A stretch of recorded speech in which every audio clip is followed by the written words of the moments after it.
I am ready for stream mode. Yep.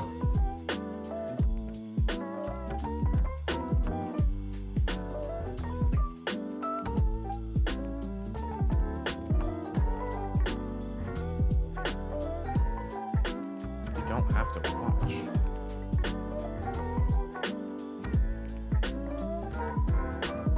That's what that comment said.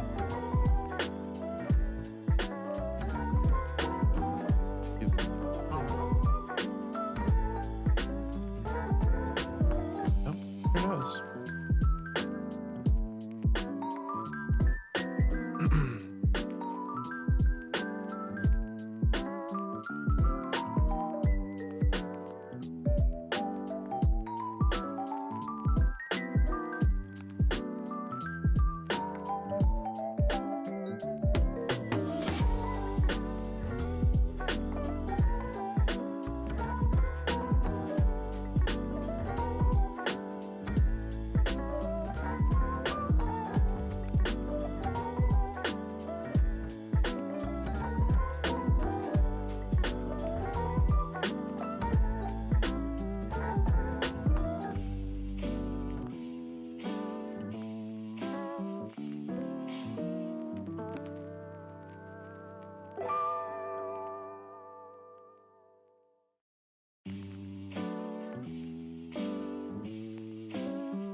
Hey, you frickers, quit listening to our conversation.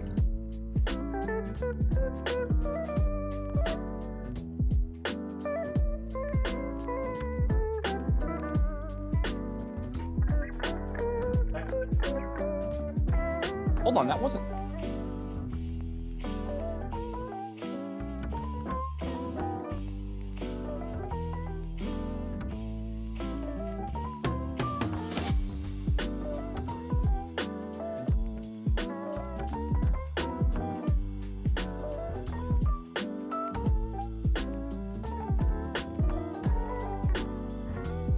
say anything, did I?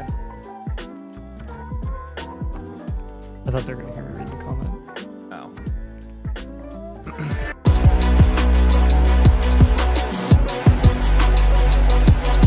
Well, I would say welcome, but it sounds like you guys were hearing my mic. I am dropping new Eve, sir. I promise. Yeah, for real. Next thing you know, you're going to be on a trip to Mordor with me, and I'm going to have the ring, and we're going to have to throw it into the fires of Mount Doom to destroy it and save all of Middle Earth. So you better not be dropping no Eves. What did I say? What did you guys hear me say? Does that mean you're going to lose your finger too? Did you guys hear me say that I secretly hate you all? You didn't hear me say that, did you? I'm just kidding. I didn't say that. Welcome. We're happy you're here. We have a high stakes draft tonight, so pretty excited about that. We're going to do that at 7. We've got a lot of bloopies to do tonight. So we're going to be doing some blueprints as well. But yeah, it's good to hear from you guys. And evidently it's good for you to hear me too, because I don't know what happened. Scott is baffled. Scott, you should see Scott right now. My mic was all the way over here. Yeah. So you didn't hear Nate. But you don't hear Nate on a normal basis anyways. You heard my rumblings, but you didn't really hear like they heard me say that I had a crush on Nathan. That sucks, dude. They figured it out. They figured it out. They figured us out, dude. Yeah. Oh man. All right, yeah. Shout out Middle Earth. I know Middle Earth, yeah, it's pretty cool. It's pretty cool. It's expensive, but it's pretty cool. We heard you professing your love to Nathan. You guys caught me. How'd you know? Before today's special stream. What if I would have said something bad? You would have been so fired. I would have literally kicked your butt, Scott, if that had happened. We were very fortunate I did not say something that would have gotten me canceled or something like that. So, Avery, you look like you literally eat as much as Cincinnati Samwise. Reds style. That's so funny. I'm kidding. If I got the Castellanos backup hits for Brian. a home run. I got the Builders package during Flex Night. Appreciate that. It's the first blueprint, a live blueprint. It's actually a blueprint premium, so it's not live by default. We do those ones off screen. So, but you do get discounts on the live blueprints if you want to get another one, or if you want to do a live instead of a premium. We could do that technically, but You should. It's your fault for having a mic near your plate. What are you talking about? Don't drop. I didn't say anything. I didn't say anything questionable. He did say that he's ready to stream. I don't think I would have. I don't think I would have said anything that would have like legitimately gotten me canceled. So, like, cause I'm pretty. I usually. I don't know. I guess it depends on what I'm doing. So, all right. Let's freaking do this. Need some ibuprofen. I got stuffy nose and my head hurts a little bit. I got the annual flocker about a month back and just did a startup. How do I upgrade it to live? No, it's good, man. Go through the process to submit your team review, and then there's a button. You click the drop down. You can select live team blueprint there before you check out. Just make sure it says live team blueprint on your product. So yeah, we appreciate you, fun guy. Just need Nick Castellanos to hit a homer in Padres spring training. Yep. I know. If Castellanos hits a home run tonight, I definitely said something bad on the mic. So I don't like. What I heard myself say, I didn't even remember myself saying. So that's really weird. Like, I genuinely don't think I said that. We do talk a lot, so we don't really remember what we say. I said I'm ready for stream mode. Yeah. Did I say that? Ready for stream mode, and then you said like then don't watch. Because I was off mic and I like read a comment that someone made in our video today that was like something about how our clickbaity video was like a clown show or something, and. Which Avery was like, then don't watch. Like, that's fine. Like, just don't watch our videos. So. All right. We appreciate you guys. We got approximately an hour and 19 minutes until the draft starts. So until then, we're going to be doing some blueprints. And then Trey says, if I sub for a live team blueprint, would you guys get to it tonight? If you sub for a live team blueprint, we will do it when you sub. So you can skip the line as well. Any new members can skip the line tonight. That's our little deal. So there's the link to get your team reviewed, guys. We're going to have, we have quite a few in the queue because we did Flex Night on Tuesday, which was awesome, by the way. I hope you guys enjoyed that. It went super well. Everybody, we got really positive feedback for it. It was a lot of fun to put on. Shout out to our production team. They killed it. And, yeah, I mean, it was fun. We have quite a few live blueprints to do now, and we're going to be here tonight and tomorrow doing live blueprints. So we will have us both days. But yeah, I thought Flex Night was freaking awesome. Shout out to all of our winners. We'll be sending your prizes out here very soon. I've got Tommy on that right now. But yeah, we appreciate you guys being a part of that. And also, I had no idea that YouTube went down during Flex Night. So I found out, they didn't tell me during the stream because probably they didn't want me having an aneurysm, which they're smart. But then I found out afterwards, and I was like, what? So all things considered, it was a good night. So, all right. We appreciate you guys. Let's do this. Let's jump over and do some blueprints now. Again, I've got the link down below if you want to get yours completed. We don't have any premiums in the queue right now, but if you do want to skip this queue and have yours up before the draft, you'd be next up. You can get a blueprint premium. It is show there. That's what it looks like. This is what the premium looks like. And again, it includes priority turnaround, 3 free trade questions with it, and you get infinite blueprint. But on the live streams, the biggest pull for that is you get to skip the line and you get all this stuff. So that's what I'm going to be telling you right now is the best option, or become a new member and you can skip the line as well. Excuse me. Okay. I ate some Qdoba before I got on. All right, let's go into KH the Bat. This actually is a premium, so we will do this one first, but we're going to start with your team here, man. We appreciate you waiting for me here. I know it's been a minute, so give him a couple free trade questions, Scott, for that. We appreciate you, KH the Bat. Team name here is Killing Jokers. It's a 4-flex league. Wide receiver, running back, or tight end. You already gave me a blueprint. I wanted the better version. There you go. We appreciate you, man. And let's open this thing up, all right? Again, this is a 1 QB, 12-team, start 10, full point PPR league. And the team name is Killing Jokers. All right, let's start with your production and value share here, and then we'll get rolling. So, as far as your production share, 6.9% production share. On the first one, we get 6.9 of the night. That's awesome. 10th in your league. Your value share is 9.5%, which is 4th in your league as well. And so you're much better from a value standpoint than you are production standpoint here. In terms of your positions here, you've got Brock Purdy and Trevor Lawrence in a 1 QB. We'll give you a 7 there. Quinshawn and then Travis Etienne is like a 4. T-Mac, J-Mo, and that's pretty much it. Another 4, and then Bowers is a 10. But you've got a lot of draft capital, man. You've got the 101, 104, 110, and then no 27 picks. You add Jeremiah Love to this. It is a 12 team. You're right there. Your value's not bad, dude, but your production's real low. It's just a matter of like how quickly would you be able to turn that around. I think we could. The problem is like with this, your flex spots are pretty weak. You've got 3 firsts, and you have Bowers to down tier from. So It's right there for me. What do you think, Nate? He's top 5 in value share. We'll give him standard value here with the rookie picks. Let's contend. Yeah. So we'll go contend here. Standard value, well-rounded, contend. Overall grade here is a 6.2 for us. Yeah, I mean, we're kind of on the fence here with this roster. Like, you're right in the middle of the league in value. Your production's at the bottom of the league, but your value is right there in the middle, like right to the point where I think we can do it. And so, you know, having a cornerstone coming in and then another foundational piece at worst with one of the wide receivers, you definitely have the value to try to contend. So why not just go for it when you're top 4 in value share, according to our calculations? So let's do it. I think we're going to have to give him a Bowers down tier. And so, I need to do his advanced analytics. This is a premium. Pretty even here, actually. Your draft capital and your quarterbacks, both are about 23% of your value on this team. You've got 19% in tight end, 21% in wide receiver, and 13% in running back. In terms of your value shares at each position, you're 8% or below at every position except for tight end, where you have a 21% value share. You own a fifth of the league's tight end value in this league. Your average starter age is 24.5 for running back and 23.5 for wide receiver, not to mention 26 for quarterback and 23 for tight end. So a mixed bag there, but still conservatively on the younger side. Your 3 factors are all 6 and above, like we like to see. Your insulation's a 6.3. Really what's bringing you down here is your running back and wide receiver. Your quarterback and your tight end, obviously very high here. Your production score is a 6.8. That's your best score, with your situational score, which is also 6.8. And we'll get that wide receiver situational score up here a little bit as well. You're 5th in our power rankings, and in terms of how your roster is broken out here, your highest category, but outside of JAG developmental, is foundational here.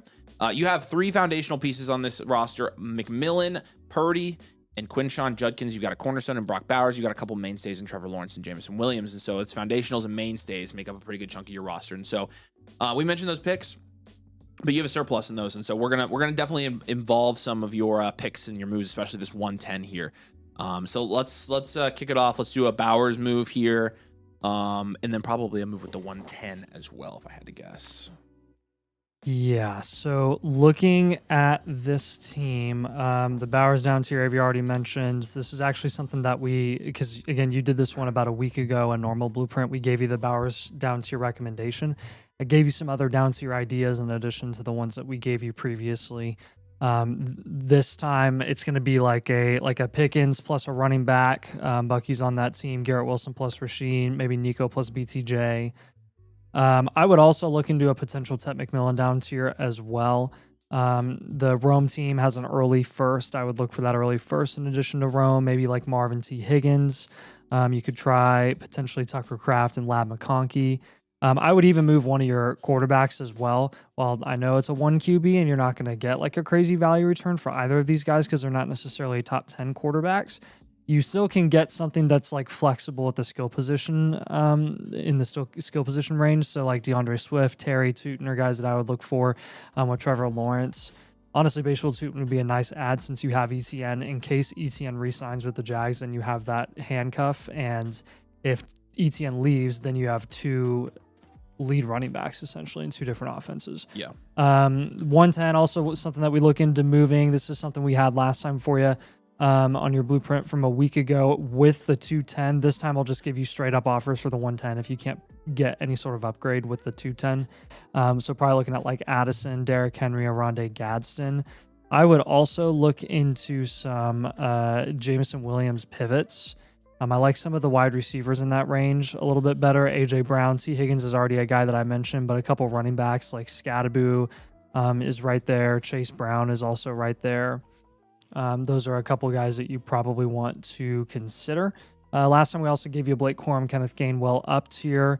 I would look into potentially a Michael Wilson pivot if you can get a Devontae Adams, a productive vet, maybe a Michael Pittman who might be on the move, or a Derrick Henry or something like that. So a lot of moves there. Even with some of the ones that we had for you last time, I'm giving you different ideas just kind of to build off of that since we did it so recently. But yeah, I do think that you have enough value here to at least try and go for it this year. The nice thing for this team is like, hey, if it doesn't work out, you can always reload mid-season and you'll be fine. It's not going to hurt you. Because again, like you may as well go for it.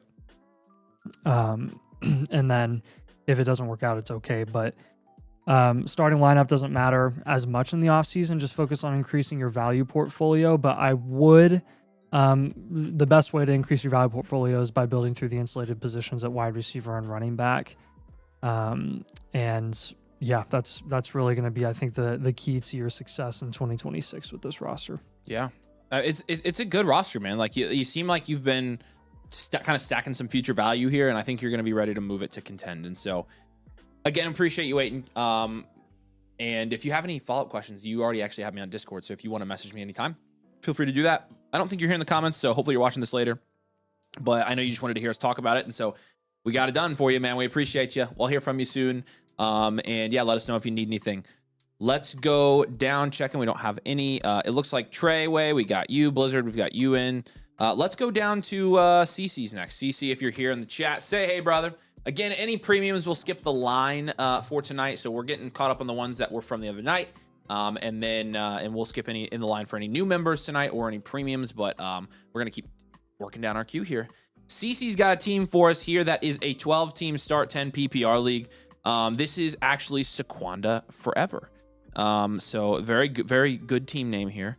He said might not be available all stream on 212, 217. Yeah, so this is the one we pushed out a while, isn't it? Yep. Yeah, and then CC's here. He's waiting. All right, cool. Appreciate you, man. Let's freaking do this. My team was named Sequanda Forever before Flex, and I've been naming my team that for a year. I believe you. I was going to say that we just had a Sequanda Forever team. You did say it's a 12 team. Yeah, 12 by 10 Superflex PPR tight end premium. You traded Shuck in the 302 for the 110. That's even. Javante Shakir in the 110 for Achan. That's a value win. Jamar Chase in a second and a third for CD and a 27 late first. That's probably fair. And then CD in a late first for CD plus a late 27 first / Devonta and a 27 late first. Oh no, yeah, and then actually Devonta and a 27 late first for Garrett Wilson. Which I think is a good move. Let's see how your team, you've made a couple big moves here. Let's see how your team has kind of sorted itself out in terms of your value and production share and then at your positional groups as well. Again, this is Sequanda Forever, one of our finalists for our team name award during Flex Night. But CC did have it first, he said, so I believe him. 10.9% production share is second in your league. And a 10.8% value share is third in your league. So you're actually sitting really good here in a 12-team league. Yeah, it's a super flex. You've got Dak Prescott and Jared Goff. We'll give that a 5 here.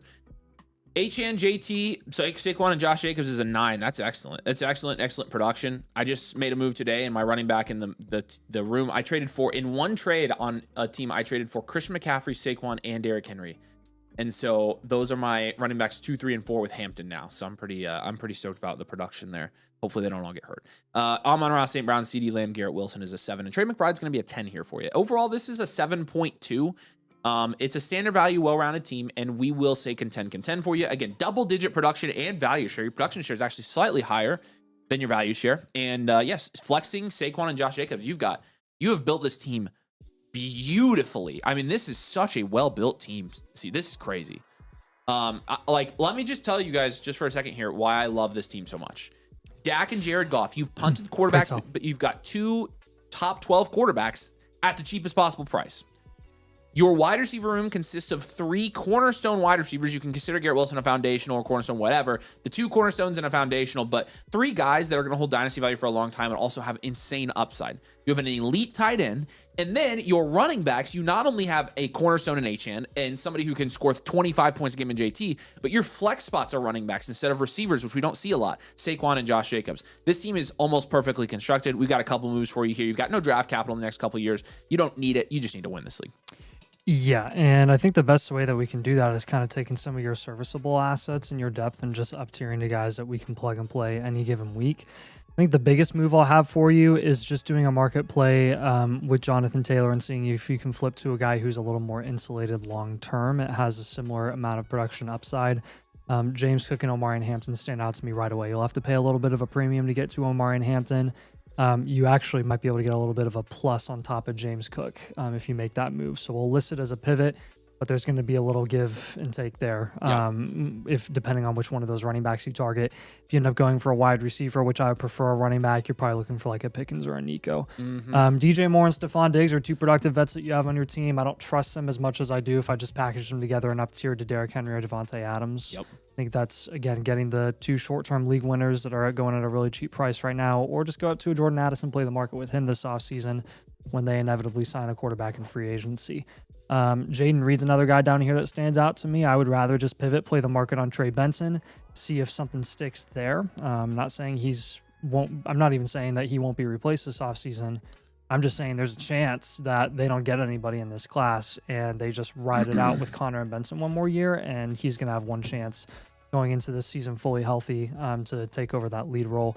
Rico Dowdle's another guy. Josh Downs another guy in that range who could be a little bit of a recipient of the wide receiver room opening up a little bit if Pittman or Pierce leaves. I can tell you this: if Pittman leaves, so Downs is a good value. Downs play. gets interesting and Warren gets interesting. And honestly, they're both not bad market. Like honestly, selling Warren, it's probably smart to wait to sell Warren until Michael Pittman is gone if you're going to sell him, because he will see a small value bump, and so we probably should be taking that in mind. So, but I mean, again, like those are small moves here.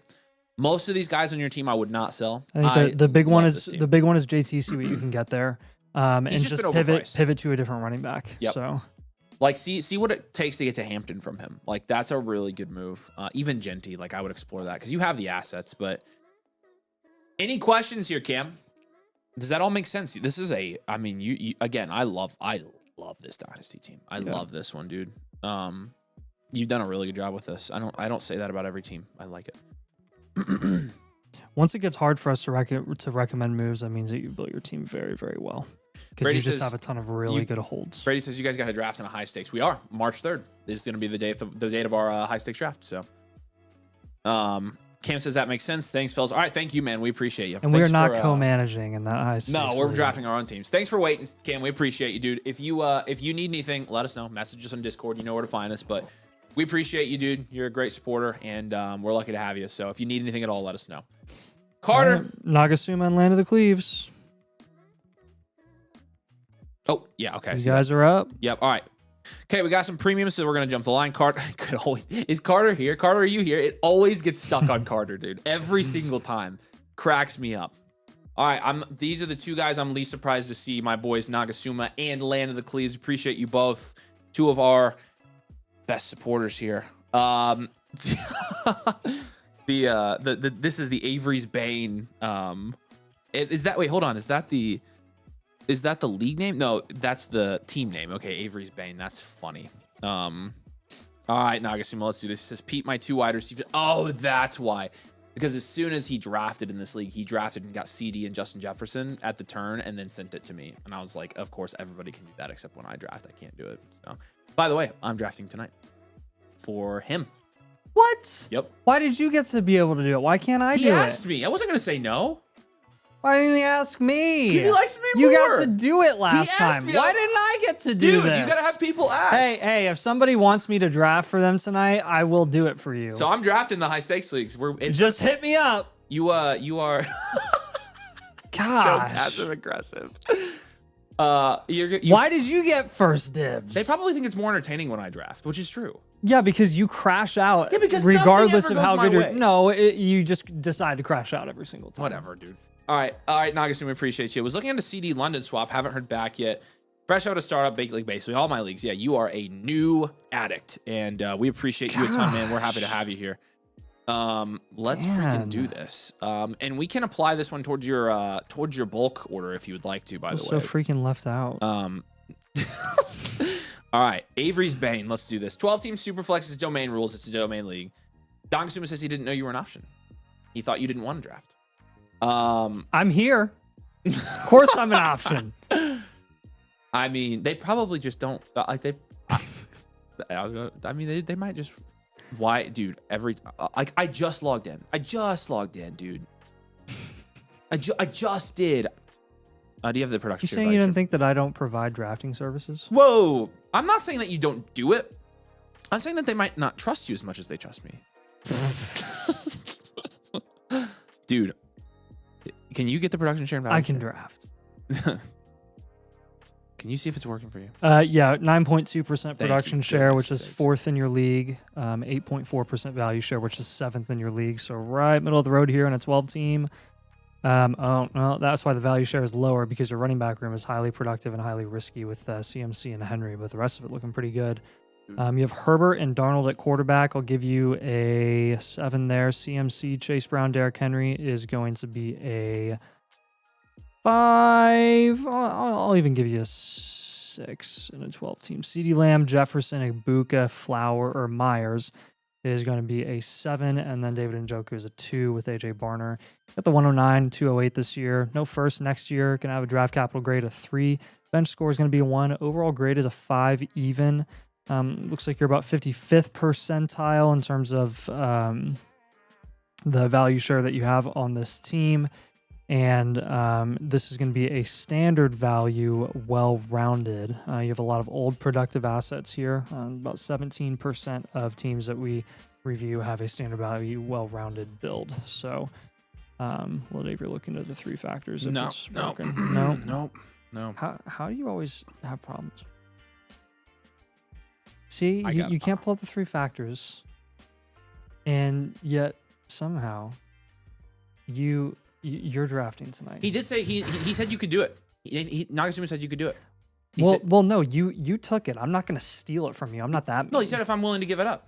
Well, I'm not willing to give it up. Yeah, I figured, and I'm not gonna steal it from you. Like, that's rude. JT says he'd rather have the former Flock champ. That's right. Just so you know, if you're drafting tonight and you want somebody to draft for you, and Avery's already drafting for somebody, I can draft for you, and I can always draft for you if we're doing the draft on stream. I'm here on stream, so I can do it. Chirp, chirp, chirp, chirp, chirp. Who's chirping? Crickets.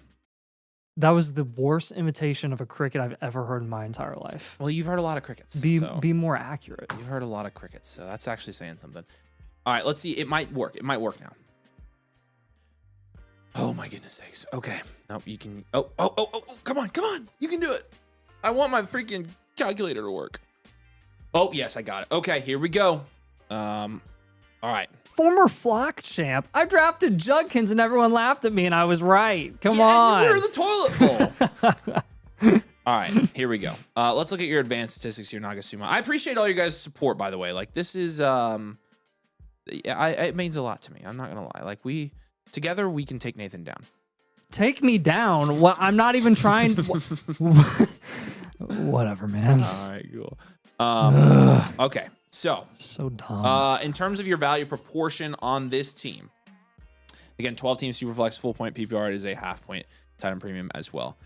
You've got 52% of your value in wide receiver. I stalled that whole time. It loaded 1 second ago. 52% of your value is in wide receiver. I'm so mad. 22% in quarterback, 19% in running back, and then the rest little tiny. Figure out your problem, bro. Probably just a little tiny. Can you leave me alone? Draft genius. 5.5% draft capital. You have a 7% value share at quarterback and running back. Wide receiver, you have a 13.5, almost 14% value share there, and then nothing at tight end because you don't have any tight ends. Interestingly enough, you're a little bit on the older side. You're over 26 at every position here. 28 at running back, 26 at wide receiver, 27 at quarterback, and 29 at tight end. Your 3 factors aren't great. Your installation's a 4.3, production's a 6, and your situational's a 5.8. You're 5th in our power ranking somehow. I think it's because you technically are still maintaining a pretty high production share.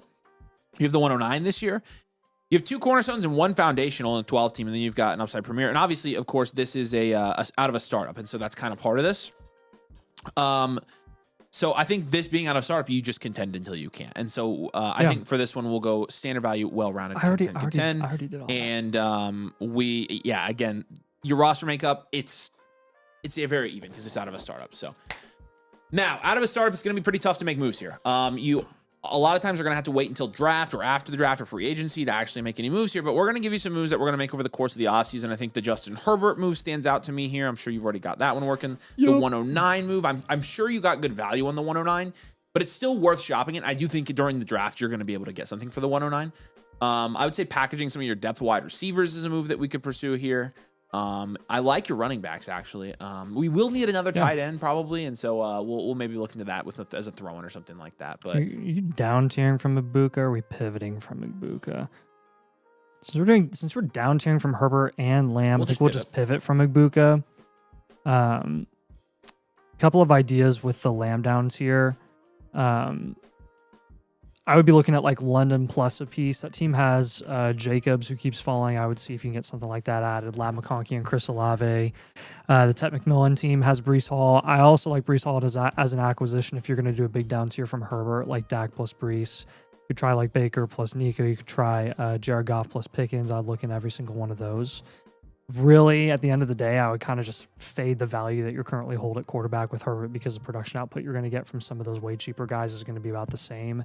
And insulation wise, it's like, yeah, they have a cap value ceiling, but so does Herbert.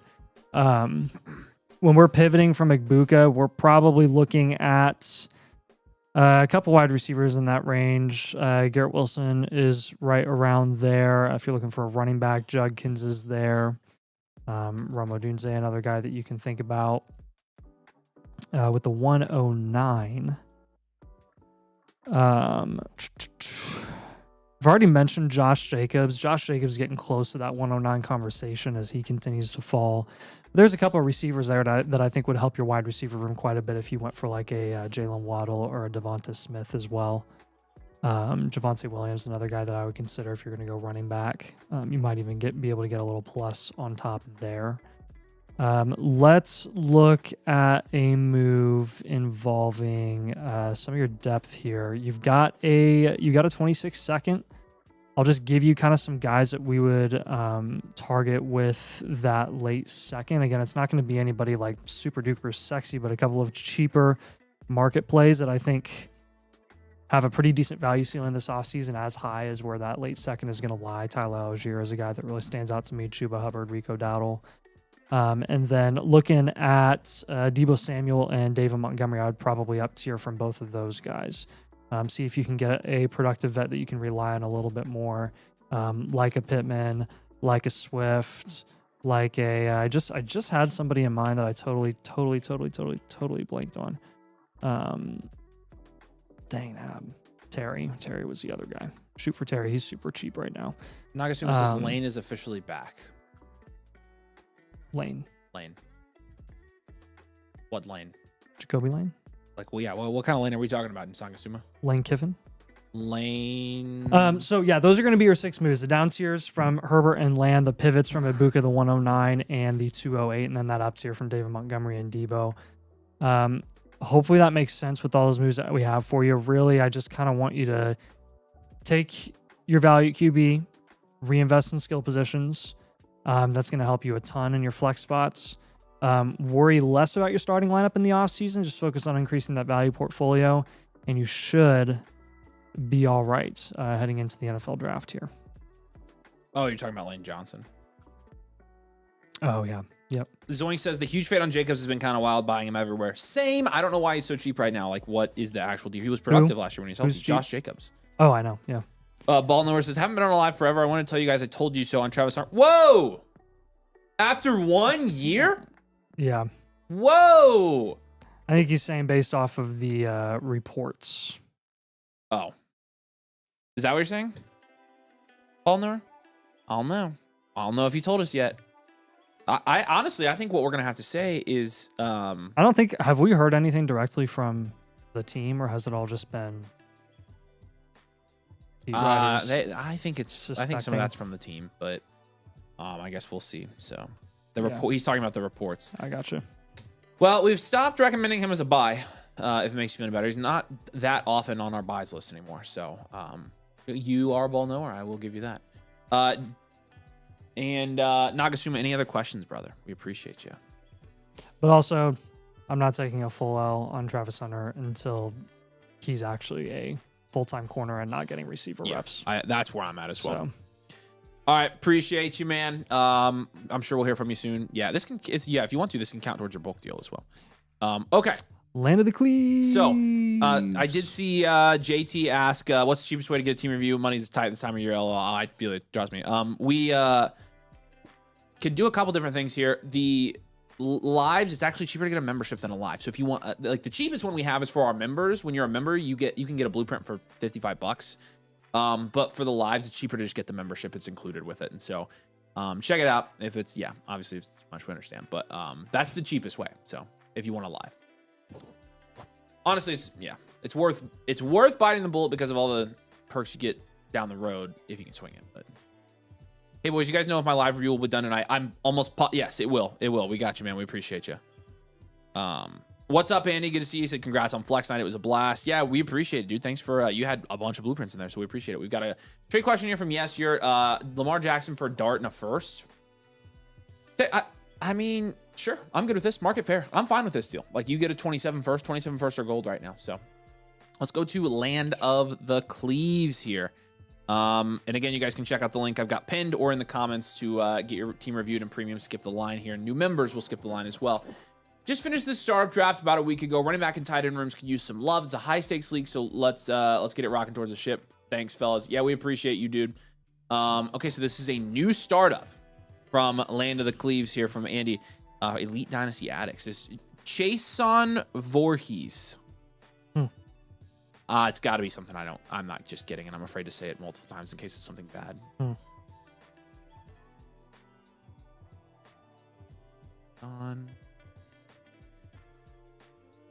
Yeah, figure it out, dude. Okay, Come cool. on. You wouldn't know. So I don't feel that bad. I normally get them. Dude, I'm kidding. I didn't. I don't either. Okay. Here we go. We'll start with your production share and value share. Production share is going to be 9.7%, which is second in your league, and value share is 9.3%, which is second in your league. Out of a startup, you kind of killed it. Let's take a look at this. J Love and Cam Ward and Sam Darnold, we'll give that a 5. Gibbs, Sharbs, Trey Benson's a 7. Jamar Chase, Garrett Wilson, Rome Odunze, Marvin Harrison Jr. That's an 8. Yeah, that's really good. Mark Andrews is a 1. You've got a couple thirds this year. You still have your 27s. We're going to give this a, and then your draft, yeah, with your draft capital, it's fine. We'll give this a 4.8. This is a fine team out of a startup. It's actually really good. Your production value share is pretty high for a startup team. Standard value, wide receiver factory here with those wide receivers is what we'll go. Contend outlook here for you. And out of your startup, 48% of your value you drafted was in wide receiver position, 25% in running back, 20% in quarterback, and then a small percentage in draft capital, about 6%. Jason Voorhees, all my team names are horror related. I actually don't know who that is. I got the Haddonfield Huskers one, but that's good. That's good to know. Is that your profile picture too? Is that what that is? Are you a big horror movie guy? I'm kind of picking up on that. You've got a 7.5% value share at quarterback, 11.5 at running back, 13.5 at wide receiver, and then a very small one at tight end. Your average starter age is 23.5 for running back, 24 for wide receiver, and 25 for quarterback, and 30 for tight end. 3 factors are pretty good. 6.3 production and 7.5 situational are really solid. Your insulation is about a 5.3, so not a super insulated team here, which I kind of understand when you're rolling with these quarterbacks. Pretty much no tight end. Your tight end's really dragging it down here. Once you get a tight end, you'll be just fine. In our power rankings, you're first here. So, you did a pretty good job. The top category on your roster, and you're looking at your roster makeup, serviceable. You've got 4 serviceable guys here in Troy Franklin, Jerry Jeudy, Alvin Kamara, and Mark Andrews. You've got 2 cornerstones in Chase and Gibbs, a foundational in Garrett Wilson, a bunch of upside premieres here with Rome, Marv, and Cam Ward. And so, really nice. I think that you're in a pretty good spot with this roster. Again, coming out of a startup, this is really impressive. This isn't a domain league, so we can be a little bit more, I think, aggressive with some of our trades out of a startup here. Whereas in a domain league, it would be harder to make trades. I think in this type of league, it would be easier to. In terms of your, roster build here, you've done a pretty good job. I think your running back 2 is a pretty big issue we have to fix here. If you down tier some, you're going to be able to get some more depth, which out of a startup draft is an inherent advantage. And again, snagging one of those tight ends that we can start on a week-to-week basis and feel good about, it's not a bad idea. So what are you cooking up, Nate? What are you thinking? Yeah, I'm cooking up a couple of down tier concepts with some of your bigger assets, not because I dislike Gibbs and Chase. I would just explore some smaller down tiers to the tier right below where they're currently being priced. So Jamar Chase, you probably want to go down to the CeeDee Lamb, Justin Jefferson, Amon-Ra, Drake London type of range and get a big plus on top. Jahmyr Gibbs, you probably want to look at the Hampton H-Chan Genty range and see if you can get a plus on top in that scenario as well. Jordan Love, I would do a big down tier. You have Cam Ward and Darnold. You have 3 viable quarterback options on this team. Cam Ward, more of the upside shot. Sam Darnold, more of the reliable guy. Jordan Love is kind of somewhere in between. There are reliable guys that are a lot cheaper than Jordan Love, where you can get Kyler plus a piece, Goff plus a piece, Tyler Shuck plus a piece. The Shuck team has Higgins. I would try to get some deal involving both of those guys. Yep. The Goff team has a mid-first that you could look into there. The Kyler team actually has Saquon, plus a number of other interesting assets there at the skill positions at running back and wide receiver that I think would help your team quite a bit. With the down tier from Chase, with London, Lamb, and Jefferson, I go London and Etienne, Lamb and Henry, Jefferson. That the Jefferson team has CMC. If you can find a way to swing getting CMC on this team, that would be awesome. Now, with Jahmyr Gibbs, the Hampton team actually has the 103. I would see if you can get like an early to mid pick involved on top of Hampton. That would be really nice to give you some value flexibility there. The Genty team has, let's see who the Genty team has. He has AJ Brown. I would love to get AJ Brown involved. And then the Achan team, you could probably look at getting someone like Zay Flowers on that team. That would be super duper nice. And then looking at your depth here, I would at this point on your team probably just pivot off of Charbonnet to a different guy that I think is a little bit more interesting, either running back or wide receiver. If you want to go wide receiver, go for Wandell, who's due to be a free agent this offseason. We'll see if he re-signs with the Giants or moves on somewhere else. I think it's kind of a win-win regardless. You could look at Swifty on this team. Bashal Tutin's another guy that you could try to pivot to if Charbonnet is continuing to lose value. Depends on how your league prices him with that injury. Troy Franklin and Jerry Jeudy both stand out to me, where I would probably just be packaging both of them. And getting up to more viable options. And again, I'm not going to get super aggressive here. I mean, Chuba Hubbard, Rico Dowdle, Josh Downs, who we just mentioned, is kind of like, we'll see if he ends up being a sell after one of these guys leaves in Indy's offense. But I think he's a decent market play because he could kind of bump up to that tier of like the serviceable guys, the top tier or the top part of that serviceable tier. Yeah. And that's a little bit more interesting than where he's currently being priced. Could be a little bit of a small value one that's kind of worth looking into. So those are going to be your 6 moves here. Again, a lot of moves and good number of down tier ideas for you. Going to be shallow because it's fresh out of a startup, but I think we'll just operate under the assumption that you're going to contend this season right now until proven otherwise. All right. Any questions for you, Andy? We appreciate you as always, dude. You got a butt ton of trade questions on your account, so if you need anything, you know where to find us. We're happy to take care of you, and also you can message me anytime. You know that. But yeah, and there you are, right there at the top of our leaderboard too. We appreciate. If you ever need someone to draft for you in a high stakes league on a stream, I can do that too. Just you know, I can do that too. Nathan could technically do it. The thing is, like, do you want him to? Andy, we did a couple of off screens for you today as well. By the way, they both should have been delivered. So cool. If you have any questions on those also. What's up, Chumps Pokemon? Good to see you. He says smash the like button. Let's get to 100. You heard the man. You heard Chumps Pokemon. Appreciate you, brother. Can you do a quick check-in on the current guy's number 1 team? Curious how he squares up to the top team. Oh, I think we already marked it as complete. But the main thing there, Nacho, is oh, nice. We just got Nacho. The main thing there, Nacho, is that it's out of a startup, so all of them are going to be, you know, pretty even. So Alex got a trade question here for us. Patrick Mahomes, Trevor Lawrence, and Wan'Dale Robinson. I'd probably just hold Mahomes here. Personally, I think you'd be selling low on Mahomes and buying high on Trevor Lawrence and getting Wan'Dale, who we don't know if he's going to be back in that Giants situation next year. I'd probably just hold Mahomes and wait to, you know, for his value to go back up a little bit if you can afford to hold. So, all right, appreciate you. Come on, we got to do Carter's before. All right, anybody want to get a premium? I'm just kidding. I don't care about Carter. If it were Lambo, though, like, yeah, we're going to make Lambo wait if we can. But for Carter, yeah, we're going to do it. What's up, Carter? Good to see you, man. Again, DC y'all, District of Caleb. That's pretty good. The link to get your team reviewed is right here. Nico, what's up, dude? If your maybe District of Indiana, by the way. If your blueprint is in progress, we already started it, actually. So sorry, man. I wish we would have known that. We would have held it for you, but I think we started yours already. So appreciate you, though, dude. All right, Carter. Let's do this, my friend. Yeah, District of Caleb. It's an 8.9% production share, which is 7th in your league, and a 5.8% value share, which is 10th in your league. Okay.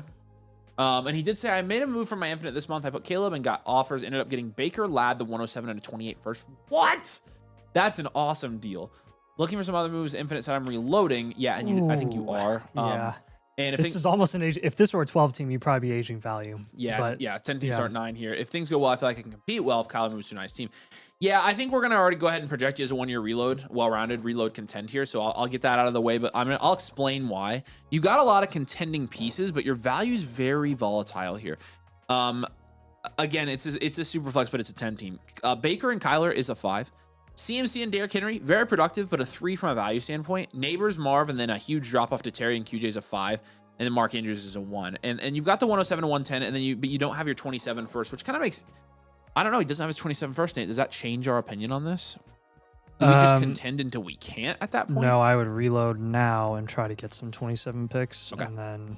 Yeah, I think definitely like looking at the should Lad, DJ, and Hunter turned into JJ. If this were a 12 team, I'd be more inclined to do it, but I don't think we can swing it in a 10 team. You traded Lad, Moore, and Travis Hunter for McCarthy and Neighbors. That's a fine deal. Yeah, I like that. I like getting Neighbors there.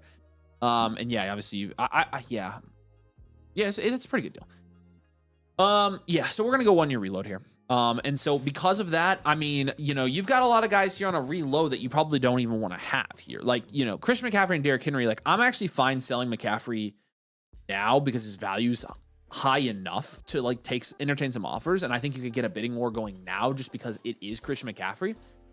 If you don't get enough for him though, you're going to have to wait till in season to sell him personally. That's what I would do. So like Terry McLaurin, like I would wait to sell Terry until in season for sure. I'd wait to sell Derrick Henry in season. Yeah. I'd hold Kyler. Kyler and Baker, you can hold both of those guys. Neighbors, we're probably looking at a Neighbors down tier, and then I think I'd shop that 110 right now. Yeah, the 107 you can hold on to if you want, but the 110 we're gonna have you hold, or we're gonna have you shop at least. And again, as you can acquire more rookie picks, like for 27 in these deals as throw-ins, or you can just down tier and get them.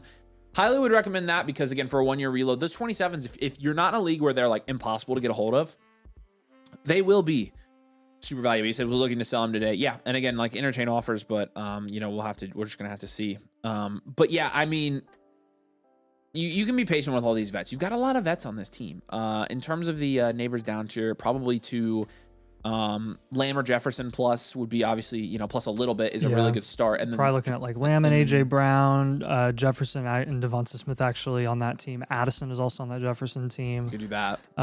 If you wanted to go like a couple foundational guys, you could try the team with Tet and Brees, get some sort of deal cooking there.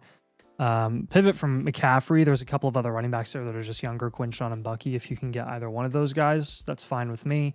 A couple wide receivers there. If you can get an earlier pick, that would be great. And then with the 110, go ahead and play the market with ETN if you want to see where he ends up signing. Addison, another guy that I mentioned. Or if you can just move that 110 for a 27 first. I've seen people move late 26 first for just general 27 firsts. I think that's a pretty decent move, especially when they're looking to be more mid. Here's a pro tip for you guys. More in the mid range. Any pick 106 or later, if you can flip them for any random 27 first, I'm almost always actually I'd say 107, 107, 108, 107 through 112. You can flip them for any random 27 first. I'm doing it because I think the 111, 112 next year will be as strong as the 107 this year. Yep. So anything 107 pass, you can flip it for any random first. Do it, even on a contending team. Yep. So but yeah, he says was thinking Chase Brown or something. Yeah, the problem with buying Chase Brown is he's what Chase Brown for your 110. Well, okay, yeah, for the 110, that would be a great value. If you're talking CMC, I'd probably look for wide receiver. Yeah. Like something more insulated. Like Lad or Rome. Yes. Yeah, something more insulated. I know you just traded away Lad, but like Rome is a good one. You've already got Marv. Guys in that range. Playing the market like BTJ. or something. So. Yep. All right. Any questions here, Carter? Seems like you're kind of already on the same page as us. But yeah, I mean, you can even see on the flock power rankings here, like you're 10th in the power ranking, so a reload is going to be the best course of action here. So he said was thinking CMC. Yeah, I would. Chase Brown is better for sure. But so if you can pull that off, fine. I think my favorite would be getting a wide receiver though. So, or a higher upside running back. What's up, Nashtron? Good to see you, dude. All right. We appreciate you, Carter. If you need anything, let us know, dude. We're here for you. And yeah, we appreciate you getting a blueprint. We're going to go to Fisher now. Fisher, we appreciate you, man. Let's rock and roll. This is a 1 QB 10 team start 9 PPR, so it's a little bit more of a shallow league here. It's going to year 4 of his home league, and the team has still not won a championship. 2 seasons ago and lost, had an undefeated regular season 25 and lost in the semis. Not sure what moves I can make. Well, usually there's a couple different culprits here, so we'll figure it out. But don't be a Cosby's the team name here. And your team is good. Like you have a 12.3% production share, which is second in your league. Your production share is 4% higher than your value share. Your value share is 8.4%, which is 5th in your league. Ironically enough, your value share is 1.5% below expected in a 10 team, and you're 5th somehow. Your value here is not crazy by any means. And can I see the top of this league, Scott, just to see if there's any imbalance here? Maybe there's a super team in this league. There sure is a super team in this league. It's Boogeyman's team. Oh my gosh. Yeah. Okay. So with that, yeah, I mean, I think we're still going to contend, but I think we just have to be more methodical about it. And I think when you piece this together, like, you can understand why you weren't contending necessarily, like, you know, why you kind of got stuck in the playoffs. We can try to fix this. Lamar in a 1 QB is a 9. Quinshawn, Kyron, Josh Jacobs will give that a 7. London, Marv, AJ Brown, Zay Flowers. Probably a 7 or an 8. Yeah. The heck. Yeah. I'm on it. And then Jake Ferguson's a 3. So, overall 6.6 here. Not bad. Standard value. Wide receiver factory is what we'll go here. And we'll do contend. Yeah, I mean, again, this is a team that's more productive from an analytics standpoint than it is valuable. Not that it's not that it's not valuable, but it's just, I don't know. Like, there's a lot more upside on this team than there is actual proven production. I can tell you one thing right now, and this is kind of I'd up tier from Hunter and Pearsall. You could do that. I'd probably move Lamar. Yep, I would too. And I'm not getting Stroud. You have to no, get another quarterback. You can just pivot from Stroud to another cheap quarterback in that range. Like Dak, Goff. Dak and Goff are right there. Baker or Bo Nix are right there in a 1 QB. So guys who score fantasy points, yeah, preferably. Literally anyone. Anyone but Stroud. Yeah, but I think, like, a lot of teams that get stuck like this, like, oh, I can't, like, make it in the playoffs. A lot of times it's because they have these elite quarterbacks and their flex spots peter out in the playoffs. Like, your flex spots are fairly good here. Actually, you've got Zay Flowers and Josh Jacobs in them, and which is really actually a pretty solid. What was the first up tier that you gave? Pearsall and somebody? Pearsall and Hunter. Travis type. Yes, I like that move a lot. And so targets for that.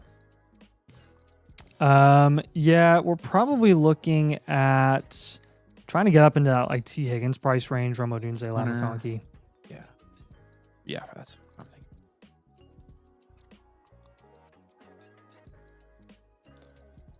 thinking. You already have AJ Brown on this team. If you want to go running back, you could look for potentially a Saquon, depending on how he's priced. We've seen Saquon in 12-team leagues go in like the 6th round. It's pretty dang cheap. So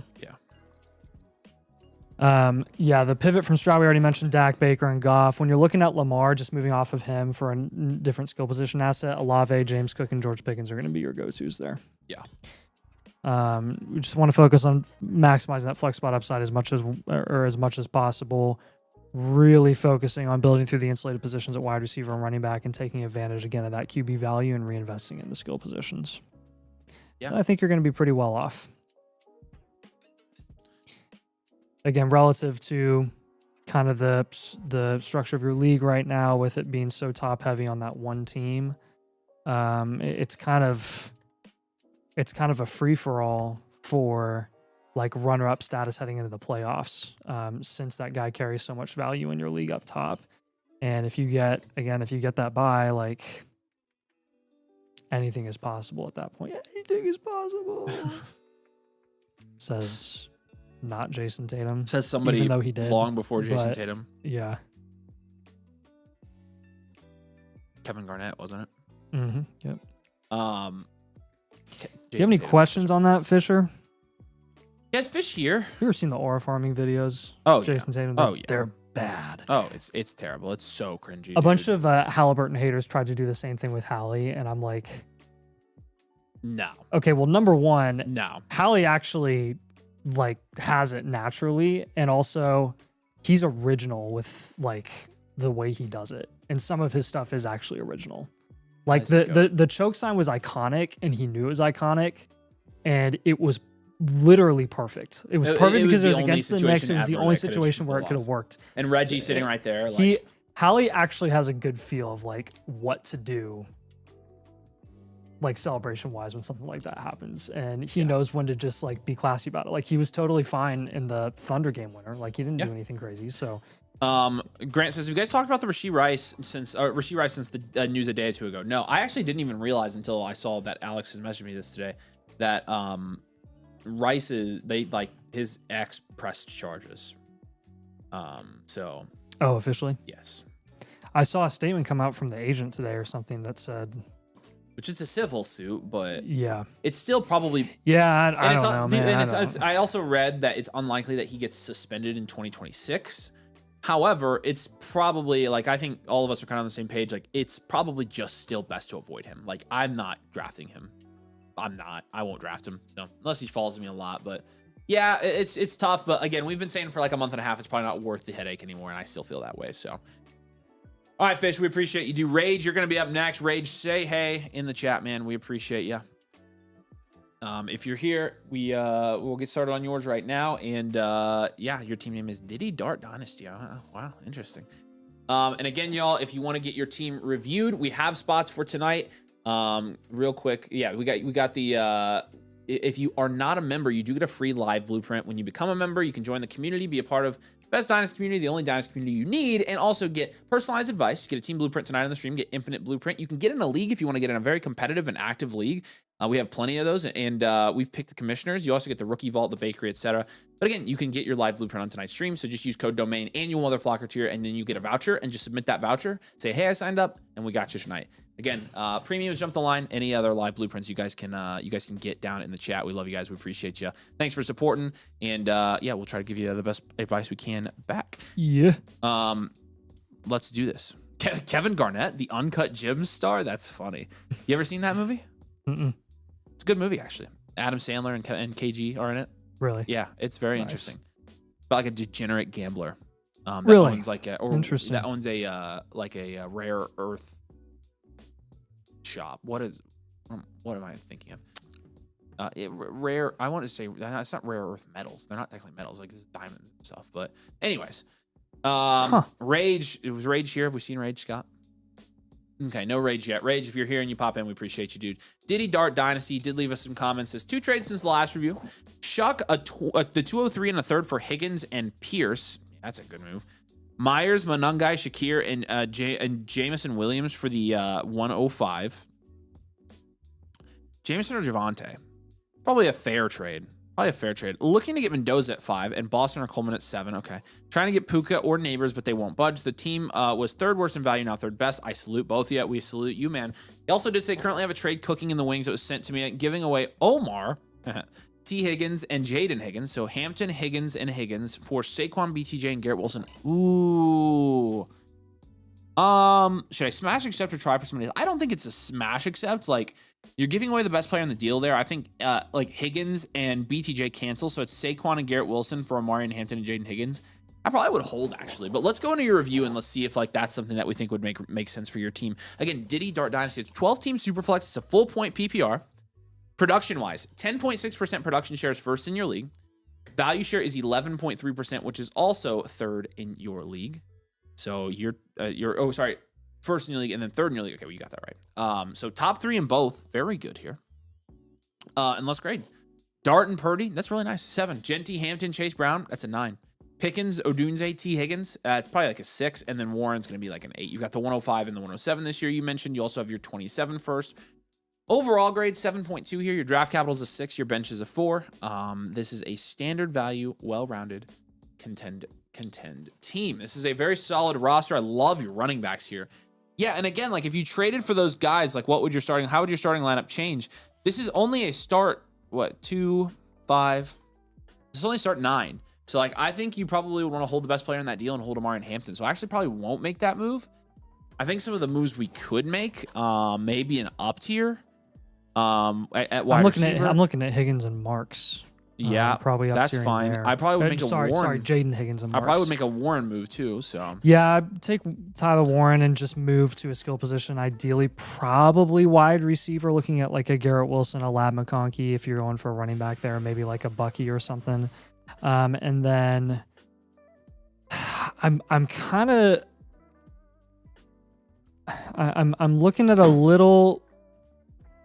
Maybe not even a little up tier. I'm looking at probably Romo Dunze plus the 107 and trying to up tier there to get to a wide receiver we're a little more comfortable with. Just getting up to like that Nico tier, or Chris Olave tier, if that makes sense. Just a little bit higher to guys that I think are a bit more stable. I'm at the wide receiver position, and you can afford to pay up and do that because, again, you've got these incoming picks that I think can help you establish that insulation. I mean, I would try to go as high as Drake London, see how much it would cost on top of Rome Odunze to get up to Drake London. That would be a great addition to your wide receiver room and kind of raise the tip-top value that you have at that position, because right now you just have a number of foundational guys, but no like actual cornerstones there. Running back is chilling though. I'm not doing anything with running back, man. Jency, Hampton, and Chase Brown. Yeah, I like That's it. a great core to have. That's really all you need. Take Marks and Higgins. You can go for a running back like Javonte Williams. See how pricey Josh Jacobs is in your league. Or you can go for another wide receiver in that range if you want to as well, depending on how Waddle and Devonta Smith are priced. So those are going to be your moves. The up tier from Roman, the 107, the pivot from Tyler Warren, the up tier from Marks and Higgins. And again, I'm fine with you shopping one of these rookie picks this year since you are looking to probably contend this season. Like, just, again, focus on getting value wins out of those picks, whether it ends up meaning that you're actually going to stick and pick or you're going to move that pick for a proven player. Just explore all options. Don't lock yourself into sticking and picking. Don't lock yourself into having to trade it away. Just be flexible there. All right. And I'm looking, but I don't see Rage here. So Rage, if you're watching this later, you have any questions, just let us know, man. We appreciate you, dude. Yeah, I mean, you got a solid team here. So what's up, Zom? Good to see you. Says didn't get the noti for the stream. Now you got it, dude. Welcome in. Appreciate you. All right. Let's keep. Oh yeah, we have a trade from Ant here. Ant did say running back needy team with solid wide receivers looking to get veteran starters. Okay, cool. T for Chase Brown and Derrick Henry. Yeah, I'm good with this. You can take this. I'm totally fine with this deal. I like it, Ant. You're good. Appreciate you. Lions. All right, cool. Did Lambo win the Crybaby Award on Flex Night? Actually, we give him that award every week, so that was not a Flex Night exclusive award. Brazil says check trades in $250 birthday league. Okay. Birthday league. Let's see. We have a trade from Brazil. The trade is Jameson. I'd get Jameson Williams and QJ for BTJ. Nah, I can't do that. I'm sorry, Brazil. No, I'd rather have BTJ there, unfortunately. But I do appreciate the offer. Are you interested in BTJ? Actually, or all right, let's do this thing. This is from Lions. I know Lions here. Lions, we appreciate you. Finished third to last year. Oh no, finished third last year. How do I improve? Okay, sick. 12 team Superflex, start 10. It is a full point PPR league here. The team name for you Lions is To Infinity and Bijan.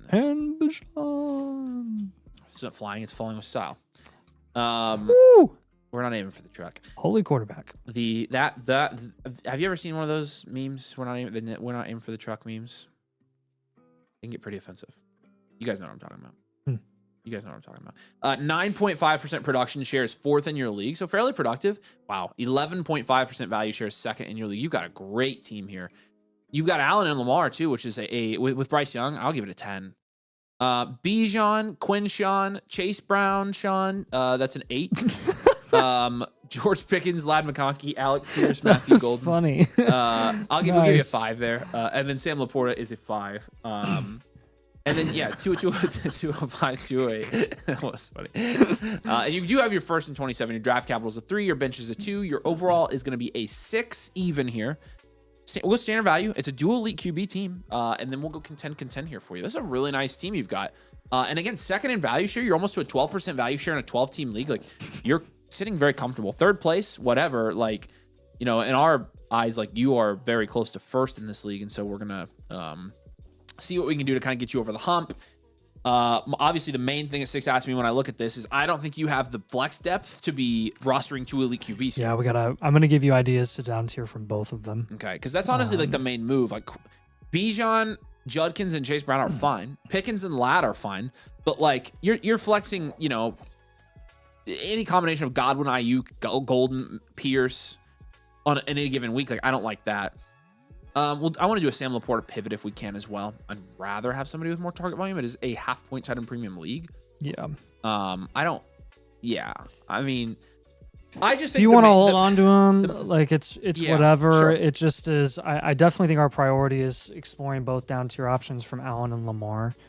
And then that Laporta move, really, if you just want to pivot to a different tight end in that range, like a Fannin or a Kraft or a Gadsden, I think we have like all of those guys ranked over Laporta right now. Yeah. So you get a Gadsden plus, honestly.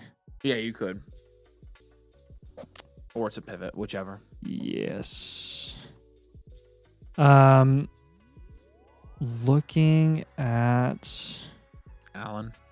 Have you done those yet? Looking at the Allen down tier, Jalen Hurts, Joe Burrow, and Jaden Daniels are all candidates that you can get down tier to. Probably Hurts plus Ted, Burrow plus James Cook, Jaden Daniels plus T. Higgins. Yeah, I like all of those for this team. Yeah, this Caleb Williams team has Walker plus a good number of picks. I would try to integrate Walker and that early capital that he has. So look into that with like a Lamar down tier. Another one is like Mahomes again, plus a pick. If you want to look into that. Dart. Actually, the Mahomes and Dart team is one team. And that one, that guy has Rome and JT. So I would be looking into both of those assets when you're down tiering from Lamar.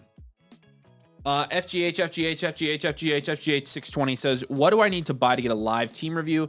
Then it's the annual Mother Flocker tier with code domain. Do not follow the link that Waffle sent because he can't spell. Here you go. It's that first one. Again, code domain. It's the annual Mother Flocker tier. Then it's free. You submit your voucher for free. Don't pay anything else. And just let us know you submitted and we'll do yours. Appreciate you, man. Let us know if you have questions.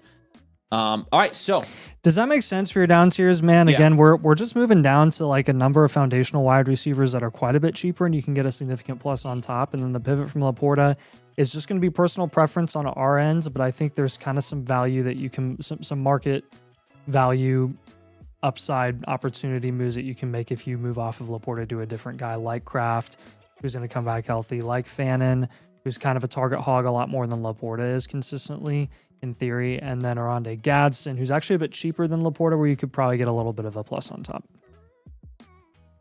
All right.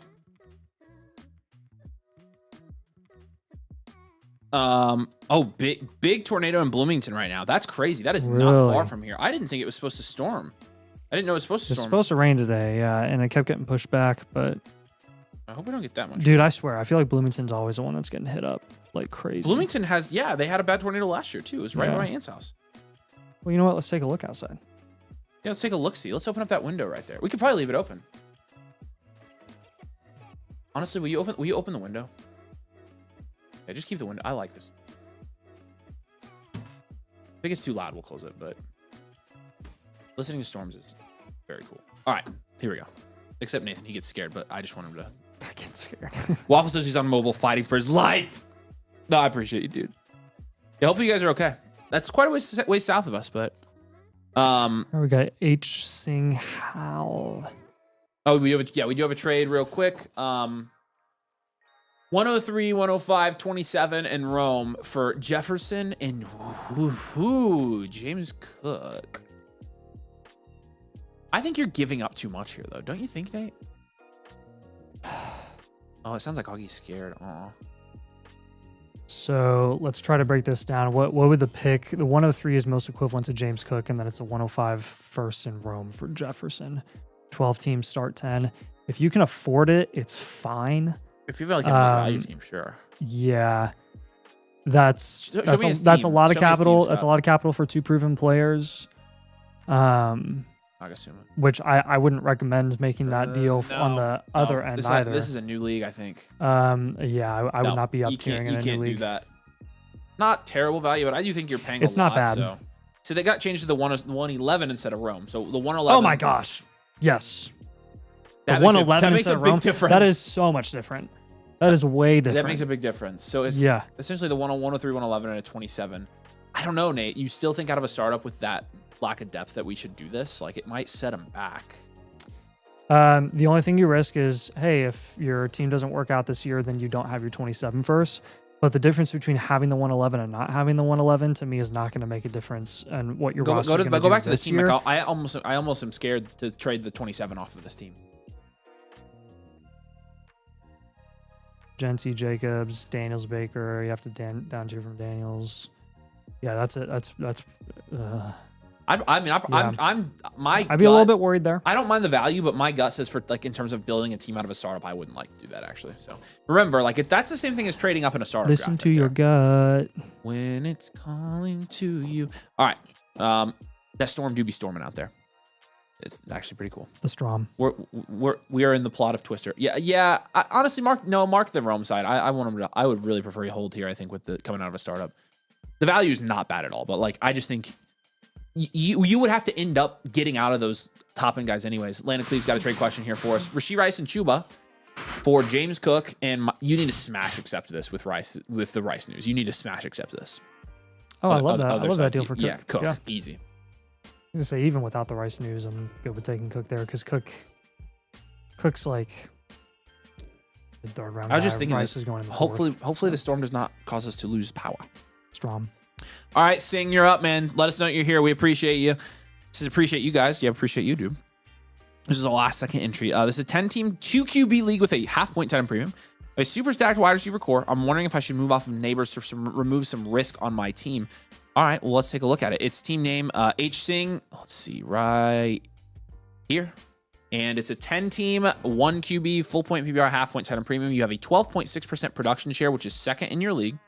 Holy wide receivers. Wow. And you have a 15.1% value share, which is first in your league. 5% over expected here is really good. You've got Joe Burrow and Brock Purdy. It is a start 2 QB league. This is an 8. Genty, Chase Brown, that's a 6. Jamar Chase, Malik, that's a 10. Holy, what in the world? And then Kittle's going to be like a 5 with Ferguson. And then we will go 3 at draft capital, 4 at bench for you. 6.2 overall. This is an enhanced value wide receiver factory. Contend. Good stuff, man. All right. Waffle just told me to wait. Waffle says, oh yeah, I did this for the last second issue where my team is stacked anyway. I can change really or actually use advice. Oh, sure. We're not that far into it. We can stop. I'll give you reject that one and give him a voucher. We'll have to come back to you, but yeah, we can do that. Let's do. Thank you, Waffle, for messaging me. Zach says, just dropping in to say Elijah Surratt. All right, voucher sent. All right, bye, Zach. Bye, Zach. You are always welcome to come in and drop random Indiana Hoosier legends on us. That's totally bye, fine. buddy. Hope you find your dad. AZWI says, I'm an annual mother fricker, LOL. I'm trying to figure out a way to submit my blueprint team review. Can you guys show us how? Saying I got to pay $69 nice for a review, even though I'm a member now. Did you already use your free voucher? Give me your Flock username and I can check for you. Give me your Flock username and I can check and see what's going on with you. So appreciate you. Man, it's been a long time since I've heard Thunder. Thunder Rose. You like Garth Brooks? 3:30 in the morning. Not a soul in sight. You like Garth Brooks, Scott?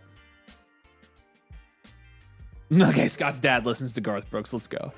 Occasionally, yeah. The Thunder Rolls. All right, let's go to JJ's here. JJ, I know you're here. Say hey, buddy. We appreciate you. Yeah, this is Cam Bam. Thank you, ma'am. Last second award consideration, because why not? Just traded Brees Neighbors 103 to get the 101 Garrett Wilson and 27 first and second, which should be the 11th overall pick. Okay, interesting. Looking for additional trade ideas from what was on my last blueprint. So let's pull up his last blueprint if we can, Nate. He says he has some interest in the 110, but not sure what I should be looking for We'll in give you trade, some or if I ideas. should hold and take a rookie there. Also wondering what I should do with Burden and other depth wide receivers. All right, we'll try to give you some different stuff this time for sure. Let's go with this Cam Bam. Thank you, ma'am. Cam Bam. Cam, are you looking it up?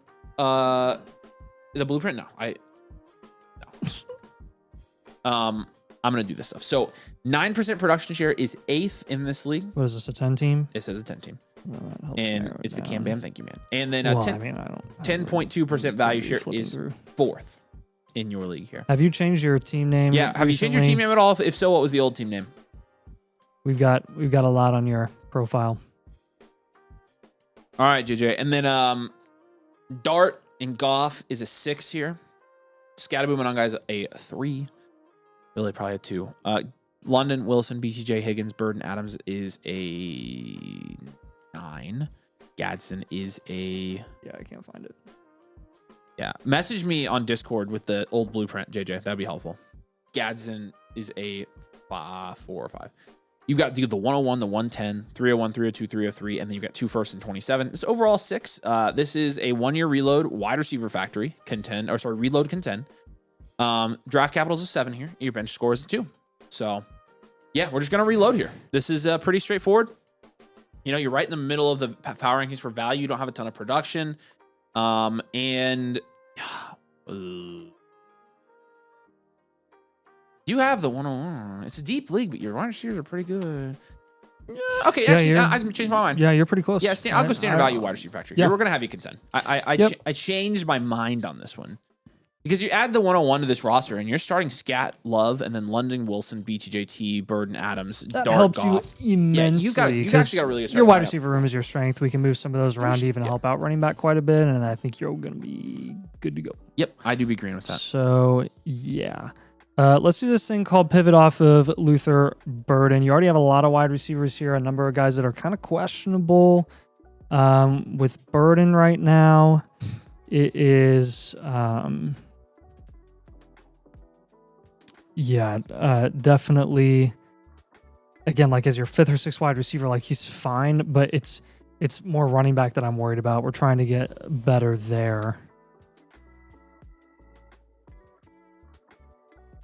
Yeah, I and honestly, again, Love's gonna help, but and then definitely that 110 too. But adding Jeremiah Love to this team is gonna be a perfect fit. I love your quarterbacks here, so we're gonna kind of stay put with that. You also have some wide receiver depth that you could probably up tier from here if you wanted to. So I'm not sure what we want to prioritize, but yeah. So what we say we're gonna give him ideas for the 110. Yeah. So for the 110, I would primarily be targeting running backs. There are a couple of guys down there, Javonte Williams and ETN are 2 guys. And then another one, you would probably have to pay a little bit extra, like some depth to get up to a Josh Jacobs. But that's another guy that I would pursue with the 110 being kind of the big asset that you're moving off of, plus a little piece to get to a Josh Jacobs. Your quarterback room is fine. We'll stick with that. Just get a cheap QB at some point, like a Stafford. With Luther Burden, Saquon Barkley's a guy that I would be shooting for. Honestly, Bucky's another guy that you could go for, or Chase Brown, who we've mentioned at the running back position. And then a lot of your moves again here just kind of lie at wide receiver. BTJ, I would move for Judkins or Brees, or if you want to go for a different wide receiver, you could try Ladd, who's not contending with other guys that are outproducing him in that offense, potentially long-term, like Myers and apparently Parker Washington, and then like what the heck is going on with Travis Hunter. So anyways, I feel a little bit better with that situation. So again, just 3 pivots here. I think the 101, I don't want to down tier from. I don't want to do any move there. It's going to be really nice to add him. The more running backs we can fill out in a 10 team in your flex spots, the better off we're going to be. So I would try to take advantage of that wide receiver room and translate it to running back value, and that's going to help your upside opportunity quite a bit. Yeah.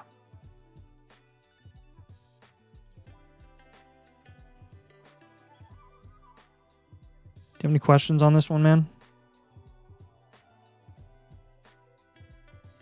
Yeah, let us know. Oh, he just says he's here. We just finished yours, JJ. So if you want to go back and watch and let us know if you have questions, you can. So we appreciate you though, dude. Another. And just message me on Discord if you have questions. All right, one more before we get to our draft for tonight, where I'm going to be drafting for Nagasuma. Looks like And I'm not drafting for anybody, apparently. Well, I am, though, so it'll be fun. All right, you get to watch me draft, that's fun, isn't it? Mm-hmm. Okay. It's funny watching you crash out. Okay. Dude, I swear, tonight I'm going to have a good draft and I'm not going to crash out one time. I'm not going to get sniped. Yeah. They're going to crush me, dude. I can already tell you. No. All right, Kirsch. This is team name. It's all good, man. Say hey, Kirsch, if you're here in the comments. We appreciate you, dude. And yeah, it's a 12 team, 1 QB, half point PPR, no tight end premium here. You've got a 10.3% production share, which is 4th in your league. You got a 12% value share. It's 2nd in your league. You got a lot of value on this team, dude. Holy smokes. You've got Caleb and Mahomes. That's an 8 at quarterback. Genty, Henderson, Bucky, Chase Brown is a 10. That's really good in a 12 team. Odunze, T, Wandale. That's like a 4. Laporte is like a 5. But you've got the 101, 111, 204, and then 3 first. It's a 9 at draft capital, 6 bench, 7.2 overall. Great team here. Standard value, running back heavy. Muy bien. Content. Not to mention, you're going to add another running back, which you can still flex another running back here. It's 3 flex spots in this league. So you can start Genty, Henderson, we're going to move him, Bucky, Chase Brown, we're going to move Bucky, and then also Jeremiah. So, like, I like that you have 5 running backs. And, yeah, we're going to make some moves here. I think you'll be able to make quite a few moves here that will really enhance the upside of this team. We're going to move that 111. Not to mention, we're going to have the power. We're going to move one of your QBs. Not to mention, we're going to have the power to up tier with your 27 first in season if we want to. And yeah, I think moving one of his QBs is smart. I think it would probably have to be Mahomes for me since this team's such a heavy contender. Yeah, probably. So with Mahomes, you're probably looking in the Scattaboo range, or if you're looking for really a wide receiver, probably like T. Higgins or AJ Brownie. With your other running backs, the types of wide receivers that we're looking for when we're moving off of Travion Henderson, probably Nico Collins, George Pickens, or Chris Olave. Bucky range, you're going a little bit lower than that, probably looking at Ladd, Garrett Wilson, or Rome. You already have Rome. You already have T. Higgins. So pardon me. I am stupid because I knew that you had both of those players, and then I decided to recommend them anyways. So let me fix that on the fly. Garrett Wilson, I mentioned as a guy. Honestly, if you want to move Bucky for a Buka, I'm fine doing that. Yeah. To help out your wide receiver room and the value there a bit. And that's pretty much, that's going to do the trick. Since all your values at running back, you basically just need to shift some of that over to make wide receiver a little bit safer. You don't have to go crazy wide receiver. I still like having your strength at the running back position, but it's still going to be very strong when you bring in Jeremiah Love to pair with Ashton Genty, and then Chase Brown is your third option. You don't have to move off of both Bucky and Henderson. I'd recommend shopping both and see what return you can get. And heck, you can still add a running back by moving off of Patrick Mahomes. Another little bonus move for you, like Avery said, the 111, probably something you'll want to look into. Sam Laporta, another move that you might want to look into at the tight end position, see if you can get up to Fannin or Kraft, or move down to like a Gadsden or a Pitts plus. Yeah. We don't really view much of a difference between any of those tight ends because that's where the drop-off is. Yes. Do you have any questions on this one? Don't be afraid to add some productive vets to this team, man. You definitely have the value and ability to do that. You'll probably be able to pull that off with the 111 is when you use that 111 to get like a Derrick Henry or an Adams. And maybe if you can even get something in addition. Yeah. Looking pretty good here. All right. Any questions here, man? I didn't think I saw Kirsch. Kirsch, we appreciate you, dude. Also, just a PSA, you spent $99 on a team review. It would have been cheaper to just get the subscription. So if you want to, if you'd rather have the membership for a year and get infinite and get $2 back, then let us know and we can help switch you over. So, which guy? Oh, okay. Okay, Nate, I'm sorry. Yes, that is his other live. So we replaced it. So he stays. Yes, he's good. Sing's good. All right. Right, that's what I was saying. Yeah, I was confused.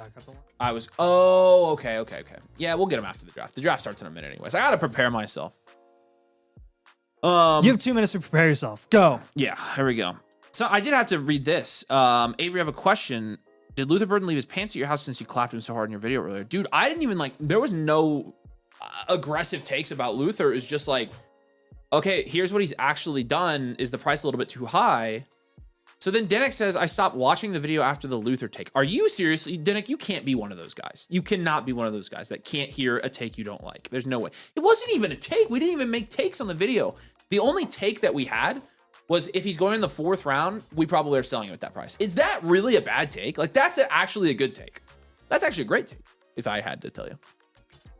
And Kyle's right. The Luther take wasn't even that absurd. It was barely a take. It was just, we were looking at his stats.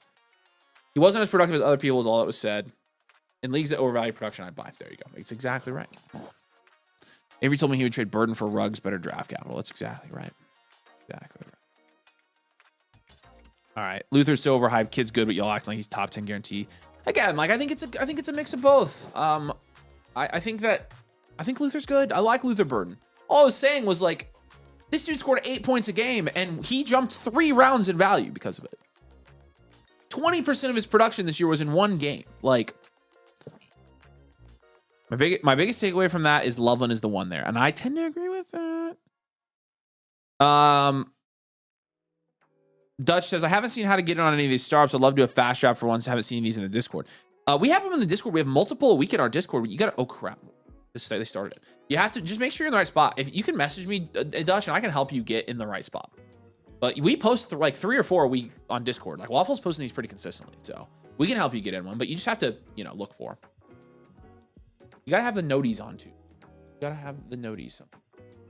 All right. Let's do this. I am the 102 here. So I am drafting. This is a $100 buy-in league. So a $1,200 pot. I'm drafting at the 1-1 and, the 1-2. And I'm not going to get sniped at all. In fact, I can't even, we're starting on a great note. I can't get sniped here. He's trying to guess. Mr. Lugubrious is trying to guess who I'm going to take. But I have multiple guys I would take here. It doesn't matter who you take. Exactly. It doesn't matter. So like, I've told you, this is going to be a chill stream. Dang it. And no, it's cue. fine. It's fine. I'm good. Finds no, a way. It's good, dude. I wasn't. Hey, no. I'm fine. Dang it. I didn't want Bijan. And it literally doesn't matter who you would have taken. He would have found a way to be mad about it. Shut up. No. Okay, yeah. This is what I'm learning with Avery. Shut up. All right, here we go. First pick here. Nagasuma and I did talk about this pick. It's the only pick we discussed. We do have a shared vision for this pick right here. I will tell you that. And the shared vision is that I don't want to take a quarterback, so I'm not going to. So, looking at my other options here, I've got quite a few of them. I think I'm going to take Jamario. Start wide receiver here. And I guarantee this is going to be an auto pick. Josh Allen's going to go off the board right here. I'd be surprised if he didn't, but he didn't auto pick. He's letting it go down, so maybe he's thinking about it. I don't think there's any bad picks in the first, range here, but I've seen, there he goes Josh Allen. I figured, honestly, Allen's a very safe pick in the beginning of these drafts. That I like him. I like taking Allen, but I'd rather start the wide receiver this time and see how. It's less about I prefer Chase over Allen and more about like later in this draft at this position, I think I can get better quarterback value than I can wide receiver value. So I'm going to take my cornerstone stud wide receiver here. And Puka goes there, 1-4. Wow, that means D is going to get, wait for it. See if D takes him. Nice thing about the 211 too is I am kind of at the end of that tier, and so I'm just feeling good today. I'm just feeling calm and good and happy. Like I'm just thankful for the picks I'm given. So I'm thankful for Jamar in this draft. Tied to Joe Burrow. So why'd you take Chase over other said wide receiver who will not be said yet? Just curious. I think Chase is slightly safer. Okay. And there he goes, JSN. I think between Chase and JSN, like, wow. I think Chase. I thought you had JSN ranked as your wide receiver 1. I probably do. But at the same time, I do think the one argument you can make for Jamar Chase is that you've seen him do this level of like production multiple years on end now, whereas with JSN, like, we have got to see him put up 20 plus points per game in back-to-back years. And, even Puka has done that technically. And so I don't know. I just feel like it's really, truthfully, Nate, I have all of those wide receivers in the same tier. So I do have Jason at 1, but I have Chase and Puka in the same tier as him. So. Ciao. All right, here we go. I think I have JSN at 1. That's what made you guys get into Dynasty? We love actually, football and fantasy football. But we're also very strategic. Jamar Chase has not put up 20-plus points per game back-to-back ever in his career. He's only done it twice. Isn't that crazy? Say that again? Jamar Chase has not put up back-to-back 20-plus point per game years. That didn't necessarily surprise me. But he's surely had like... Surely it's been close, right? 17.9, 20.2, 16.4, 23.7, 19.6. Yeah, well, the 23.7 and 19.6 is pretty much what I'm talking about. That is all thanks to Joe Burrow right there. I was going to say, being tied to Joe Burrow is a blessing and a curse. Jack said that Pitts was the pick there. I almost took him. Dang dude. I almost took him. Frick. And Gibbs goes off the board there, so we'll see who Brazil goes for here. But 5, 6, and 7 are great spots. I tend to agree. Our startup draft video, we kind of talked about that. Yeah, 6 is the best spot, says Dutch. I kind of agree with you there. I like the 6 a lot. I like 6, and I also like the 7 pick. Are there any weird boosts for this league or standard domain rules? This is standard domain rules, I think. I'm drafting standard domain rules, so I hope it is. Hate that I had to take May there. No, I think May's not a bad pick there. We have been getting multiple trades in Nathan's birthday party league, by the way. That I've been intentionally ignoring right now. Yeah, because because they're from freaking Brazil, right? Brazil is drafting and sending us trades. Brazil just sent us one, and I have not seen it yet. Are you ignoring them because they're bad? I'm ignoring the ones from... I'm thinking of a different league. Yeah. No. Mr. Throb. Mr. Throb sent us a deal that I'm ignoring because I don't want to make the trade. Brazil has sent us 2, one of which is getting Lamar, giving up Hurts and Rome. We can't... We literally can't up tier in a rebuild, dude. Sorry. That's like not an unfair trade, especially where Hurts is being priced right now, but we can't do that. We could down tier from Hurts if you want us to. The one that you just sent is JMO and QJ for BTJ. No. BTJ is the one that actually has value upside. We would need a bigger plus than QJ on top of JMO if we were to down tier from Brian Thomas. You have Swift on your team. You have Olave on your team. You have Adams on your team. What about like JMO and Adams? Or like you have Gadsden or Pitts. We'd be interested in Gadsden. So I just listed off a bunch of guys that we're interested in. Gadsden, Swift, Olave, Pitts, Adams.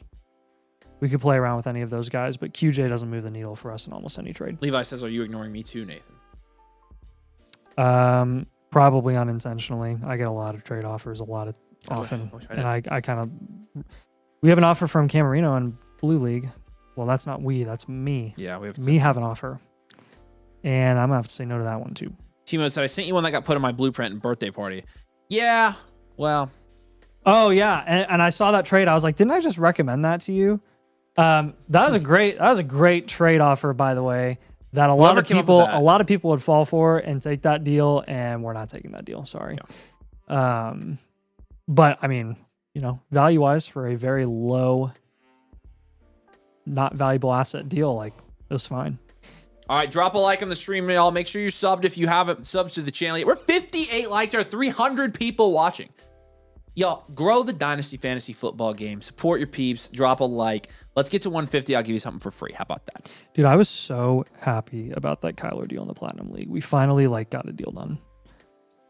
Yeah, I know. And it paid off. It was, which is weird because we sent him a deal a month ago, Kyler in a second. It literally, all it takes is one player for someone to be really low on.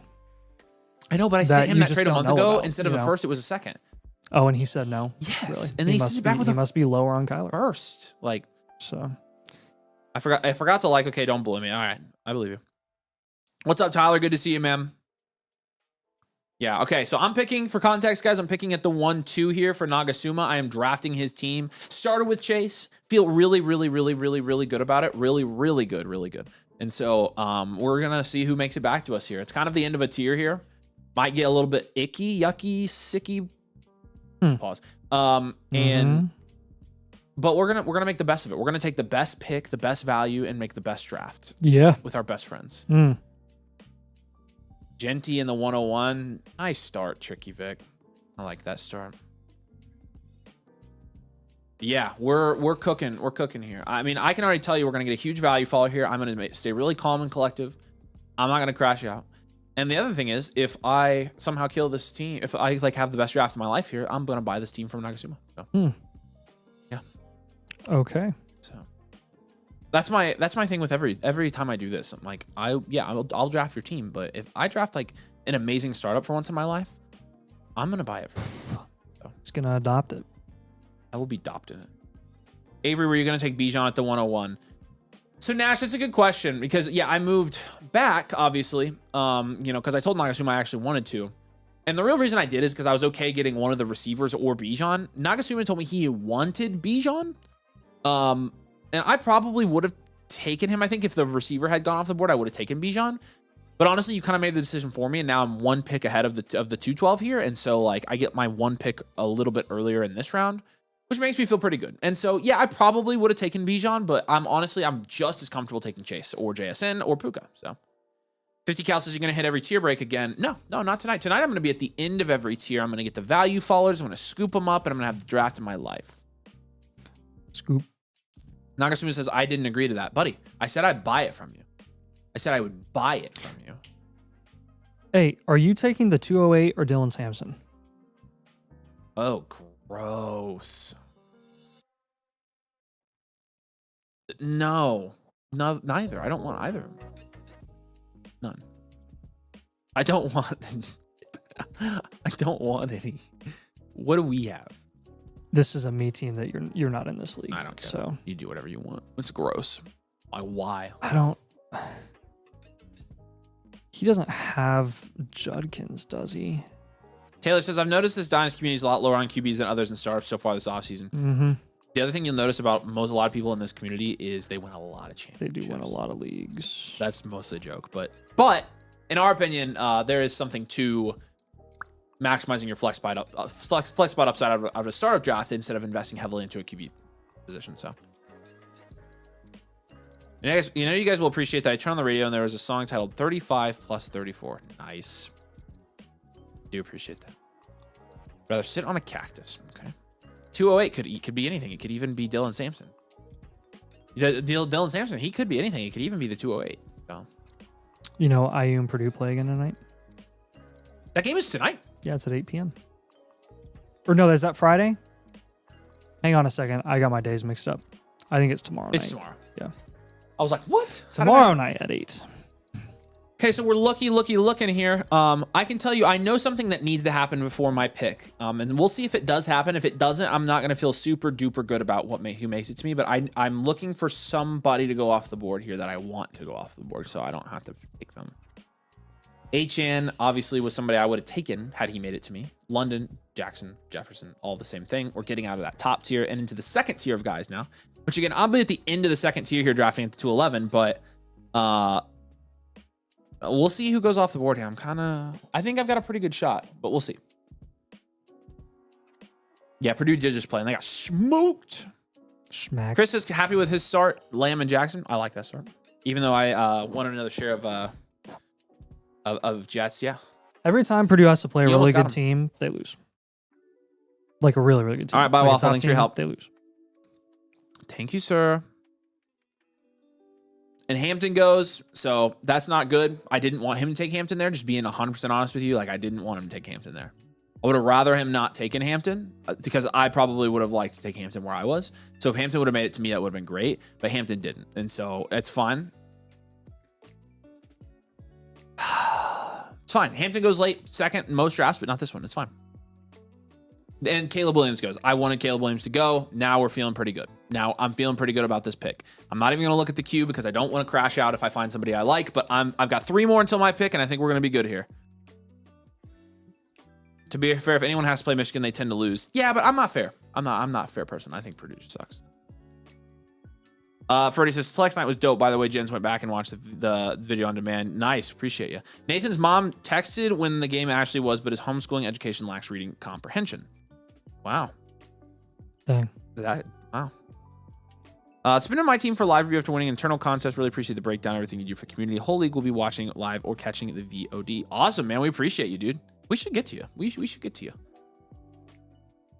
We'll see who D takes here, but I'm feeling good with Caleb Williams going off the board there. I did not want to have to take Caleb Williams.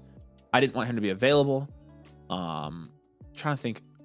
Yeah, and okay, so I'm actually feeling okay. I think I'm gonna get somebody here. I'm feeling good. How you guys feeling? All right. Clock's ticking down. We're gonna see what happens here.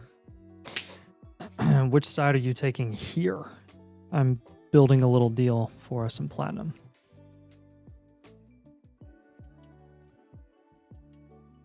Side that we.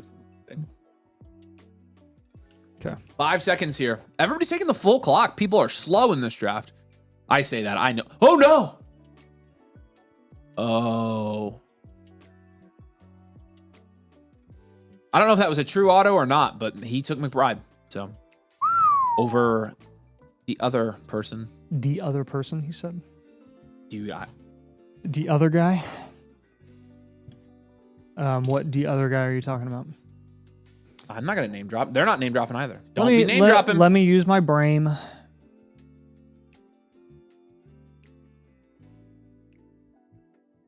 Oh. I wish when you show these drafts, you would show who's available. We don't want name dropping. So, yeah, we're not doing that. No, sorry. No name dropping allowed. We can't have the name. We'd have to turn off the chat for that to be possible. And I ain't doing that. I want to talk to you guys. Name dropping is illegal. So Big Bulls BL here, again, ticking halfway down on his time. They're going to take the whole time here. And we'll see who he takes. There's one more person I would love to go off the board here, so I don't have to take them. But I feel like I'm being greedy if that actually happens. And actually, I wouldn't necessarily mind that pick. So maybe I'm okay. Maybe I'm just I'm squared away either way. I'm gonna do this thing called predict who you take when you're on the clock. All right. In my brain, of course. Yeah, in your brain. Because I can't say it. Didn't want to be forced to take Bowers. I'm feeling pretty good. McBride's gone. Bowers gone. Caleb's gone. Yeah. Okay. I haven't looked at the queue, but I think I'm gonna be in good shape. I haven't looked though. I could be screwed. Maybe it's worse than I thought. We'll see if Singh here can, and he takes Burrow. Okay. Wow. 4 straight non-wide receivers and quarterback or wide receivers and running backs. So let's look. I haven't looked at the queue. I don't know who's on the board. I feel good. Okay. Yeah, I can live with this. I'm feeling good tonight, guys. You don't have to worry about me. Good. I feel good. I feel fine. This is a fine pick. It's a fine pick. I've got your pick already. Yeah, you do.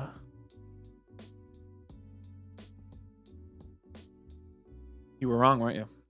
Yeah, because it got taken. Oh. Yeah. No, anybody who was available at wide receiver running back before this would have been an auto draft for me. Yeah, but I was assuming you'd take Tet if he was there. Yep. Tet is my pick there at the 211. And I feel pretty good about that pick. Yep. And I'll tell you why. I don't want to spoil anything, but I'm feeling good about this draft so far. I might just be purchasing this team. I'm feeling good too. I'm 1 for 1 on predictions so far. Nash says dirty dog. That's right. I got you back.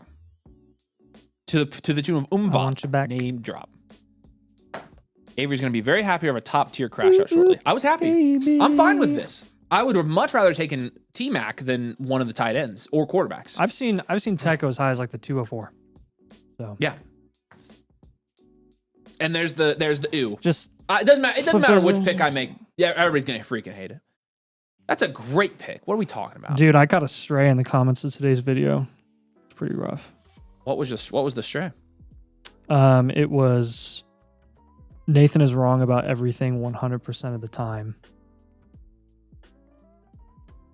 Something about like, I don't listen to anything he says, but I listen to everything Avery says. And I was like, on the Dynasty channel, I don't know how that works because we agree on 97% of the stuff that we talk about. You are listening to what Nathan says. Yeah, that's a Say, take. like, Little do like, they know, dude. We prep these videos together. Like we don't act like we are for. Very rarely the player. disagree on anything. Like whatever. It's all right. They're gelling it. The jelly of your hair. Well, that's obvious. That was a given. That is pretty funny though. I know. It made me laugh. It was funny. Every once in a while we get those comments. Yeah. So. You get them sometimes too. Yeah, occasionally, but yours are worse.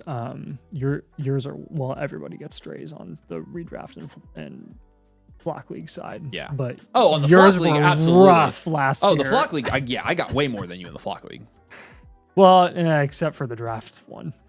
I got abused. Yeah, but the one before that, I got abused. Like we were the. I got that's true. The draft order one. They wanted to kick me out. Yeah.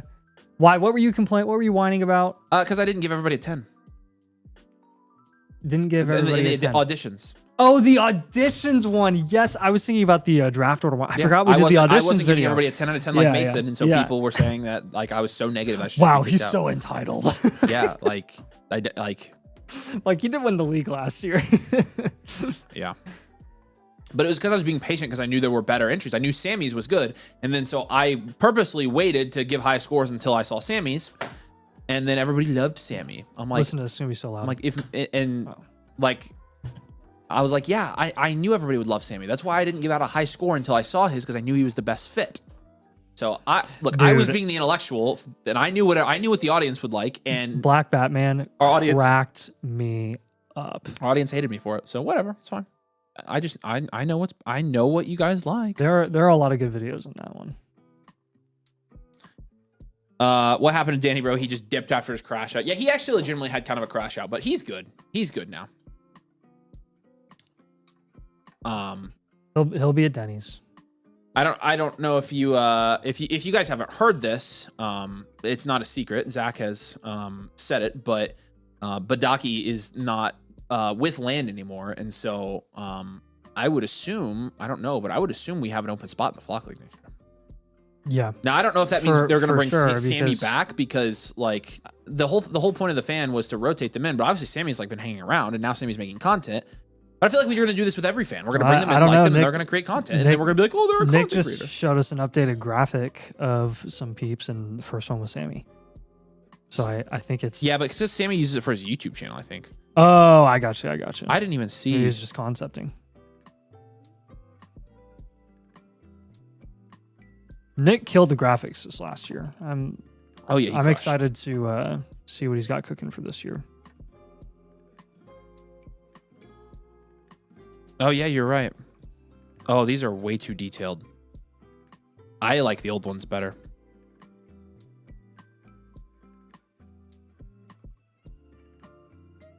I like Sammy, so... You like the old ones better? I like the old pictures better. Oh, I think this one's actually pretty nice. I think it's too detailed. I think it's scary. You don't like that it's sharper? No. My lips are going to be huge. What happened to Badaki? I think he just stopped working with Zach. So I don't. You have to ask Zach.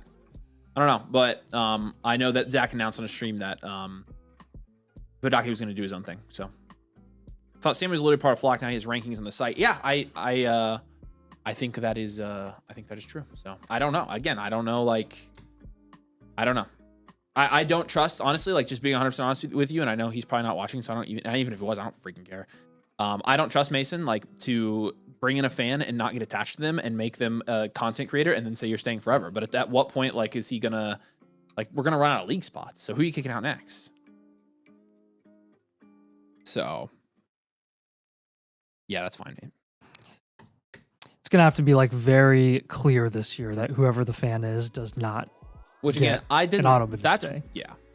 Sammy put in way too much work to not be permanent. I mean, that was part of the fan experience. So I would expect our next fan to also do a lot of work. So was gonna say, if the fan does well and the fan ends up making content every single year, that's great for them. I like Sammy, but I'm worried now that we can't bring on a fan in a contest and not hire them full time. We're gonna end up turning it into like a 16-team league. It's just gonna be a freaking handout society. I'm like, well, let's. So, but again, that's not a Sammy take at all. Sammy's great, and he's really good at his job too. He's the support guy for the Flock site now, which is great, and he's making content. So yeah, but that's not a Sammy take. That's a Mason take. I knew that would happen. I knew it would happen. I told him. Keep Sammy and set a new standard next time. I just don't trust. If it were me making the decisions, yeah, but it's not. So we'll see. We'll see what the Lord Emperor says. If any of you guys have a Puka Nakua connection, let me know. Yeah. Maybe we can. Maybe we can get him on the Flock League draft. Yeah. We can get him on the Flock League drafts, and I will be the one that selects him. I'm starting to think through. I am already thinking through the Flock League draft for next year. I have not even given it any thought yet. I'm like, I already have a decent idea of like where different players are gonna start to settle the closer we get to the start of the year, and like where I'm guessing where my favorite range is going to be. I'm not thinking about it, and honestly, like I probably won't think about it at all until redraft kicks off again. No, I mean realistically, I probably won't think about it very much until we go on the trip, which like because I don't know where I'm going to be. We have the competition for the draft spot. Like, right. I don't want to get attached. I'll know the best ranges. That's the thing with me is like, if I get too married to a range, then I get like really annoyed with wherever I end up landing if I don't get in the range that I want to be in. So that's part of why like Wilson goes there. Yeah, I was expecting Wilson to go. So I got 4 more picks until mine. Three more picks until mine. I have somebody I want, but I'm not going to get too attached because I know they're probably not going to make it to me. 2 more picks until mine. Oh, no, 3 more now because the 103 went off the board, which is fine. It's fine. It's fine. It's fine. That is a good pick, though. I have somebody I think I want here, but I don't want to get attached and I don't want to crash out. So I'm just going to stay very calm and collective and cool and collective and calm. And we're going to take who we get. We're going to take who we get here. The tier drop off doesn't come until my 2nd pick, and that's where it could get ugly. But I do have somebody I want here, so we'll see if they end up going. And everybody's running all the time off the clock. It's a slow draft. Nathan, if anything, you should be training to get the spot you want. That's true. Although he was the only one that did that last year. I was the only one that trained, and then because y'all changed the freaking rules day of in the middle of the competition, you gotta be flexible, Nate. Like. And again, like, you shouldn't have been practicing anyways. Herbert goes, I liked him going there. You shouldn't have been practicing for it. Like, there's nothing about flexibility. It was all about, like, zero athleticism and lack of talent. Like, it's a freaking football. Take some athleticism. Bouncing. Yeah. I actually, looking back, I was so mad that I don't even know why I tried. What I should have done is chucked it as far as I could, kicked it as far as I could, and punted it as far as I could. What good would that? I would have done it on the other side of the field. Wormy says he knows exactly who. You guys don't know me. You do not know me. Don't name drop. Don't name drop in the comments.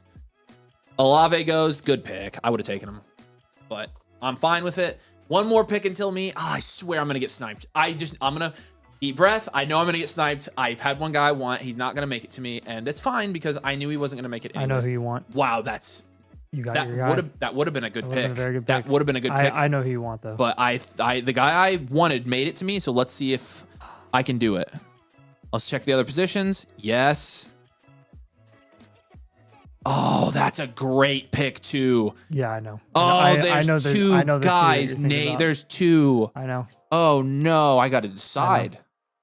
Both great picks. And both. You know what? I know exactly what I'm going to do here. I know what you're going to do. I think I'm going to be good to go here. I know what I'm going to risk it because I want one of these guys to make it back to me. Honestly, I've got 3 picks that I like here, so I think I'm going to be good either way. What you're going to do. Don't be name dropping in the comments. I'm not looking right now, but don't name drop. Oh no, I just exited out of my. I know. Okay.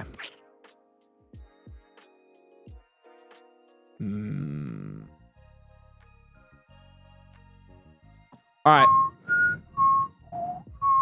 All right. I gotta see if I can get this guy on the wrap. I know this guy's not making it back to me, so I'm gonna take Lad McConkey. Oh, I did not think you were going with that guy, and I'm surprised that you thought he wasn't gonna make it back to you. I think that would have been the guy that would have made it back to you. Mother fricker, dude! If I'm wrong, I'm gonna kill somebody. I need my guy back, Nash. Do not take my guy here. Well, I'm now 1 for 2. Nagasuma says we're almost perfectly in sync. That's right, we are, buddy. Don't jinx it, Nagasuma. Holy smokes. Yeah, that's the other guy. Yes, you got, yes. Yes, you are in my brain. Yep. Except the third guy. I'm not taking the third guy. I won't touch him. I'm not. I'm going to get double sniped here, Nate.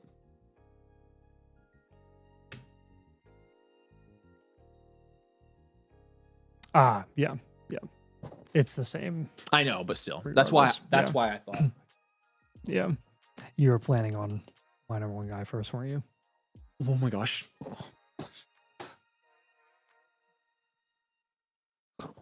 Come on, dude. Nash. Hey, once you're done, Mr. Lugu. It's all right. It's a win-win. Please. It's a win-win either way. I would love to know if Avery sniped you with Lad McConkey. Were you planning on taking Lad McConkey? Because if you were, that means Avery was right. I'm not looking at the chat right now. Come on, baby. One more pick. He's trying to guess. He's trying so hard to figure out who I want here. So honestly, there's 2 guys that I like pretty evenly here, so I'm just kind of a win. Oh, man. Come on. All right. 50 seconds. Oh, we can do this. Come on. I love my start. This is a good start here.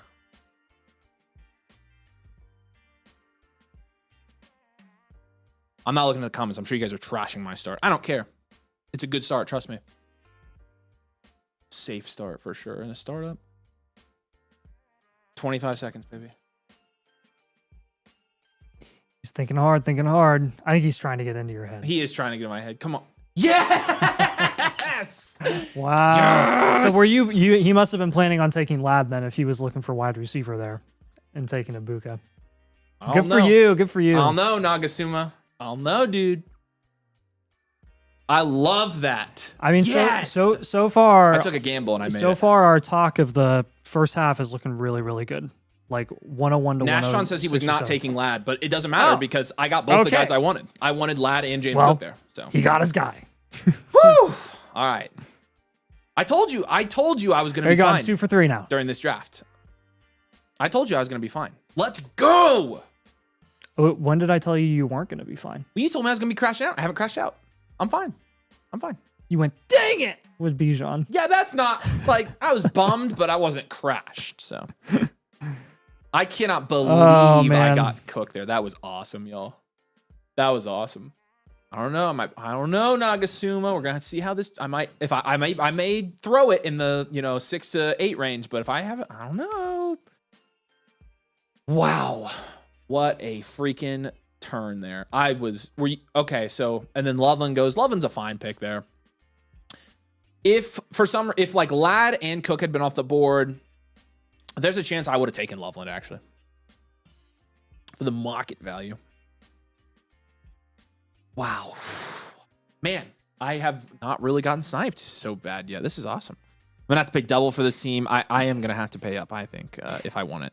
So. Hey, Tyler, I'm seeing your submission, man. Looks like you bought a regular team blueprint. If you're wanting that live, make sure you select the live team blueprint If you do option. want it live, we can issue that voucher back to you, and then you just have to upgrade the voucher.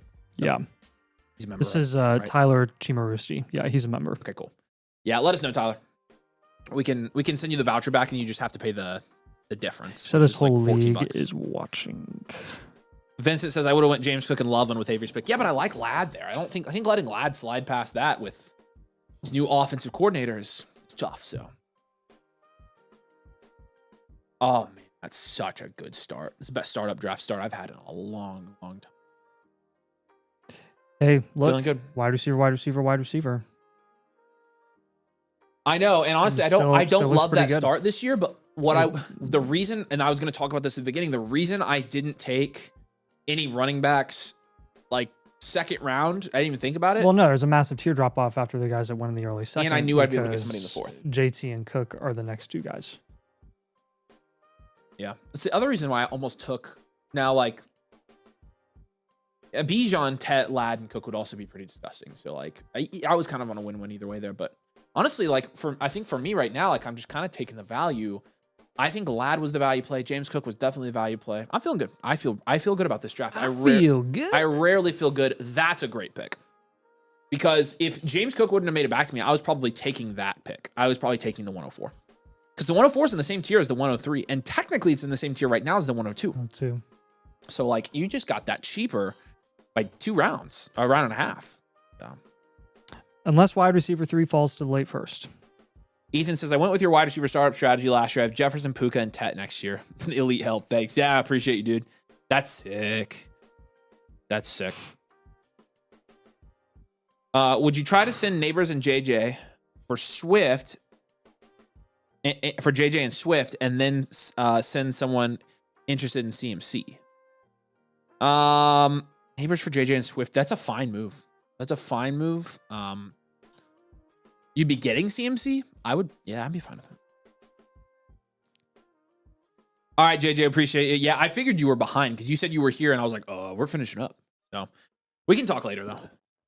Why are they drafting kickers? Kickers are rookie picks in this draft, and so we've had 4 kickers go off the board. So what was just drafted is the rookie pick 104 for 2026.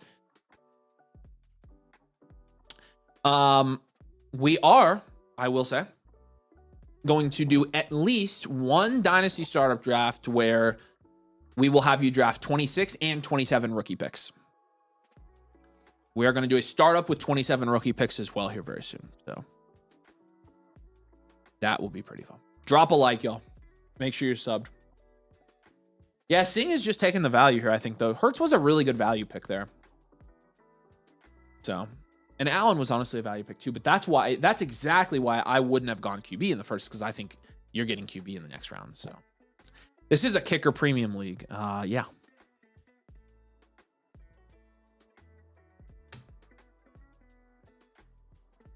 And I'm surprised Rice goes there, but he does. So Brazil is confident that Rice is not going to take a bump here. So that's good. That's good. Hopefully he does not.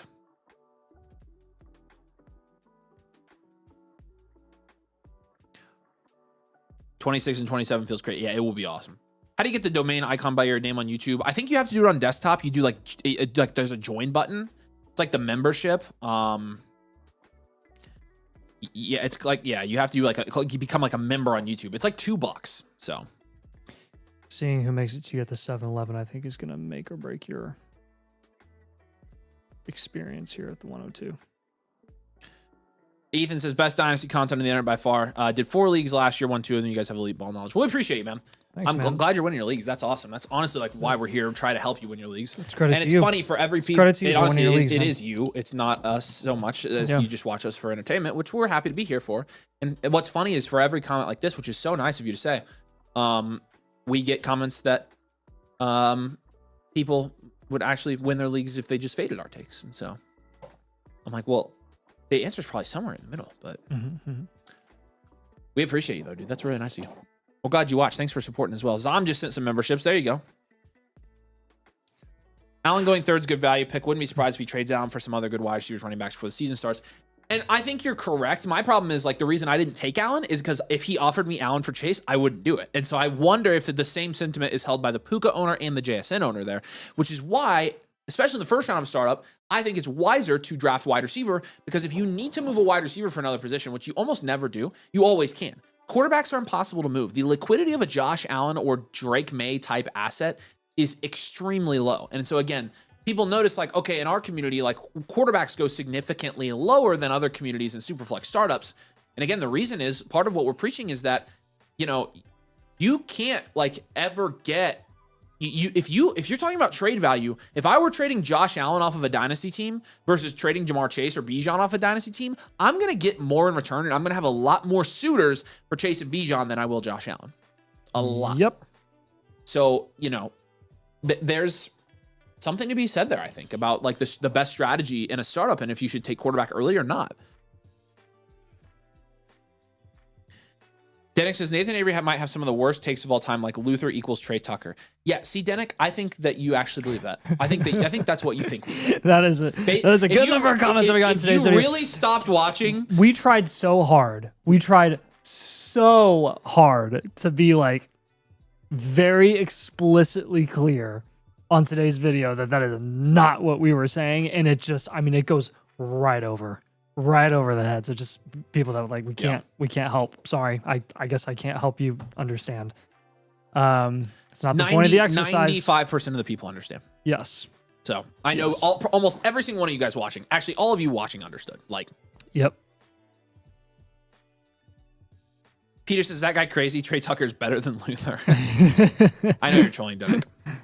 You did say you stopped watching the video after that, which I can't stand it when people do that. Like, I stopped watching. You can't keep watching after you hear something you don't agree with. Wait, Denick said that? Yes. Why? I know. Why'd you stop, Denick? Come on, man. You're supposed to be better than that. Yeah. It's supposed to be a fun exercise. Come on. We did it with one of our favorite players in Tyler Warren. Alex says you tried so hard and got so far, Nathan. In the end, it didn't even matter. It did not matter, dude. Lions, you are exactly right, dude. It's the exact same as Brock Bowers. We try so hard. A carbon copy. We try so hard to like address every angle of every counter argument possible and be like, yeah, that's valid. Here's why we think otherwise. Or it just it's never good enough. It's never good enough for the 5%. We legitimately, I think of all Dynasty creators, we instead of like sitting there and just like telling you our takes and why we think that way and like saying that we're exactly right, we try to give, like you said, we try to give counter arguments. We try to give every point of view and talk about what's valid and what we disagree with. But we always say like we could be wrong about this. Like we're as open about that as anybody. And still people will be like, oh, these guys don't know anything. What a terrible take. Trey Tucker is Luther Burden. Those are the ones that I don't like it when our opinions are mischaracterized. Yeah, that's what really personal gets insults me. are fine. Like, yeah, these guys are stupid. Okay. I mean, more than half the time, the personal insults are actually funny. Yes, but it's the mischaracterization of the takes. Like, no, like, yeah. So, anyways, that's a little content creator ranting like that. Yeah. Again, everybody who's 99.9% of people watching this stream, you guys know the drill. Like, yeah. It's the trolls that scroll through the videos, don't watch, and then comment. Like, and our content is not built for those people. Our content is meant to be listened to because it's very discussion-oriented. It's strategy-based, so. The nice thing is most of the Dynasty market is not like Redraft where they just skip and look at stamps and they like don't have a super high attention span, so then they end up just like racing through everything after they see like the first minute of us, But for Dynasty, like most of the Dynasty market is actually going to like listen to the entire argument. Well, and the thing is like this isn't the type of fantasy football content where the title is we hate these players and you can scroll through the timestamps, see all the list of players we hate, and then you've got the full take. We hate that player, that's the take. Right. I'm like, why do you think the video is 38 minutes long? In a sells video, do you think it's 38 minutes long? We might say to sell, the title might be one thing. We might have a timestamp with a player in a sells video, but if you listen to the segment, we're talking about how at price you can down tier to this player, this player, this player, and if you don't get that, you shouldn't sell. But people don't listen to that because if they scroll through, all they're seeing is sell these players. This is the player we're selling. Right. And so, the content is meant to. That's a great pick right there, Brock Purdy. That is such a good pick. Fifth. That's insane. That's awesome. Good pick, Chris. The content is meant to be listened to. So, people who don't listen to it that trash it, like I would trash our content minutes. If I only read the surface of our content and our titles and our timestamps and didn't actually listen, I'd trash our content too. Because it on the surface, it would look not good. But we always joke about our videos being way too long because we talk too much. But the reason we talk too much is because we try really, really hard to come up with a very like comprehensive argument that covers everything and also the shortcomings of our own argument so that we can recognize if you disagree with us, it's fine. Yeah, John wants to know if there's a video on the 27 class coming soon. Honestly, That probably would be a decent video, wouldn't it? Yeah. Let's do it. Yeah. I'll write that down on my that. notepad. Which notepad? We have a pretty good picture now. Yeah, we do. Well, I think we do have a fairly good picture. Yeah.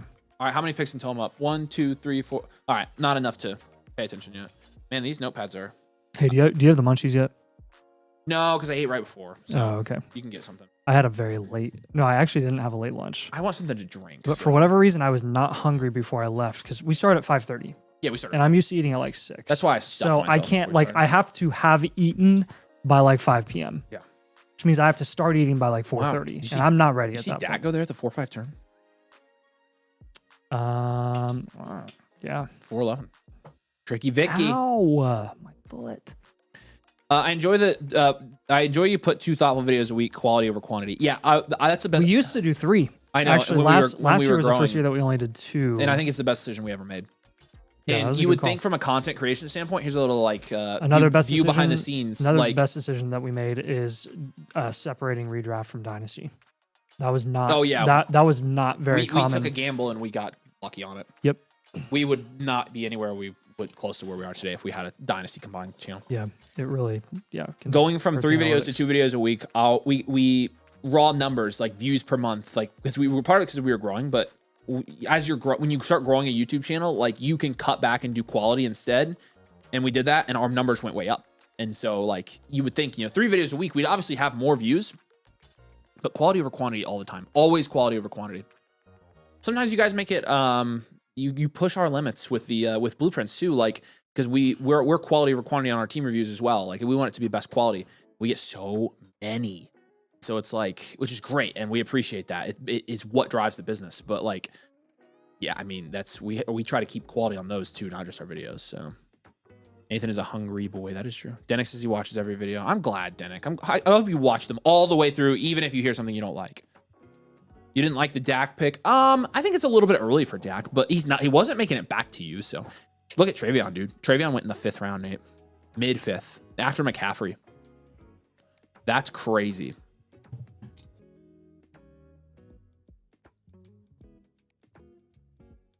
What? Nothing. That's anything. You said McCaffrey going ahead of Henderson is crazy. I heard you.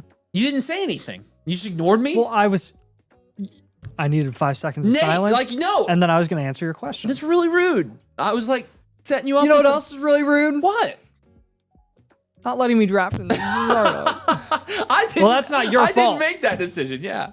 Nagasuma asked you. You guys need to give Nathan some confidence. Come on. Somebody pick me. I feel like the kid in school who was picked last. I'm glad you guys like the video length because they're a little long nowadays. We just talk. We kind of yap. Yeah. Here's the thing. Which you yap too on videos. It's not just me. Oh, I'm not a yapper. I am a rambler. Yeah. 100%. I'm a yapper. I literally I talk in circles often. And like it drives me crazy sometimes, and I try to like hone it in and bring it in. And sometimes I'm just really not good at it. I'm not like, that's just kind of a natural tendency. But I also talk way slower. So like for me to get a point across, it takes me twice the amount of time. Travis says, last year I only watched 195 videos. YouTube said I was in the 0.1% of viewers. So that means others watch every video too. Yeah. I will say we have the most cultish following in the best way possible. I mean, part of it is because like legitimately we do this because we love interacting with you guys. That is the whole fun of the job for us. It's the best part. Not even close. Not even close. And we have the best audience in any fantasy football circles. The only ones that rival it, in my opinion, are like footballers, but they're just so big. And Mason has a pretty cultish following as well for his redraft channel. Outside of that, I think we have the most cultish following and audience in the fantasy space. And that's credit to you guys. You guys are awesome. It's not anything Nathan and I did. It's just you guys are diehard analytical nerds like us. So, all about putting out good content. The videos give me something to look forward to just listen in the background. Yeah, I know a lot of people do that too. And that is nice, especially I try to release them around lunchtime during the week so that you guys have something to listen to while we're all working. So I don't listen to our videos. I'm just working, but I release them for y'all. I try to time it so where midday, When we're bored, trying to get through the work week, we got something to do. That's what the goal is. The goal is to play Dynasty and be entertained. All right, 2 picks until mine. I haven't even looked at the queue. I'm not even going to look at the queue. I'm not looking at the board. I don't want to get upset. I don't want to get sniped, so I'm not going to. I see Chase Brown went. I wish I would have gotten him, but oh well. You guys scratched the nerdy fantasy football itch. Yeah, that's literally like we are scratching our itch for nerdy fantasy football every day in, day out. Adam says, just want to let you know, boys, our offer was accepted on a house in Indiana today. I'm going to be a Hoosier again. Let's go. Go Buckeyes for life. No, not go Buckeyes. That's awesome, man. Welcome back to the best state in the union, except for like 10 or 12 other states. We appreciate you. Congrats, dude. That's awesome. That's a good day when you get an offer accepted like that. Avery, why couldn't you have drafted like this for me? I'm sorry. I'm cooking right now. Herbsy says, you guys watch the Footballers. I've never seen an episode of Footballers. I'm not going to lie to you. I respect what they do, though, because they're massive in the industry. We also have personality. That's true. Some people hate our personalities, though. We do have personalities. We definitely are not dull because we're actually just being ourselves. That's how Nathan and I are off camera, too, believe it or not.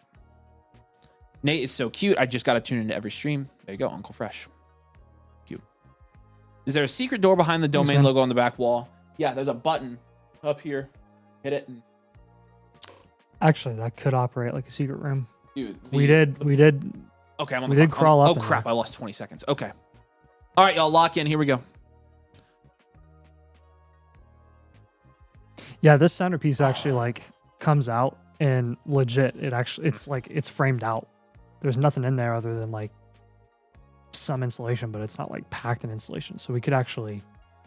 It could be like a little secret room. Wow, of course, you freaking people. But we did close it off, so we can't do it. Oh, we can't do it now. It's not a bad pick. There's not a ton of obvious picks here. Would be fun though. Would be fun.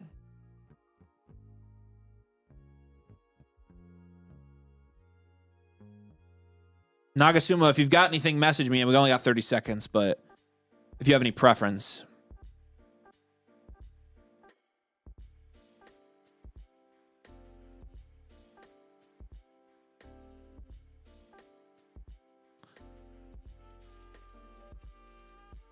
I really don't want to take that player.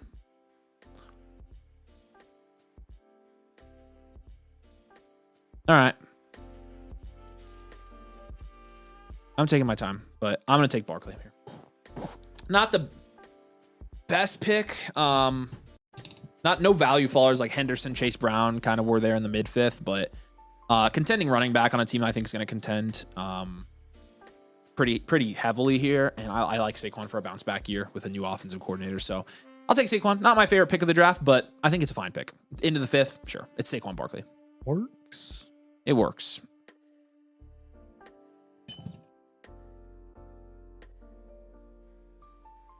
Of course he is.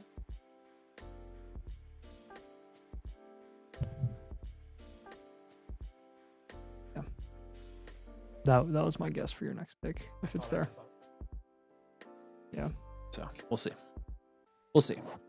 Feeling all right. Because you can just take. Hey, no name dropping. No name dropping. The footballers think they're funny, so at least you guys are self-aware. No, we don't. Honestly, most of the stuff we say is not that funny. Sometimes you guys think it's funny, but I think it's because like it's. I don't know.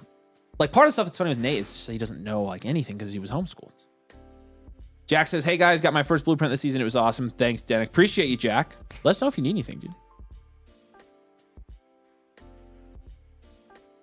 I know, dude. I think people are overly down in Barkley, so it's a good pick for your running back too. Absolutely, yeah, I think so too. JMO goes. JMO was an option for me. Well, I might get back here. JMO. See who he goes here at the 6-1. I've got an idea of who I want here. If I get sniped, it's okay. I've got a couple players that I'm cool with here.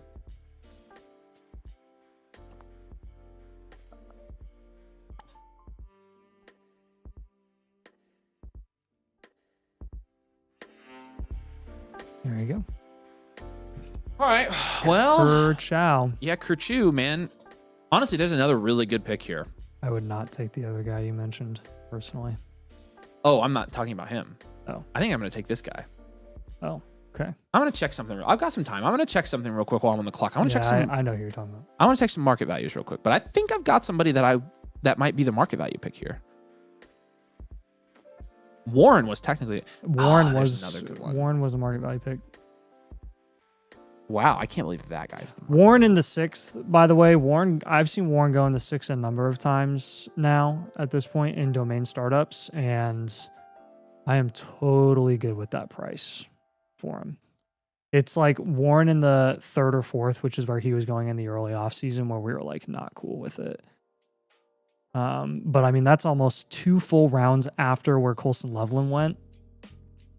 I mean, yeah, I'm good with that. All right, Tyler, we got you. Appreciate you. Yeah, I'm not gonna lie to you guys. I think there's a couple of really good picks here, but this looks like a pretty. Oh, he told Nagasuma says somebody different than what I was thinking. Ooh. What's my Q like? You have 6 seconds. I know. All right. There we go. Oh my. Wow. Yeah, I'm going to take Jordan Love here. I mean, the tier drop off at quarterback after Love is pretty significant. The guy's making it back to me. I'd be kind of cooked at quarterback. I've waited long enough. Love fell quite a bit. The early 6 Jordan Love I think I'm good with, so. I think that's the play, honestly. Like, he was a value faller, too. He was the value pick. Like, for sure, who was the value pick. So, 6th round, my first quarterback, I'm fine with it. Chat says it's good. All right, good. I thought so, too. Like, I mean, he's a value play there, and I just know I'm going to get screwed at quarterback if I wait too much longer. So, because there was another guy I was considering. There's really 3 good picks left on the board right now. I kind of got stuck at the end of a tier, which was pretty nice.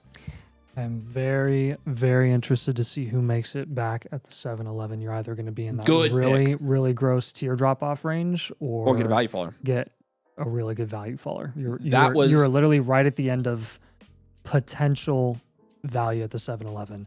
And I know. If not, then you're screwed. That K-Dub pick, solid. And Burden goes, I was not taking Burden. That's much better value for Burden, though, than 4th, 5th round, obviously. So I'm okay with Burden at that price. Honest. Like, that's a round and a half lower than what we were talking about in the video. So he fell. I'm good with it. If he honestly into the 6s is where I'm really comfortable taking Burden. I almost took Walker. I almost took Kenneth Walker. Lensicky, I would hold up on that, man. Let's I think he'll be going a little bit later than you'd expect. Don't be name drop him.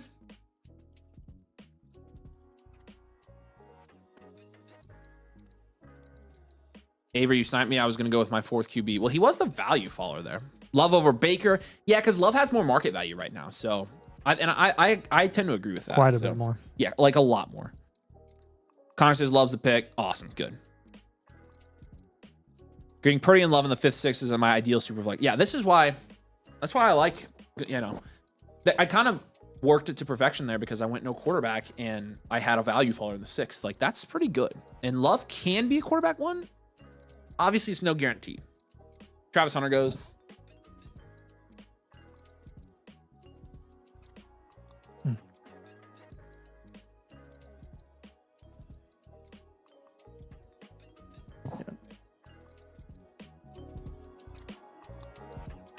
Yeah. I was thinking about that too, but is Travis Hunter completely cooked? I don't think he's completely cooked. If he were to play wide receiver, that's earlier than where I usually see him go. If he were to play wide receiver, like if we knew that, that's a great rookie pick, by the way. The 6th, that's a great pick. 106 in the 6th round is good. I almost took the 106 there. If we were to find out that Hunter were to play wide receiver, this would be a steal. I guarantee it was. But at the point where we don't know that, it's just, again, I don't know. I'm done trying to guess with Hunter. So Nathan is such a square. That's funny. What do you mean by that?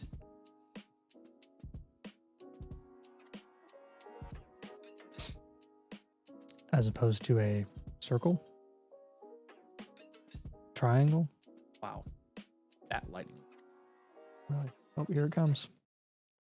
It lit up my window. I looked at my shade. Kerchoo. LaFleur's got to let Love throw more. He'd be QB1 if he did. I'm hoping now that I've drafted him on Nagasuma's team that's what happens.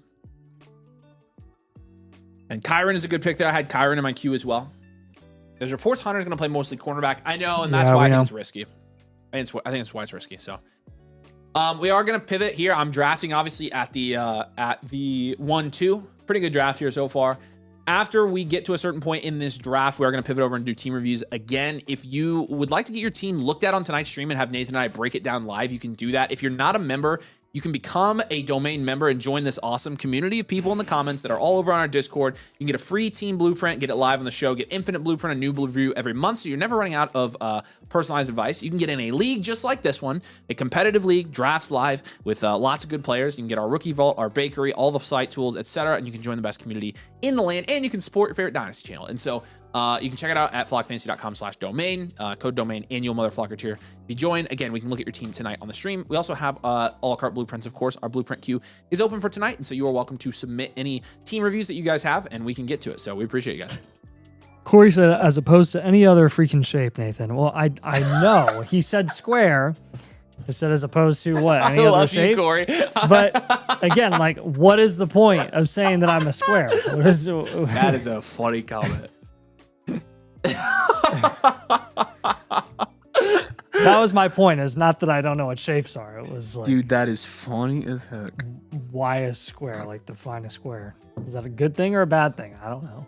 What's the difference? I don't read into shapes. What's the difference between Love and Stroud? Honestly, Matt LaFleur loves to push the run. Yeah, okay, or force the run. So let's test that theory. I think that Love has a lot more upside than CJ Stroud, and I also think you've seen a little bit more production. That's been proven. Yeah, because Love was a QB5, I think, one year. Yeah, he averaged 19.4 points per game in 2023. Stroud averages 13 and 15 points per game these last few years. Jordan Love averages 16.5 and 16. So a little bit more of a production, and that was kind of Love's floor in my opinion. I think Love has a lot of room to go up again, and so also he has a lot more market value. But yeah. Thanks, Tyler. We got you down, man. Oh man, that's funny. It's a rectangle with 4 equal sides. Jesus, Nathan, homeschooling did a number on you. No, I understand that. That's not the point.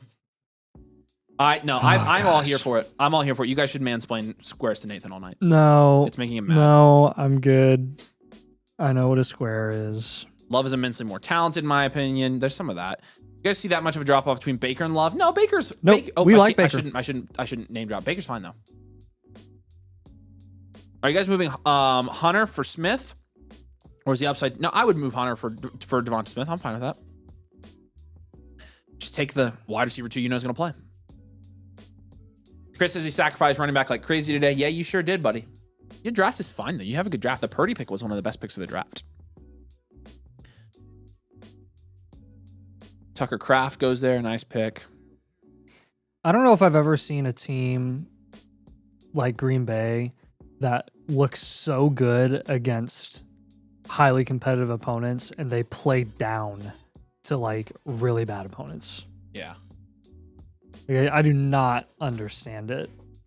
It's like LaFleur literally looks like a genius one week and just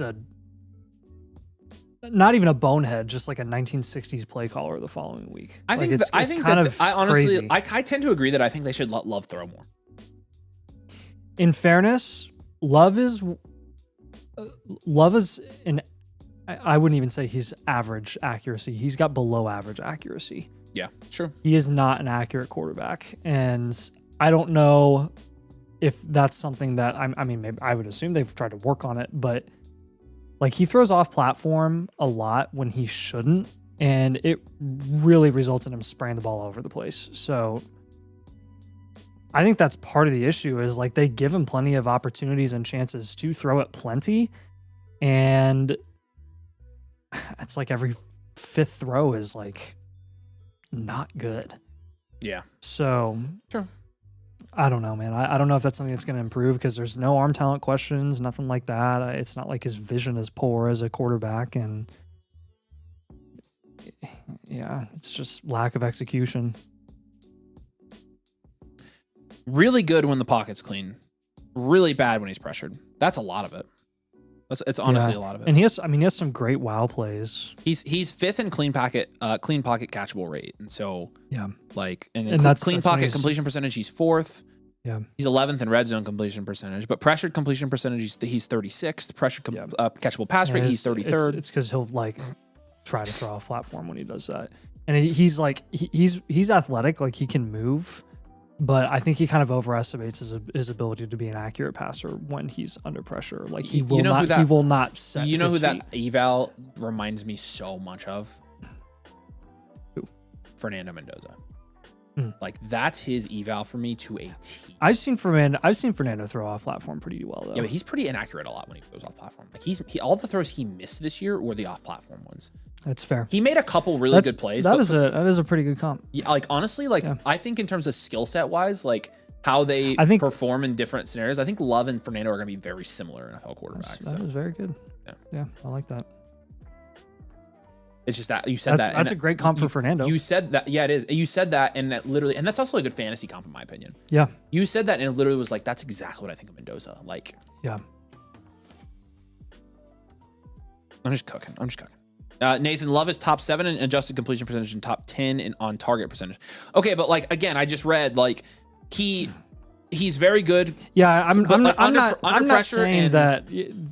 I mean, a big chunk of the game is throwing off platform or throwing when you're under pressure, and that's kind of the point. Is you can't depend on Love to have a perfectly clean pocket every time they want him to throw the ball, and the reality is the efficiency metrics really fall off when he has any bit of pressure whatsoever. And it's not because he's not mobile or he gets sacked all the time. It's not like he's a statue. 34th in the league in escape We're rate. talking about accuracy. So 14th in protection rate. So average protection and does not ever get out of that. Yeah. So I think there's truth to both sides of that. So the user hand said, I've always thought his decision making under pressure is just awful watching him every that's single his week. problem. That's probably his main. That's interesting. And if you remember, in the national championship game, that was Fernando's second worst game throwing the football. The national championship game was. Yeah, his first worst was Purdue. He was they barely bad. gave him a chance to throw the ball. But he was so inaccurate. I would have crazy. I would have guessed Iowa was pretty rough. Iowa was rough too. Yeah, it was. Penn State was not good either. No, Purdue, Penn State, he made up for it at the end of the game. Purdue, in my opinion, was his worst game of the year by far. I remember watching that game. I was like, oh, he better clean it up. He almost threw 3 picks in the first quarter. That's when I started crapping my pants because I was like, we're about to play Ohio State. And that's the 107 that just went. So I know. He better figure it out. It all worked out. Jacobs goes, Harvey goes, ETN goes. And again, we talk about the tier drop off. When you start seeing these running backs go, it's going, gone. And so I might hit the tier drop off pretty hard here. We're going to see what happens. I'm up in 5 picks. It might get ugly for me. I'm not going to lie. And I'm not going to look at the board, not going to freak out because it's going to be fine either way. Jacobs at this price seems like a screaming buy to me. I agree. I am buying the frick out of Jacobs at this price. I like Jacobs. He can die on my roster for this price. He's also a Packers QB and has job security for 10 years. Who cares how good he is and productive as a starter? Yeah, and there's some of that too. And in the 6th round, I just think, again, it's all about price. It's a decent price. I'm not over investing in quarterback here, and I still have a quarterback that I know is reliable and is going to be a starter for a while. So I get the Matt Ryan comp for Fernando, I will say. And again, this is coming from a Colts fan who watched a lot of Matt Ryan when he was totally immobile in his last year. He was concrete. But I don't remember Matt Ryan in his prime in Atlanta really being a guy that was a mover. Ever. He wasn't. I think he wasn't often extending his plays with his legs. I think Fernando. Javonte goes. That's tragic. Fernando can be a little bit better of a mover. I think he's a little bit. Matt Ryan is a fantastic comp for him, though. Honestly, it is. That's his ceiling, in my opinion, is Matt Ryan. Yeah. Matt Ryan was a great NFL quarterback. Wasn't elite, but he was great. Atlanta was so fun to watch. Denix says I went in on the first live Dynasty domain. We need to do an auction league next. A-Town says, am I in the queue for tonight? What's your username there, A-Town? We can tell you. Is it A-Town? Is it A-Town? We have him. Panic 7-2 didn't realize on the clock. It's not A-Town. On the borderline of stinking. Where are you at? 702? Harvey's not a terrible pick there, folks. You're fine. You're not having a bad draft. You're having an average draft. Tonight is a very important game because both Washington and the Pacers are tanking. Yeah, that's very true. Currently, the Pacers are losing by quite a bit. Was he a great QB without Julio, though? I mean, I don't know. Julio Jones was there for all of his prime for the most part, right? Like Julio Jones. Like, I mean, from 2011 to 2020, he was there. And Ryan, like that was his prime. Starting in like that was the Julio Jones and Roddy White years. Yeah, and then you had Calvin Ridley at the tail end. Yeah, and so that was Julio was drafted like 3 years into Matt Ryan's career, and so like that just happened to coincide with and it is funny when you look at he threw for 4,000 yards every season between 2011 and 2020, and every season outside of that he didn't hit 4,000 yards, and those are it correlates exactly to Julio Jones. So that is kind of funny. You can tell a noticeable difference.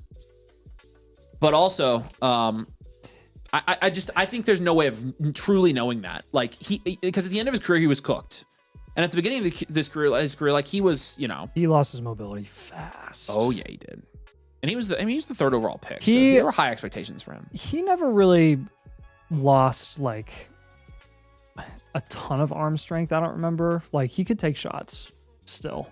He could, yeah. But. I mean, that dude was. I mean, it was like his ankles were made of lead. Well, when he was on the Colts, I mean, it was awful. It was awful. I remember watching that first game, and I was like, "Oh no!" Like trying to stay optimistic, and I was like, he'll be like Rivers, where Rivers couldn't move, but he'll just, carve you up anyways. Because Rivers in 2020 was awesome. Like, Nate. We went to the playoffs and almost beat the Bills. I got before the drop off. The drop off. I got one guy. I need one guy to come back to me. And I'm gonna have the best draft of my life here, and he's gonna make it back to me. I'm about to kill this draft, dude. Boom. Henry is my pick there. Oh my gosh. Yeah. Oops. Oops.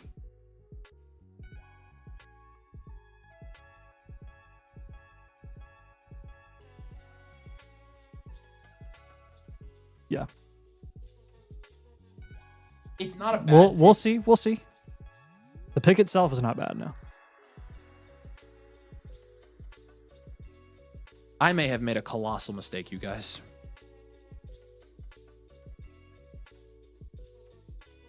Holy cow, Nate. I'm such an idiot. I could have had the best draft of my life. You have a chance. You have a chance. I don't think I do. Makes too much sense. You said, did it. Oh my gosh, you guys. I'm so stupid. Don't name drop, please. Actually, regardless of what happens here, you're going to end up with a good pick at the 8-2. I will have a good pick, but I threw with this pick. You could have had two better picks, yeah. Yes. Oh my gosh. Dang it! And there's a crash out moment. No, Avery, you stupid idiot! Oh, God. Dude. There are a number of good picks here. I'm such an idiot. Oh my gosh. I cannot believe you guys didn't take Cam Ward. What are we doing? Oh, man. He was literally in the queue. Oh my gosh. I blew that pick, dude. Holy smokes. It's all right. I still like Henry there, but I could have killed it. Oh, I'm such an idiot. I'm so stupid, dude. Oh my goodness sakes. What a freaking idiot. I'm so dumb. I should have looked for one more second. One more. I cannot believe I did that. I can't believe I did that. I'm so stupid. Whatever. There's another pick I love here, though. And I want him to make it back to me. If he goes here, I'll be pissed. He should make it back. That's why I didn't take him. If he doesn't, you'll be fine. There are a number of good picks here.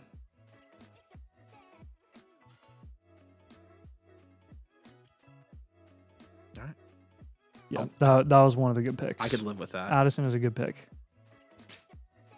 Let's see if we're thinking person.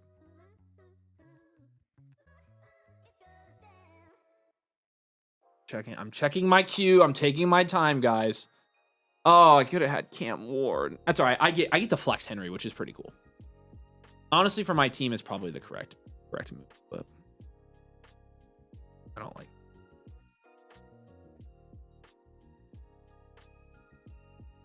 Oh, dang, I didn't even see him.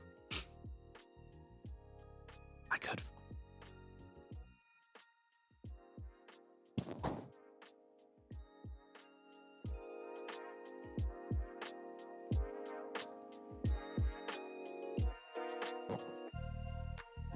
Really?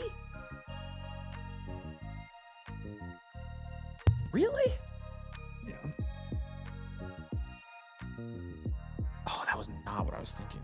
I don't like that, though, for this team. I like the latter for this team. Because otherwise you're probably... Oh, you're right. There's actually another guy there. That's another I'll take the option pick. if you I'll don't take the wanna pick. go with. It's fine. There you go. I'll take the pick. I'm not disappointed with that. I'm not gonna name drop. There were a lot of guys I could have taken there. Yeah. That teardrop happened a lot later than I thought. Actually, the teardrop hasn't happened. So Lensiki, Jacob's going at the 701. That's what I was trying to tell you. Like you said, it was a wrong pick with Jordan Love at the 6'2". Jacob's fallen into the 7th, like consistently now. So I don't think that. Jacobs at the 6'2" at this point would have been a market value reach, which is crazy. But like I agree with you. I like Jacobs. I think Jacobs at the 7-1 is a really good price. So that's the 109. I was debating Devontae Adams, and Nate said 109 over Devontae. What do you guys think? I thought Adams was the play. The 109 is obviously much more on a team where I already have Barkley and Henry. Much more insulated. In the eighth round prices, the 109 is more insulated than Adams because really, when push comes to shove, we're going to start talking about like 112 to 201 conversations for Adams when we get close to the draft. What do you guys think? And I've seen Adams go for 201 prices plenty of times before. That is a pretty good value there on the pick. Yeah. Yep. If that better not be the 110 or I'll kill you. I was eyeing that one the whole time. It's the 109. Wow. Yeah. Cool. Man, I could add Cam Ward still. But I do get to flex Henry, which is pretty nice. Yeah. Ward in the 109 would have been a dream go. Yeah. It's fine. Then I would have been screwed on my Ward and Henry would have been fine too. I was gonna say I needed to get Henry there for my flex. If I'm heavily contending there. Yes, I know, Nagasuma. That was my other guy. That's who I was hoping made it back to me. That's who I was talking about.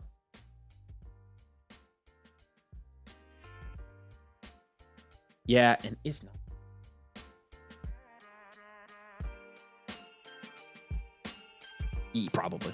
Probably. So Nagasuma, we have the same guys in our queue. So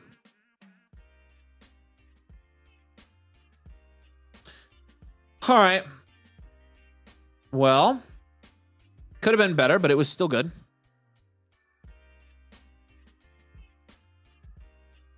Yeah, Tyler, I know who you're talking about. Yes, that was the other guy, Nagasuma. I do like Happy Madison. You wouldn't have Henry back. Would Henry have gone? Nash, would you have taken Henry? I do like taking the. Hello, Tom. Welcome. I do like taking the. I like taking the flex guy in the 7th, 8th round. At least one of Adams or Henry. Herbsy says, submitted a live. Do we see it? Check for you. What's the username on it, Herbsy? I've got Andy Candy and Unbelievable. Yep. So if that's one of you guys, then we got it. But Andy Candy is a new member today. Welcome in, man. Shout out, Andy Candy. Welcome in. Oh, okay. Nash is 100%. He was going with Henry. So I was getting screwed either way there. I was never getting Ward and Henry. So that's fine. Okay. I would probably rather have the flex upside at that point, but still Ward was just such a good value there. One of the biggest followers of the draft, and I kind of pass on him. Shuck and Darnold are both good picks there. I considered it, but I thought it was early for them. I thought, where you guys are taking them is a lot more appropriate. Oh, gosh. I didn't know Darnold was on the board. Yeah, I almost took him. Oh, my gosh. But. Ooh. Whoa. Dude, Darnold is like right there with Baker and Goff. Pedicure done and dog rescued from playset. You are incredible, Tom. Of course, Tom. What an incredible specimen. Yeah, what a guy. Yeah, Corey says, what color nails did you go with? That's a good question. What's the color of the week there, Tommy? No color, but definitely get the cheese grater. Okay. What is that? I don't even want to know. Like, he's not kidding. He got a pedicure today. Chris, you said you're like a 4-hour drive away. Where's your homestead? Yeah, where do you reside? Yeah. Also, it's probably just as fast to drive here. If you were a 4-hour drive away. That's what he mentioned. Airport. He was like, he might just drive. And then you'd have a car while you're here. So true.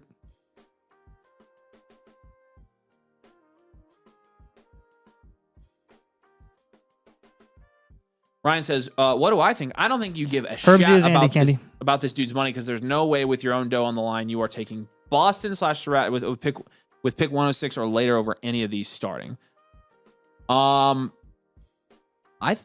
personally, Ryan, it's more about the market value. I will let Nagasuma, whose money it is, speak for himself, but I think he's pretty happy with his draft. Yeah. I'll be picking my unbiased favorite team. And my unbiased favorite team is, at least in the top 3, going to involve Nagasuma's. Peanut got a pedicure. I got a unanimous verdict from the Supreme Court. Both of us had, like, are you serious? You did? Like, actually? Like, you did, or a case you care about did? Like, was it your case? You didn't argue in the Supreme Court, did you, Corey? I need more deets. That's very highly interesting to me. Oh. He said just from Rockford. Oh, nice. I've gotten less happy as we've gone on, but still very happy. Nah, you just don't know what's best for you. Beggars can't be choosers. Illinois, Rockford, DeKalb, runabouts, foreign. Okay, yes, you're in Illinois. Nice. Oh, yeah. Honestly, if I were you, I was gonna say because the nearest airport that probably has consistent flights to India is. Actually, I wouldn't know. Chicago. Well, maybe Springfield. Oh yeah, yeah. Which I don't know if they're directs though. Yeah. Yeah, you're probably gonna want to drive, dude. Yeah, that'll probably end up being shorter. Yes, a case I argued in September. The Kentucky Supreme Court. Still very cool. Not the Supreme Court, but the Supreme Court I thought I was thinking of, but still awesome. That's awesome. And he argued a case in September. That's sick, dude. Congrats. That's legit awesome. How do y'all get the data for the bakery? I feel like most of the metadata is behind a paywall. Well, it is. It's for our annual Motherflockers codomain, but we don't. There are some things that with the bakery that don't go on the flock version because we don't want to give away. Ryan doesn't want to give away how he built it, which, well, of course, why not? Our web says, you get my live review, same username as you two, submitted about 1.5 hours ago. Let me check for you. Our web. I don't see yours either.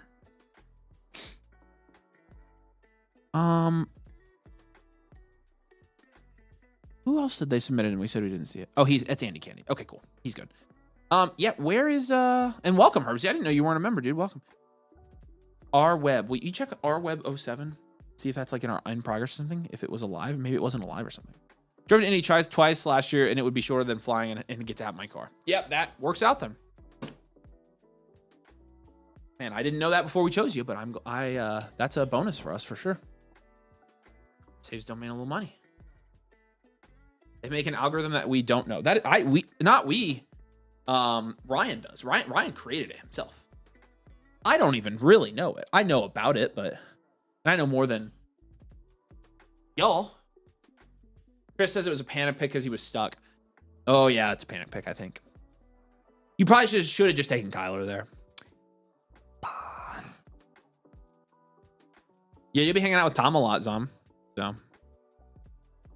What's up, Sing? Would you trade Cook for Loveland straight up, given that you ended up taking Henry and have no tight end? No, I'd rather have Cook. So I would probably hold. I'd probably hold there. I want to build my own bakery in R, and all the metadata for college and combine data is tough to get. The metadata, like, yeah, he hand gathered that. It took him so long. So yes, the work is a lot. He does that by hand. We don't have an API or anything. He puts it in by hand, dude. Yeah, you can message Ryan on the Discord, but Hardick, I will answer on behalf of Avery. There's no chance he's doing that. oh yeah, I told him. Oh, Yeah, I told him I wouldn't do that. No, I'm good. I'm feeling pretty good. we are like the ultimate fade tight end people. Yes. So we'll let Nagasuma take care of tight end after Avery stops drafting here. You go to slow Dang, draft. Zom says he took 3 days off from work. Let's go, dude. You're gonna get here Wednesday, right? Wednesday. Or are you coming Thursday? You could come Thursday, actually. That would be fine. We're just prepping Wednesday. So Thursday and Fridays are the fun days. We're excited. We are. Darnold fell behind Shuck. That's unreal. Yeah. When in doubt, take the QB. I think there's some truth to that as well. Pittman and Sutton's a nice little turn there for Tricky Vic as well. I like that 8-9.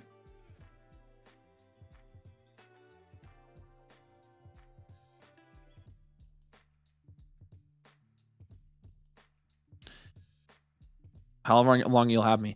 I mean, you probably won't want to be around Wednesday. Is actually, now that I think of it, you'll probably want to be right here Thursday, Friday, and you're welcome to be here Saturday. The main days you're going to want to be here are Thursday and Friday. Like, that was the day I was planning for you. So, because those are the days we're actually streaming. The other days, we're just working our tails off.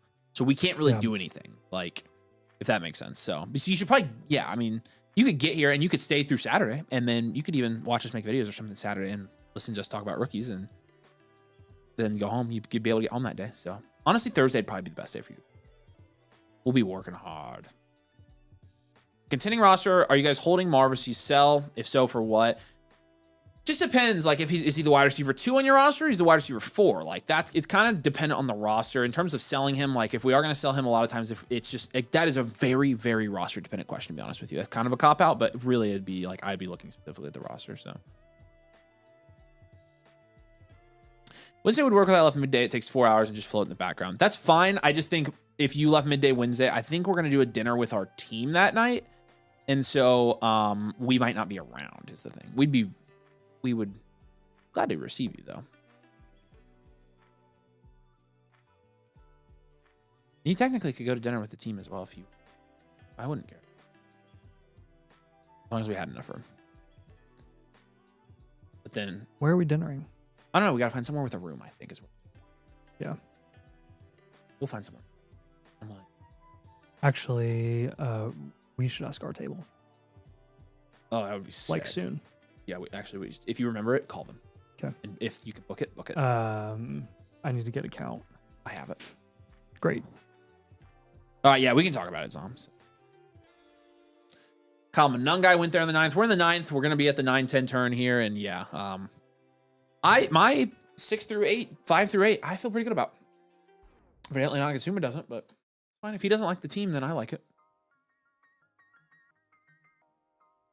Man, 110 goes there, 9-5. So quite a while between rookie picks here, but it should be. Have the day off. All right, cool. Well, yeah, we're definitely gonna pay for his dinner. He's gonna get fed the whole time he's here, but I just didn't know about Wednesday. You're covered, bro. Yeah, you trust me. We got you. We're gonna have plenty of food here and stuff during the draft nights. We'll pay for your gas money too, by the way. Oh yeah. Yes, because we're not. You don't have to pay plane tickets, so right. Yeah, we'll pay for everything. That's the prize you won.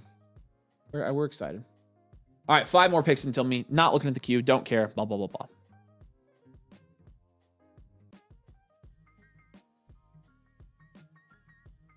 Yes, Zom is the guy who won Flex Night. He killed it. It was a great team. I'm already excited for next year's Flex Night. Dang it, dude. It was one more pick I needed to get by. And no, dear, I hate you. I almost took Gadsden at the 8, too. I was so close to taking Gadsden. And he almost made it back, which is crazy. 5 steaks and lobster it is. There you go. I think people are getting scared of seeing Sadiq mock to the Chargers every once in a while. That's a stupid... Which I think is a bad mock. That's a stupid mock, dude. Yeah. That's terrible. It's piss poor mock. They love Gadsden. There are a lot of mocks like that. Like, have you seen their offensive line? Don't you don't have to tell the grumpy old man with mocks how ridiculous some mocks are. Well, I think Daniel Jeremiah just absolutely crapped the bed on this last one. This is the worst mock I've ever seen. Yeah. We got Malachi Fields going in the 1st. Yep. What are we doing? None guy over a 1st. Yeah, that is a very interesting. And the 111 went there. The 112 is obviously still on the board. I've name dropping, but the 112 is awful this year, so I don't really care. It is a business write-off, Happy Madison. We are, I will say, a business. You would be appalled in how much we are able to write off. But they're not illegitimate. We invest a lot of money back into the company. How do you think we have the blueprints and stuff? Like everything you guys support, we did not design the blueprints. We try to make our stuff better. we developed the strategy and the theory. We did not graphically design those. No, we did not. We pay a full-time graphic designer, so our stuff looks good, and so the production value is good. So shout out to you guys. That's all, y'all. And here I'm good, Nate. We go. I know you're good. I'm good. I killed this draft. I'm very happy that he made it back to you. I know. Wow, that's crazy. Actually, he might. No, he didn't. No. That's crazy. Ka-chow. Yo. At that price, we're good, man. Yep. And Jones goes. He was always going to take another quarterback there. Young at that price. Jones is crazy. Jones is a good pick at the 9-12. It's pretty risk free. I like Pierce at the 10-1 too. Oh my gosh, this is the 10th round.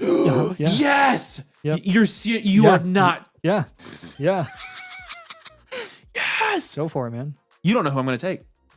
You're thinking of somebody else who's also a good pick, but I'm taking somebody you're not thinking of right now. It's an awesome pick. I crushed it. Ready for this? Mm-hmm. Yeah. 3, 2. Hey, Skittle. Y'all heard the reports about Skittle? I am thrilled. They're saying September. Ladies and gentlemen. We'll see what happens there.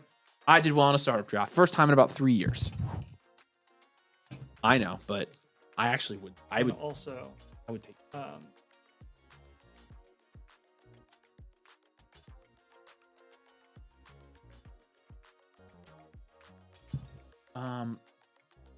Oh, there he is. Yeah. Okay. He's off the board. Woo! They're saying I should buy the team. I don't know. I might be buying the team. It's a pretty good team, dude. It's one of the best rosters I've drafted. I got the young stack too. Only 2 crash outs for maybe. That's pretty good. I had a really good draft. It's been so long since I had a good draft. We might have to enter into negotiations for this one. Very interested to see the value share after this draft. See where mine ends up. Nagasuma says he's back in now. No, you weren't supporting us. If you ain't with me in the mid rounds, you ain't with me in the later rounds. You said you were more down on my draft. Oh, he wasn't happy with your draft? Wow. In the middle, he said it started good, and I'm less like he said it was, I mean, getting Bryce there at the 9-11 for fading quarterback is so split custody. So nice. How do we get in these drafts? Great question.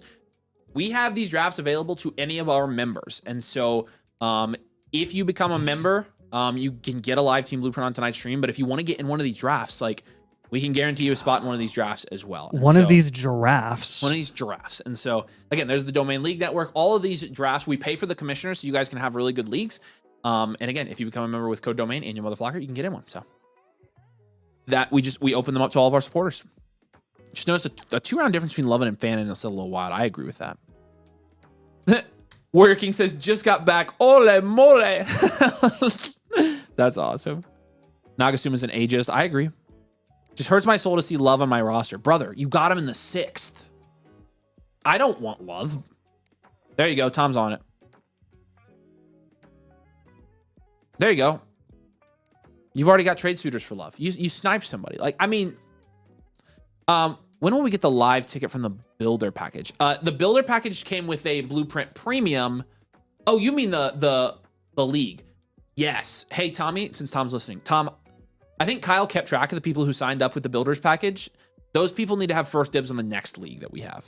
So talk to Kyle and see if he has that list. And in addition to the Flex Night prizes that need sent out, all those people who signed up during Flex Night to be members also get the next live ticket. So good. Thank you for reminding me of that, Brian. Are all these startups no trade drafts? No, in fact, a lot of these, Taylor, like a lot of these people trade like crazy. This one, I'm shocked there's not been a trade. Most of them there are trades, so. Naga got tilted at the Love pick. I know, and I'm taking the value. Like, I'm just classic Dynasty core principles here, and he's just freaking out. I drafted him, and I mean, this is as good as I can do. Very complete team. That's as good as I can do in a startup. It's a very complete team. If I were picking, like, if somebody else had drafted that, I would be picking either that team.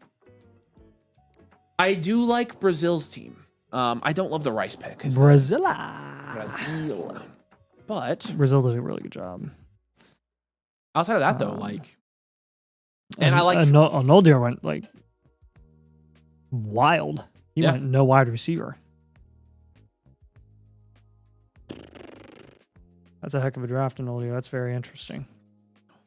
I don't know if I've seen something like that in a while. All right, I love where I'm at here. Oh my gosh, David. Whatever, dude. I've gotten that question already. So. Every time, every never time. fails. Thanks, Sleeper, for making everyone's life. You literally Sleeper could difficult. so easily build it into draft rookie picks and auto assign. I've been very, very tempted to. It just is so much work on the back end. We could do like our drafts with actual rookie picks on the Flock site, and then just take that board and assign all the picks into a Sleeper league. But it's a lot of work for whoever ends up having to do it. Sure. But that would be so much nicer.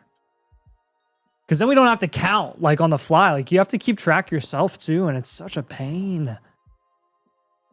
Such a pain. All right. Nathan, time to pick your favorite team. All right. Time to pick his favorite team. I won't pick your team because even though that'd be a cop out. Even though it is my favorite team. Yes. I killed it. Because first good draft I've had in a long time, guys. We have the same draft strategy. Yeah. But you don't know anything. You miss 100% of the time. I'm always just so you know. Yes. That's even though it's the same. Which if you're right 100% of the time, that means I'm right like 95% of the time, which means I'm cool with that. I'm really 97% of the time. So if I'm batting 970, I'm cool with that. That's so true. Like I don't understand how people do that. I'm like, do you ever hear us like vehemently disagree on something like on Dynasty? No, we write the videos together. I was gonna say the last time we did it was. When is the last time? I think it was like early to middle of the season with the Brees Hall market play. We did get into it over ETN and that was last year when I said to buy ETN. Yes. And yeah, we did. You told me I was retarded, and I was like, okay. Yep. Sorry, I shouldn't have said that. Which I don't think we didn't put that on the video. No, because you literally were making me feel like an idiot for it. Yeah. And it would have been a great take. Jamar Chase is always the draft strategy. Yeah, no, I very happy I did not go Allen. Because I didn't get good wide receiver value really anywhere else. Oh yeah, I never actually picked my team. I'm gonna go with Tricky Vic. Tricky Vic has Jeremiah Love, Genty, and Jacobs, and then he gets Pickens, Higgins, Pittman, Sutton, Watson, which for fading wide receiver is really solid. And then you get on Dak, and that was quarterbacks. He reached on Dak, but the rest was really clean. Yeah, you did a solid job there. Yeah. I agree. Outside of the Dak pick, I loved that draft. And I love the double running back. That's pretty You're at a tough spot. Like I wanted to pick yours and give you a shout out because we're not as high on the tail end of the first tier, like those selections. And like those draft spots. And picking at the 301 is so hard because you hit a big teardrop at that point where you can't really have a wrong pick, but that doesn't mean you can have an amazing pick. So I think you responded pretty well there, and you know, took whoever was in that value tier and ended up being fine. So. Harry said, I'm canceled now. I knew it would happen eventually. I know. Sorry. I apologize, but if that's what cancels me, then whatever. That is how Nathan was acting, though. He was. So there's no other way to put it. Sorry, I'll get myself uncanceled somehow. We'll survive. All right, I want to do this turn real quick because it'll take us 5 minutes, and then we'll go to reviews. So to answer your question, Tom Brady, we're going back soon. Who has more fantasy chips, Nathan or Avery? I don't even know how we would calculate that. we've played for so long. I can say in recent years, I think I have more. I'm almost certain I do. I think Avery has more. Yeah. Yeah. Which Nate has plenty of good teams, but it feels like there's been multiple years now where he's gotten pretty unlucky in the playoffs, which happened. It happened to me last year. I didn't win a lot last year. Yeah. The year before that, I crushed. I had the best year I've ever had this year in terms of like roster talent and upside, and I only ended up winning one. So sucky. So I was pretty bummed. I was in 6 semifinals, and I think I only won one. So I lost in the playoffs a lot. Chungus Bungus says, thanks, guys. I like my draft. Yeah.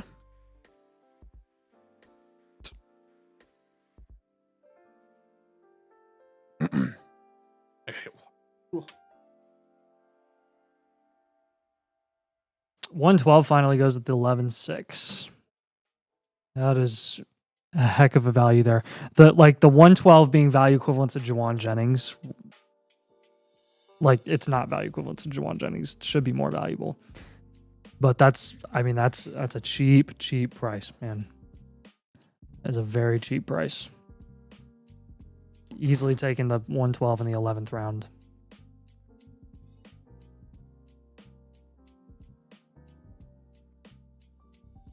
You good there, Willis? Oh, rip. That sucks. Dude, you know what I've noticed does that to me? Freaking lemonade.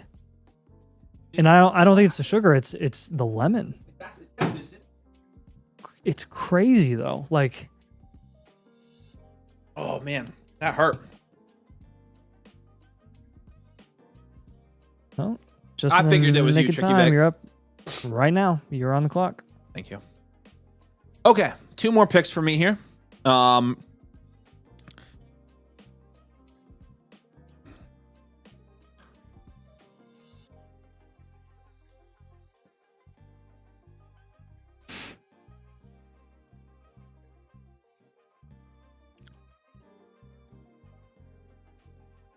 Chris Jones said, not in love with this draft, but I'm confident it's a good baseline. Check in with me in September, guys. I'll be ready to win it. Yes, sir. Yeah. Appreciate you.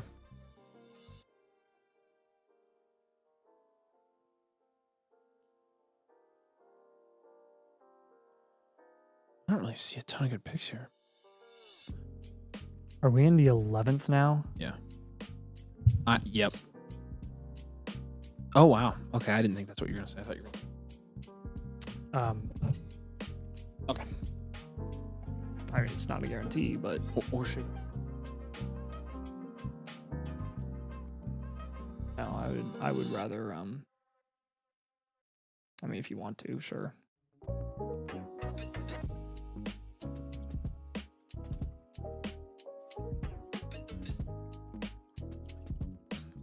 Whoever you don't get of those guys is gonna fall to you. Or whoever falls to you. So you're in a little mini pocket here. That's not bad. I'll take DJ Moore then. Yeah. DJ Moore at the 11-11 is risk-free, and on the off chance that he ends up going to a different situation in the offseason, he'll go up in value. So yep, that's why I was doing it. I do like that play. We don't think he's going to move this year. But he could. And if he does, that price point that's already a small value win. And it's disgusting all around here. There's really not any slam dunk picks here, to be honest with you.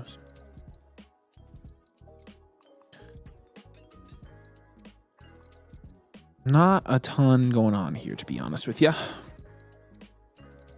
Not any glaringly obvious picks, in my opinion.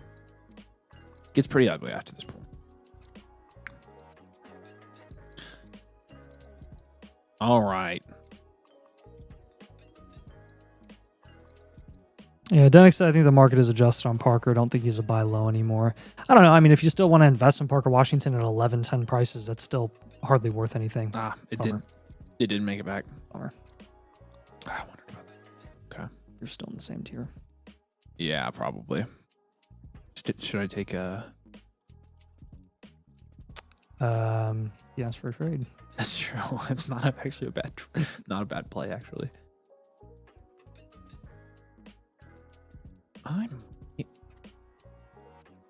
Yeah, I think so too. So probably just go there. Yeah, that's the cop-out pick. All right, I'll take 2 or 2 here. The historical data does say that those 2 picks are literally in the same exactly tier. the same. So, yeah. And actually the same as the 111. So yeah. All right, that's gonna wrap it for me. Shout out all the people in this draft. Appreciate it. Shout out Nagasuma for letting me draft and let me get a good draft in, good practice draft. Yeah, I love that team. So I hope you love it too. And that was sick. So we made a good team when we were drafting. So okay, let's freaking do this. Who do we got up next, Nate? We got a couple trades. Let's do that. Says Scott. Scott says, Avery, shut up. The 110 Christian McCaffrey and Terry McLaurin, or the 102, the 102. The 102. Yeah, take it. Take this, Carter. 112 and Stroud for Burden and Ward. I would rather have Ward. I'd rather have Burt. Easy. Take that. That's an easy one. Ward and Burden there. And then Gilby's got one for us here. The 101 Purdy and Adams for Jaden Daniels, Josh Jacobs, and Rome Odunze.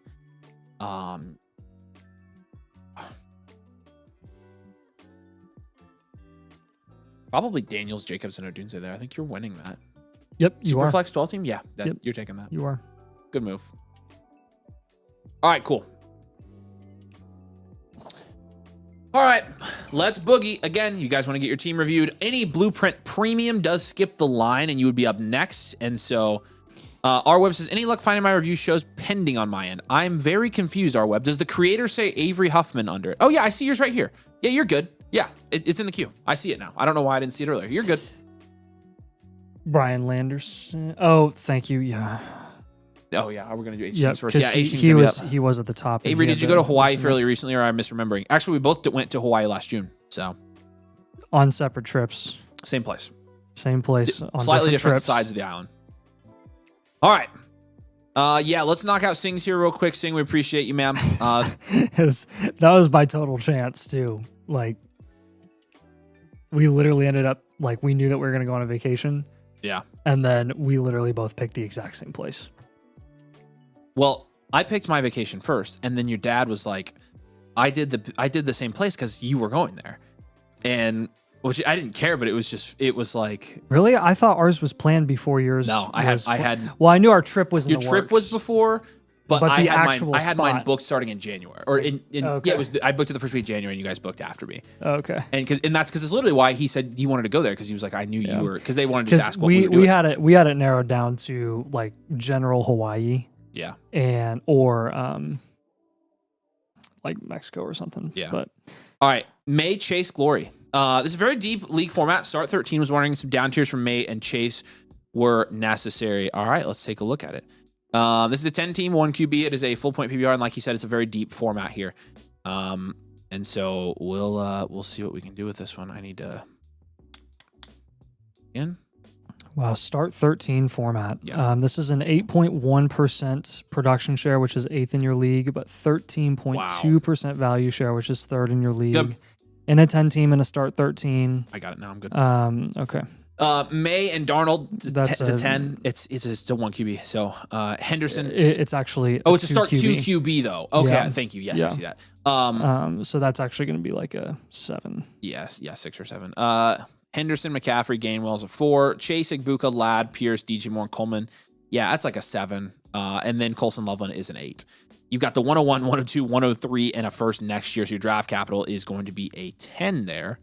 And your bench is a 0, which is expected. Overall, 7.8. This is an enhanced value, well-rounded, contend. This is a great team, and you've got a lot of rookie picks to work with. And so let's figure out what we want to do with them. So I don't mind your quarterbacks. Like, I think maybe if you were going to move a quarterback, you would down tier from May. With this deep a league, we got a down tier. I think you down tier here because, like, you would have This is a start 2 tight end as well, by the way. Yeah, and you're starting Terrence first. Like, we got to get some more flex players. It's got the 101 and the 102 and the 103. Which part of that's going to help. Like, that's 3 of your flex spots right there if you want it to be. But we're not going to make all 3 picks there, I don't think. I think we're going to sell the 103 maybe. Or we sell the 102 and take the value. Actually, probably sell the 102. We'll get Love, and then whatever receiver falls 103 as well. So we're down tier from the 102? Or just pivoting from the 102? Pivot. We're going to down tier. All right, so we'll pivot from the 102 and down tier from May, and then probably a Henderson. pivot / down tier as well. Okay. I mean, that's what I would think. Yep. He did say it's a 10-team 2 QB league. Yeah, we got it. Yes, I got you, Tyler. Yeah, we appreciate you, dude. Yep. Appreciate your patience on that. Sorry, it's a longer line tonight.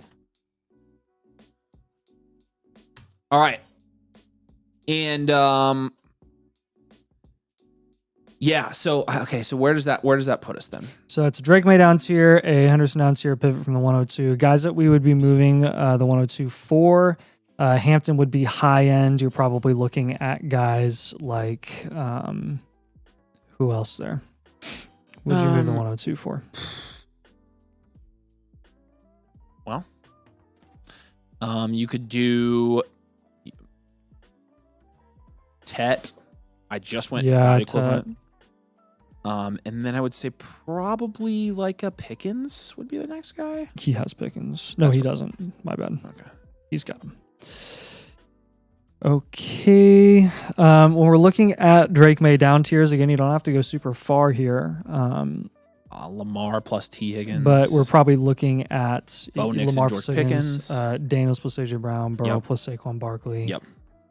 With Travion Henderson, we can get a little creative here too. This is a start 2 tight end league. So honestly, if you wanted to go like Scatterboo plus Kraft, I'd be cool with that.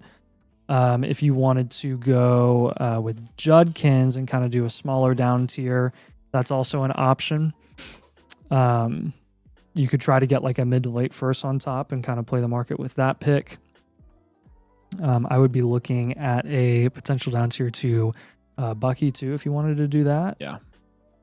And the team with Bucky has Brees is another option too. Also on that team. Oh yeah, that's true. They don't really have any good pluses at the wide receiver position or running back position though. So, oh man, Travis, what's your username? Let us know, and we can maybe you might be able to upgrade. You could try like Brees and Cam Ward, and then that'll give you the flexibility to move one of those quarterbacks or something. So, those will be your moves there. Down tier from May, down tier from Henderson, and pivot from the 102. Focus on maximizing that flex spot upside as much as possible. And again, still, even in a start 2 tight end league, still can only start 2 as long as you have some serviceable guys there. We do really want to focus on running back and wide receiver primarily. It's non-tight end premium. Yeah. So avoid situational outlooks that are kind of risky heading into the NFL draft. Make sure you're strategically down tiering, not to just do it for the heck of it, but to increase your upside opportunity as much as possible. All right. Hey, Trav, I went ahead and rejected yours, and I'm going to give you a voucher back. And so you can submit it as a premium that way. So you just have to pay the upgrade. Team review. Okay, you've got a team review voucher. You can upgrade that to a premium, and I rejected your live. We'll keep your spot in line. All right, any questions here from Singh? You did a good job, by the way. The draft tonight, you killed it. So. All right, next up is going to be Brian Landerson at Comcast.net. Brian, are you here, man? Say hey if you are. Jamar Alago, that's a very funny team name. A season ended trade the 108 for CMC and Knicks. What? He said the CMC trade was separate from the JSN trade. So 108 for CMC and Knicks, Collins, and then he traded Nico Collins and Jameson or Javonte Williams for JSN. Holy smokes. It may have been Knicks, Collins, and Williams for JSN. That might make more sense. No, he said it's separate from... Oh, yeah. 108 for CMC and Nick Collins and Williams. Either way, they're good deals. The 108 for CMC, that was crazy. Yeah. So either way, I think you got 2 value ones there. Yeah, this is, again, Jamar Alago. This is a 12-team Superflex full-point PPR league. And, yeah, we'll start with your production share and your value share here.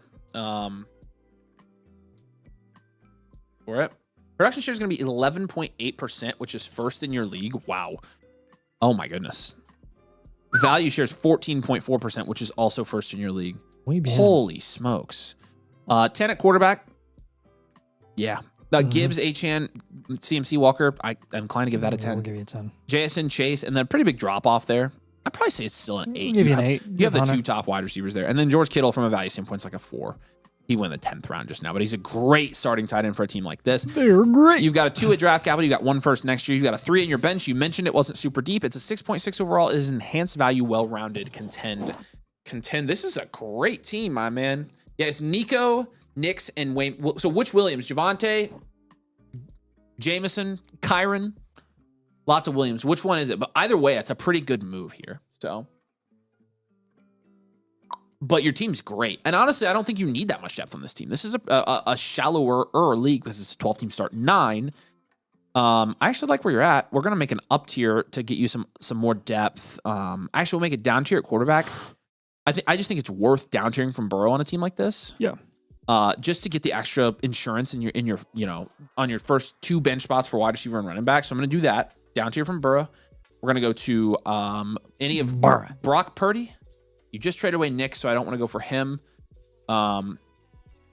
Dak, I would say, is totally acceptable there as well. And then I'm gonna say Jackson Dart and do a small down tier. Javonte Williams. Okay, perfect. Yeah, I think you won that trade still. So we're gonna do that. And so pluses on top of those guys. Yeah, we're probably looking at like Dak plus Quinshawn. Yeah, that would be Brock good. Purdy plus Devonta Smith Yes. is another guy. The Dart team has a couple of picks that I'd be interested in. Again, just to play around with, not to, use that pick and get the rookie and then keep him on your team, but just, again, maybe that 110 gives you flexibility to up tier from like Stephon Diggs or Travis Hunter or something like that. So, let me see here who else is on that Dart roster. Jaden Higgins also on that team, worth looking into. He's got the 108. So, yeah. Yeah. And then which move was that you just did? That's the Joe Burrow down Okay, tier. cool. I would do a Hunter. Travis Hunter pivot, probably to like AJ Brown, Waddle, or Devonta Smith. I was thinking up tier with Washington or Diggs. Oh, I was thinking Diggs and Washington up tier. Oh, we could. I honestly, Diggs isn't bad for this team as like an emergency start. Okay. Do Hunter in Washington because then you can AJ get Brown, Scat, JMO. Yeah, there you go. Then our third move.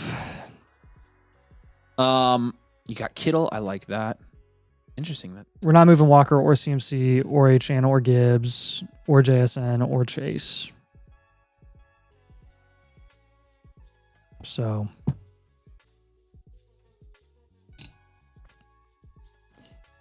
if you can move Diggs and get Terry or Sutton or Pittman, I would do any one of those guys over him. So see how your league values him. And again, if you don't get enough value return, that's fine. You can hold on to him. But those will be our 3 moves. he said he could do Hunter at a 27 first. You could. You just need to make sure you're getting like a haul for that 27 first. Your 27 first is almost certainly going to be late, so I'm fine with that. You would get that is a good move because you're getting a lot higher upside there. So if you are trading like Travis Hunter and 27 first, I mean, what were the names you gave him there for the Travis Hunter up tier? AJ Brown, Scattaboo, JMO. So you'd be going about a tier higher than that with the 27 first. And so Yeah, so you would be looking at like Quinshawn, Garrett Wilson. Yep. James Cook, Ladd, that level guy. So yeah, I like that though. And as long as you get as much value as you can out of that first, then you're gonna be good to go. So yep. All right, any questions here? Brian, we appreciate you, man. But seems like you're on the same page as us. You've built this team really well. I think you've built it well for the format with it being a little bit more shallow. And we're just, I think, gonna get a little bit more security, but like you're looking really good here. Like there's not a lot I would change here. Your team's elite. So let us know if you have any questions. Down here from Burrow, somebody with a little bit more rushing upside, like AR. Ooh, I think that's a troll. I think that's a troll job. We are not down tiering from Burrow to AR, but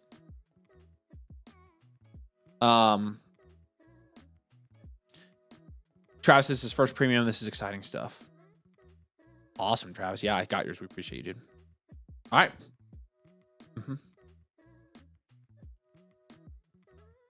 I didn't even think about that. Yeah. Word. All right. Sweet. We appreciate you, Brian. Let us know if you need anything. Steely, this is HN. for the 105, an early mid-second, and Kenneth Walker. Yep. Yeah. No. Sorry. Hold Achan. Achan. My bad. I thought you were getting Achan. We'll hold on to Achan there. Feel hold here. No, Travis, you're just gonna keep your spot in line since you were a voucher upgrade. We technically don't do the voucher upgrades on stream, but we're obviously gonna do it for you. So we'll keep your other spot in line, and you'll have a premium when you get up. Appreciate you, dude. All right, again, y'all. You want to get your team looked at during tonight's stream? Here's the link. Check it out. Become a member and get a team review for free tonight. And again, any premiums will jump this queue. Bando Boys, what's up, Bando Boys? Good to see you, man. I'll make the disclaimer to you that I make to everybody else that I see that does this. You paid for more than a membership, and this would be free with your membership. So if you would like a membership instead, you want to convert this to a membership, we can do that for you. Just send us a message on Discord and let us know, and we can take care of you. We appreciate you a lot. And let's get started on your review here. It says, hello, just completed a new Dynasty startup draft. Nice, okay. And we're going to be looking at this out of a startup. Nuance to this, though, there are two drafts, one for vets, one for rookies, with the vet draft first and the remaining draft capital. After the draft is budget for the rookie draft. I have the most money left after the rookie draft. Can we set up a call? Oh, I see what you're saying. Yeah, we appreciate you, dude. We don't... I'm assuming you're here. You bought a live, and so this is the closest thing we have to that, but... yeah, if you are here, let us know. Yeah, A-Town says, did we decide I'm not in the queue? It's for Austin Johnson. Did you find that one? I remember you asking that, and I don't. Oh, yeah, because I think we asked your username. I see you. Yeah, you're in the queue. You're not in the live queue, though. You bought a team blueprint, not a live team blueprint. So your blueprint is in progress. We already started it. So appreciate you. What do you say his username is? It's Austin Johnson. I found him in progress. Oh, yeah. So, all right. So let's take a look at this. Bando Boys, if you're here, say hey. If not, then if you have any questions, you can just message us. We'll feel free to message us anytime. We can help you with this. Again, you paid for a membership. You should become a member. Then you can literally have unlimited access to messaging us, and then you can have all your questions answered. For this one, 7.8% production share is 10th in your league. 9% value share is also 10th in your league, and a 10-team superflex. So last in both of those. Brock Purdy and Cam Ward in a 10-team is going to be like a 6. Genty Brees is going to be like a 7. Drake London, Chris Olave, Lad McConkey, Jaden Higgins, 7. And then Tucker Kraft is like a 5. You got the 107 this year, all the 7 picks, and you got your 27 first. 5 at draft capital, 1 at bench, 6 overall. Very interesting that you rank last in value share and production share here. I think we're going to go 1 year reload here. Well, what do you think? I don't know. He's like, is this out of a startup? Yep. That's why I was like, the only time that we ever see someone like last. And he did say again, there's 1 draft for veterans, and the other draft, any remaining draft capital is for budget for the rookie. So he has the most money left for the rookie draft, so he can kill the rookie draft. Sweet. So we'll definitely say standard value, well-rounded, content here out of a startup like this. And yeah, definitely message us on Discord about that rookie draft, and we can get you. I can definitely tell you like how I would approach that. And so we'll just treat the rookie picks as like not normal rookie picks. We'll just I'll give you a little bit of a bonus draft capital grade of a 7 since you do have a lot of money there. But as far as moves here, man, I like a lot of the players that you have. Like Genty, Brees, London, Olave, Ladd, and Purdy, and Cam Ward are literally all holds for us right now. Austin, let me check on that for you. This is labeled as a no PPR. Is this a tiered PPR format, by the way? It probably is. Austin, you signed up during... Did you sign up Tuesday during the live stream, Austin?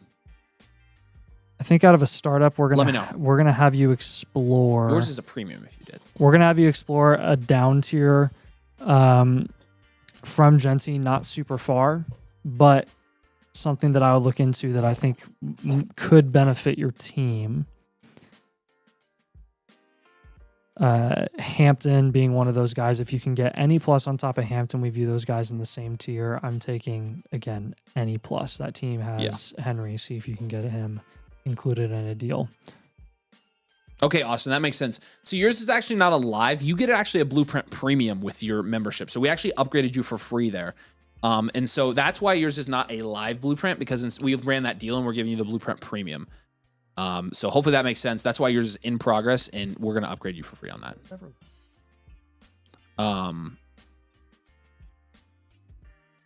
No. I haven't gotten there yet. Good. I would have. Yeah, I need. Let me tell Tom. I labeled this one.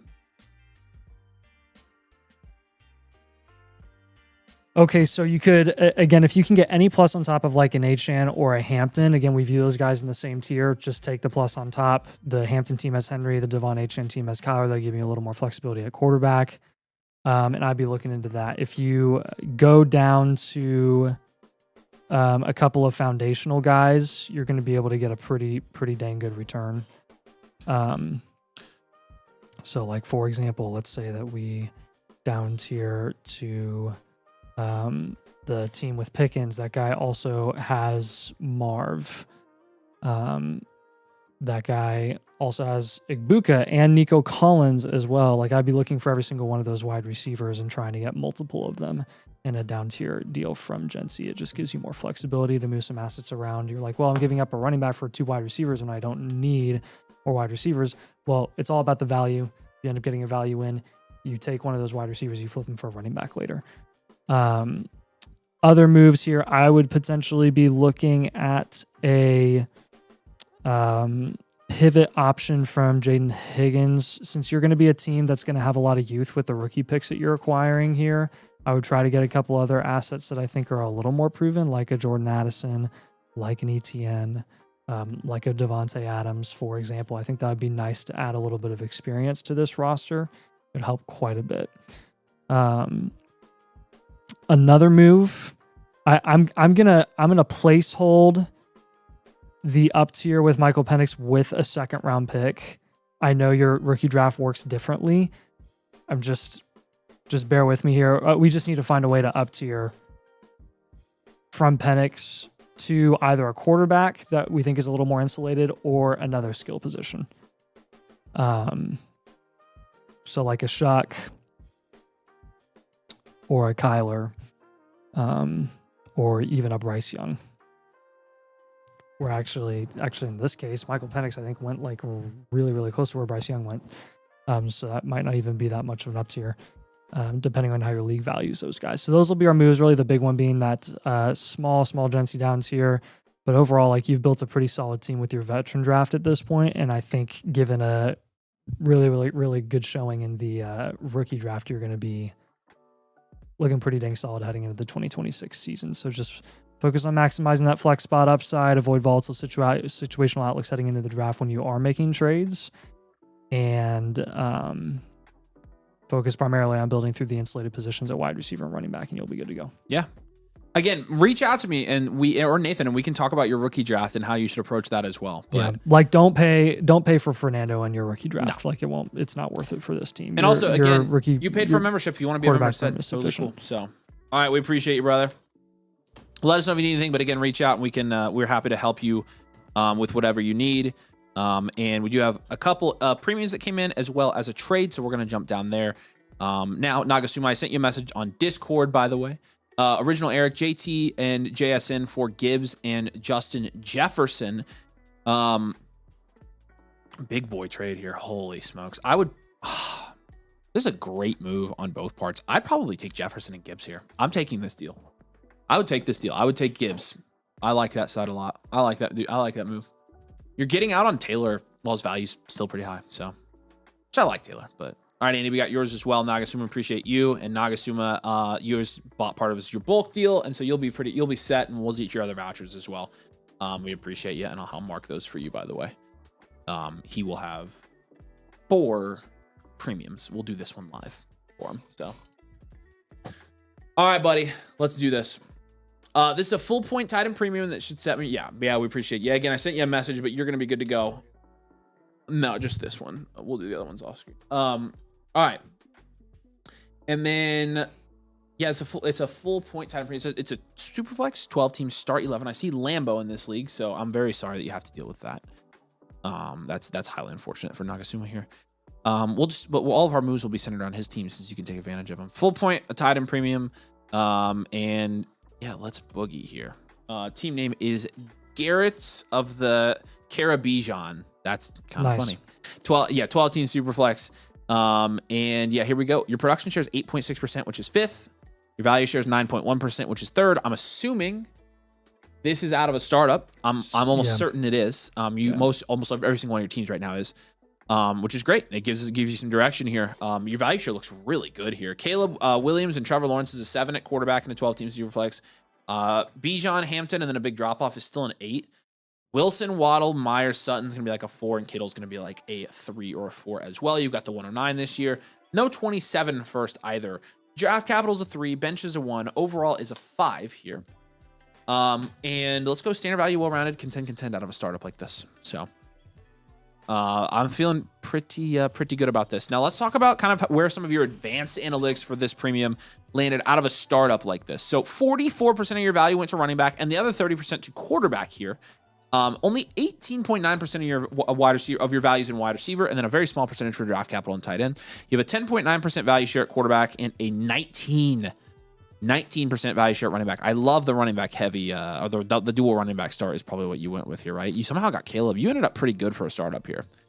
Your average age, you're a little bit old at the wide receiver position. 27.5 is the average age there. You also are young at the wide receiver, or at the running back position. So your installation's a 5.5, which makes sense because your wide receiver and tight end installation is very low. Your production score is a 7.8, and your situational score is an 8. So you did pretty good there. You're 5th in our power rankings out of this draft. Again, you have the 109. Your roster makeup, of course. Oh, and 6-point passing touchdown, by the way, and he has Caleb and Trevor. That's a really good quarterback room for that format. Mm-hmm. You came out with 2 cornerstones, and he said trade it up using the 27 first. Yeah, and we typically advise against it. Your team looks fine here. 2 cornerstones, 2 foundationals, and 2 mainstays at the top of your roster. Bijan and Hampton being the cornerstones, Caleb Williams and Garrett Wilson being the foundationals, and then the mainstays being Lawrence and Waddle, of course. And a couple upside shots as well. So pretty balanced team build overall. And out of a startup, I think even for moving up, like this is one of the rare cases I think where you moved up and didn't completely like crap the bed. And so I'm proud of you for that. Now, out of a startup, it is going to be tough to make moves. I'm pretty sure that this looks like a domain league to me. So it'll probably be tougher to make some moves. We're still going to give you the moves that we would recommend, though. Keep in mind it's a 6-point passing touchdown league. And at the moment, your flexes aren't that bad, honestly. Like, they could be a lot worse. Well, I guess this is a deep league, actually. This is start 11. He is flexing Charbonnet and Benson. So it would probably behoove you to get some more depth in this league. It's just a matter of who. I think you have to do it at the quarterback position, unfortunately, even in a 6-point. But remember, for as valuable as Caleb Williams and Trevor Lawrence are in a format like this, Dak Prescott and Jared Goff and Baker Mayfield and Brock Purdy are also just as valuable because they're getting that bump, even though they don't have a ton of rushing upside. And so I think you have to make a move at quarterback here to try to get your flex positions up. And the 109 is an obvious one for me. Probably a about the rest. What are you thinking? Yeah, so when we're down seeing from Caleb Williams, probably looking at like Purdy plus Scadaboo, Hurts and Javonte, Patrick Mahomes. See if you can get anything on top of Mahomes. That team has a 107. That'd be nice for you to work with. Lawrence is going to be, smaller down tiers. If you did a big one, that Goff team has Nico. You'd obviously have to include another asset in that deal, but I would try to get something involved with Goff and Nico because that's a big down tier from Lawrence to Goff. Bo Nix has Jacobs. I would go for that. That's probably my favorite. And then Dak and Kyron is another option there for you as well. Avery mentioned the 109. ETN, Javonte, and Waddle, I think are all options for you there with the 109. Again, depends on how your league values the 109. You saw it go very low in today's startup. Just is going to depend. You can always wait and be patient until closer to the draft as well. I'm going to give you a Garrett Wilson down tier idea. Not something that, and I gave you Waddle as a target. You already have Waddle. Devonta Smith is another guy that's value equivalent there. Garrett Wilson, I'm going to give you a couple of down tier options from him. Lad and T are kind of on the lower end of that tier, higher in the mainstay. Lad plus Kyler will give you some flexibility at QB to maybe even do a bigger move there. T. Higgins is the same team as Jacobs, which is also the same team as Bo Nix, so some common trade partners there. And then the Marv team also has Javonte, another common trade partner guy if you're going to down tier from like Caleb to Hurts plus. Another thing that I noticed is you just have a lot of Jags with depth, maybe some serviceable guys that I think we could get some higher upside opportunity options. So like Jalen Coker and Debo, I'd probably up tier, try to get to like Terry McLaurin, play the market with Bashal Tootin, play the market with Rico Dowdle. And then the same thing with Zach Charbonnet. See if you can pivot over to like a Wandale or a Swift or even a Matt Stafford, who's really cheap right now because everyone's always afraid of him retiring. Mm-hmm. And everyone's been afraid of Stafford retiring for forever, and he will eventually. But while everybody's fretting about that, he's the QB5 in fantasy football. And this past year and wins MVP. And a lot of teams that won championships had Matt Stafford on their team. So for a team like yours, it's like, yeah, you may as well just play that risk at a really, really cheap price and move off of Charbonnet, who's not really going to contribute to your roster. Yeah. So those are going to be the moves for this team. Does that make sense for you? Yeah, let us know if you have any questions. And again, per usual, out of a startup, you never really know for sure about contention status until closer to the season or during the season. Even if you have a poor start to the season, you can always reload and it's okay. He did say, I basically traded Caleb and Michael Wilson for a 27 second and the 106 and something I can't remember. Caleb Williams and Michael Wilson. But you have Caleb Williams on your team, though. Steely, I'll check that out. Clarify that for me, Nagasuma. Hey, Trey, the reason I would totally would have let you do that. You actually didn't sign up for the membership. You bought the full price live blueprint. That's why I didn't know that. I was confused because it actually doesn't say you're a member. And so we can get you switched over to the membership. And then, yeah, happy to have you jump the line here. So Tommy can help you out. If you open a ticket in the Discord, we can get you switched over here. And then A-Town, where's A-Town? I know you asked a couple minutes ago, how much more to do it live? We hang around A-Town. We should have room to do it tonight live. If we don't, though, I'm happy to just let you do it tomorrow. So we should be able to take care of you. Just see if you can hang around for tonight's stream. We appreciate it. Yeah, he just commented. Okay, he was asking about a trade. Yeah, see, if we're around tonight and we run out A-Town, then we can just pull you over and do it. So appreciate you. Moved Michael Wilson for Waddle. Okay, yeah, I see. Yeah. All right, well, yeah, I mean, that's a great trade. So you're obviously killing it. That is a really good trade. That's a huge value one. So yeah, Trey, yeah, open up that ticket. We'll get you the membership and then we'll let you skip the line here. So the trade up was Caleb Williams and Michael Wilson for, okay, the 105, Cam Ward and my 27 first. Like the rookie pick 105? Okay, you crushed that trade then. It's pretty even, so. All right, A-Town, I'll let you know, man. Like, yeah. Again, it's more about just getting you in the queue, but yeah, we'll take care of you.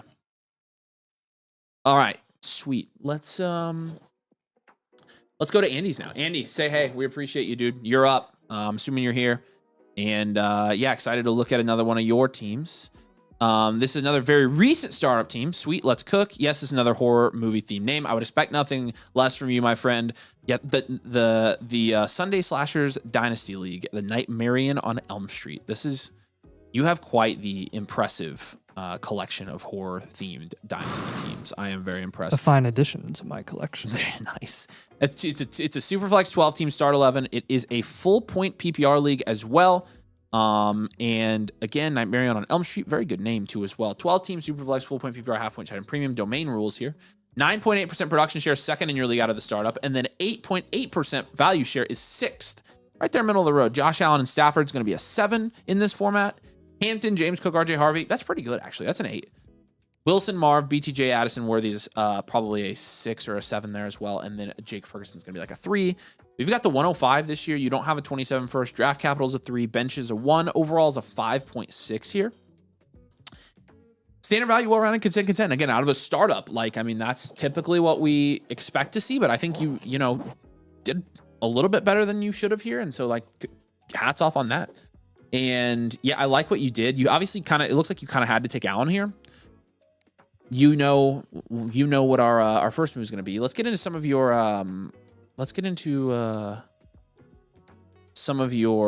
advanced analytics here.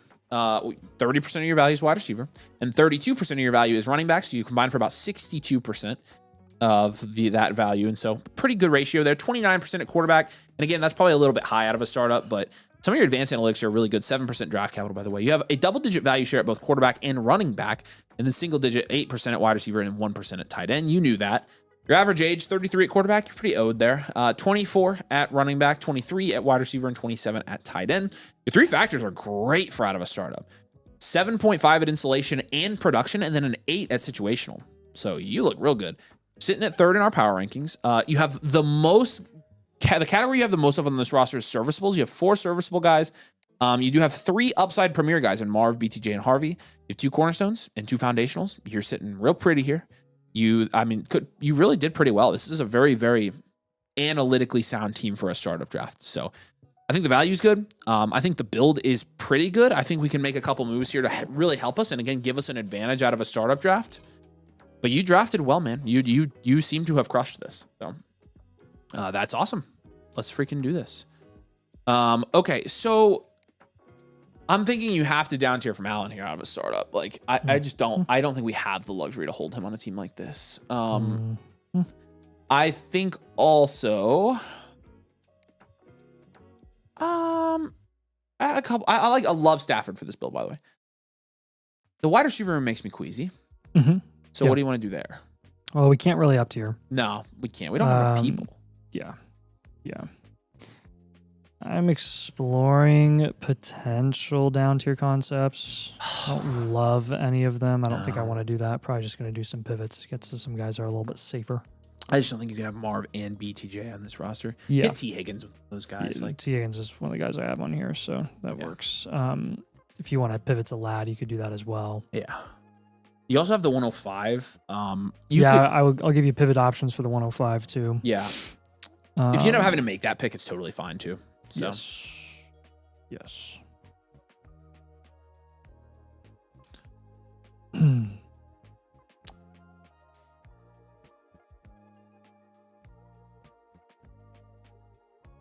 Yeah, I think there are honestly for this team, there are specific players that I think complement some of the risks that you're taking on with some of the assets that you currently own, where there's a good amount of overlap depending on some of the moves that you're going to make. So like the down tier from Allen, Hurts plus 102, Daniels plus Lad, Lamar plus Brees. Get ready to see Lad and Brees again. When you're pivoting from Harvey, like AJ Brown, Scottaboo, or Saquon. Pivoting from the 105, Judkins, Bucky, or Brees. Pivoting from BCJ, T. Higgins, like Avery mentioned, Rome, Lab McConkey, another guy. Xavier Worthy, we're just not comfortable with him. There are guys that have higher value upside this offseason, like Wandell, Pierce, or even if you just want to move to DeAndre Swift, go for it. And then probably just take some of these Jags, I think, that aren't really going to be contributing to your really anything this offseason, and see if you can make something out of nothing with the Jags, like Torrey Horton and Tez Johnson, for example. Those are 2 good examples where you can just package them and move up. Jordan Mason, again, any of those guys. Mike Evans is a pretty decent play right now if he ends up moving somewhere else. Juwan Jennings is a free agent at the moment. And then Tyler Algier, obviously, we really like in general. You've gotten Algier, I think, as a target on a lot of your blueprints. And he's just always a pretty solid market play that literally costs nothing. So wherever you can get him, we love it. Yeah. So if I keep the 105, definitely be targeting one of the big 3 wide receivers. Yeah, and I think you'd get one there. I mean, assuming somebody would probably reach on Mendoza there or something like that. Or running back. And so, I think you'd be able to get one there for sure. And I don't think be patient with that. I don't think you have to sell the 105. And so, like, I'm not really worried about that. So, yeah. All right. Makes sense, Andy. Any questions? Again, I think you did well. Did you trade in the startup draft at all? I'm very curious. I can map out his entire draft. I don't think he did, dude. If anything, he traded down. Do the math. Allen in the first, Hampton in the second, Wilson in the third. Then that leaves Cook in the 4th, Marv in the 5th, BTJ in the 6th. That means the 105 would have to be the 7th. So I don't think he traded up. I think if anything, he traded down here. But I'm curious because, I mean, your value ended up pretty good here. So, but we appreciate you, dude. If you need anything at all, let us know. Give him as many trade questions as you want, Scott. He's the man. So, here we go. We do have a trade question that we're going to answer as well. And I don't think we have any other premiums. So again, if you do get a blueprint premium with the infinite blueprint, you skip the line for tonight. Check it out right there. Links in the comments. Again, any new members, happy to let you skip the line as well if you guys join up. So Andy, we appreciate you, man.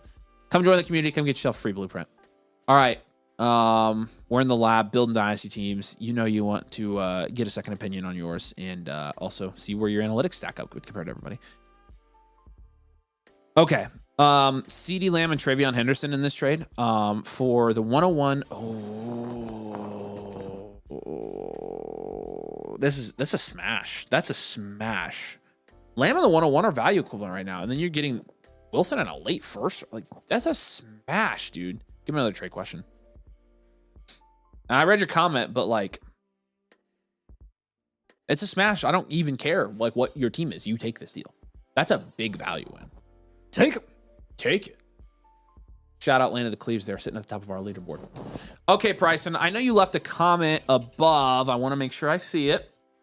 There we go. Domain League, harder to move and get value wins. Everyone's active and knows their stuff. Just out of a startup, I own the rights to love, and so would love to hear input on my team. Okay, cool. Wow. We got you, man. We appreciate this. Even league. Yeah, it's a domain league out of a startup. It's the most impossible league of all time to trade in. And so, obviously, your team name here is LGBTQB1. And yeah, let's do this thing. Yeah, I don't know if you're talking about Mahomes or Dart or Sanders there, but 12 team superflex is domain rules here. Full point PPR, half point 10 premium. 10.1% production share is third in your league. 9.2% value share out of a startup is first. Wow, dude. You crushed this. Mahomes and Dart, and I mean, that's an 8. Bucky McCaffrey, I almost said Sanders, dude. Bucky McCaffrey, Chase Brown is a 7. Neighbors, BTJ, Michael Wilson, Jacoby Myers, probably a 5 there. Laporta is a 5 as well. And you got the 101. Your running backs are going to be a 10. Wow. Draft capital is a, we'll give it a 4. Should be higher than that for the 101. Cornerstone asset. 5.8 overall. It's a bench is a 1. And again, out of a startup draft, you know what to do. Standard value, well-rounded, contend. Yeah. Good stuff. This is a good startup. Another good startup. Like, again, you come out first in value share and third in production share. Like, you're feeling pretty good. And let me map this draft out. First round pick, Neighbors. Second round pick, Mahomes. Third round pick, Dart. Fourth round pick, Bucky. Fifth round pick, Brian Thomas. Sixth round pick, Chris McCaffrey. Seventh round pick, Chase Brown. So you 101's in there. No, you had to have traded back. How did you did you do this? Where did Laporta go in the startup? It's Caleb Williams, I see. Yeah, because of the nails. Pretty sure went 7th. 7-10. He was the pick before Henry. Okay.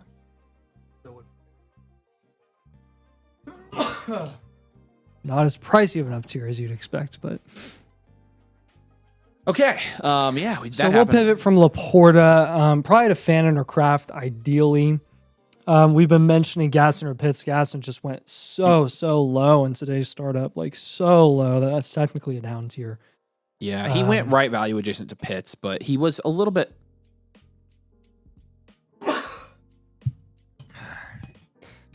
little bit what? Hey, when you gotta sneeze. Oh my! You gotta sneeze. Oh, Nate. Just let it come. Do not come. Do not. Do not come. Do not. All right. Don't do it. I can find out what picks dude. Yeah, but how did you seriously? You had to have moved back, right?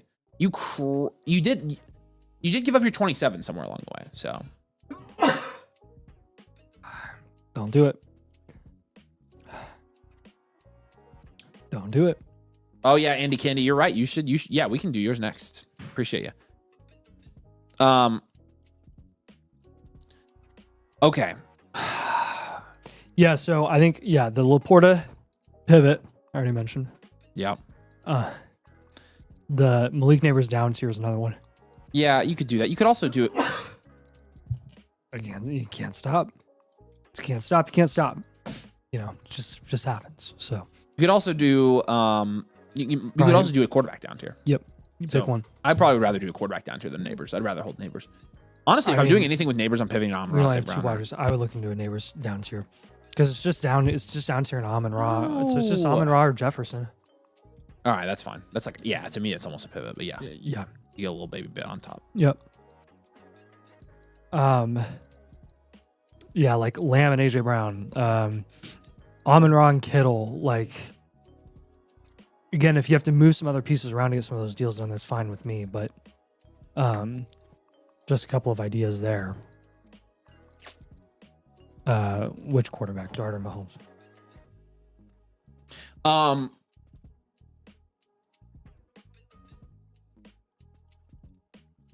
Mahomes. Okay.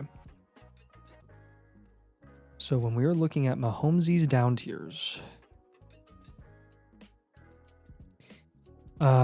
you can look at the Purdy team. Purdy has Adams. You probably even get a little more there. If you're looking at Lawrence,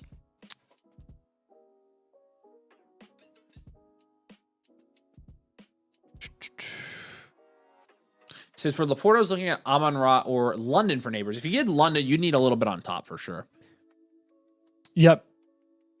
I'm fine with that idea, but like, yeah, you would need a little bit on top. So that London team has Garrett Wilson, actually.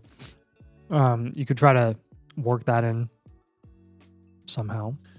The Trevor Lawrence team has a Flowers. I'd be interested in that. The Bo Nix team has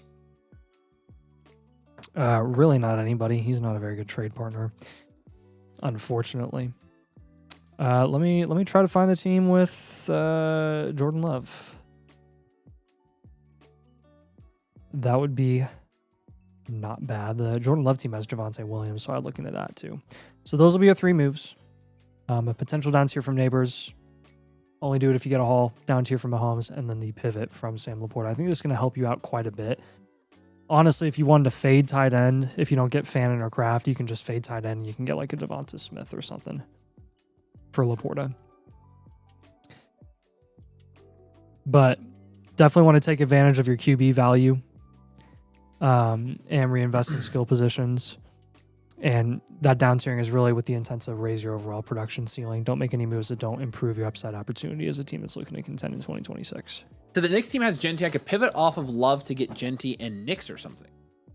I mean, if you can do that, yes. Genty and Love are neck and neck. Yeah. So yes, that would be a slam dunk. Then you can move off Mahomes straight up for an elite level wide receiver or running back, which would help out a ton. All right. It's amazing the flexibility of having multiple quarterbacks gives you if you're willing to move off of one of them to help build up a skill position. It's amazing, isn't it? If you can trade them, big if. You can win anyway, but it's just so funny that there's that much controversy about that concept. It's like so blatantly obvious to me.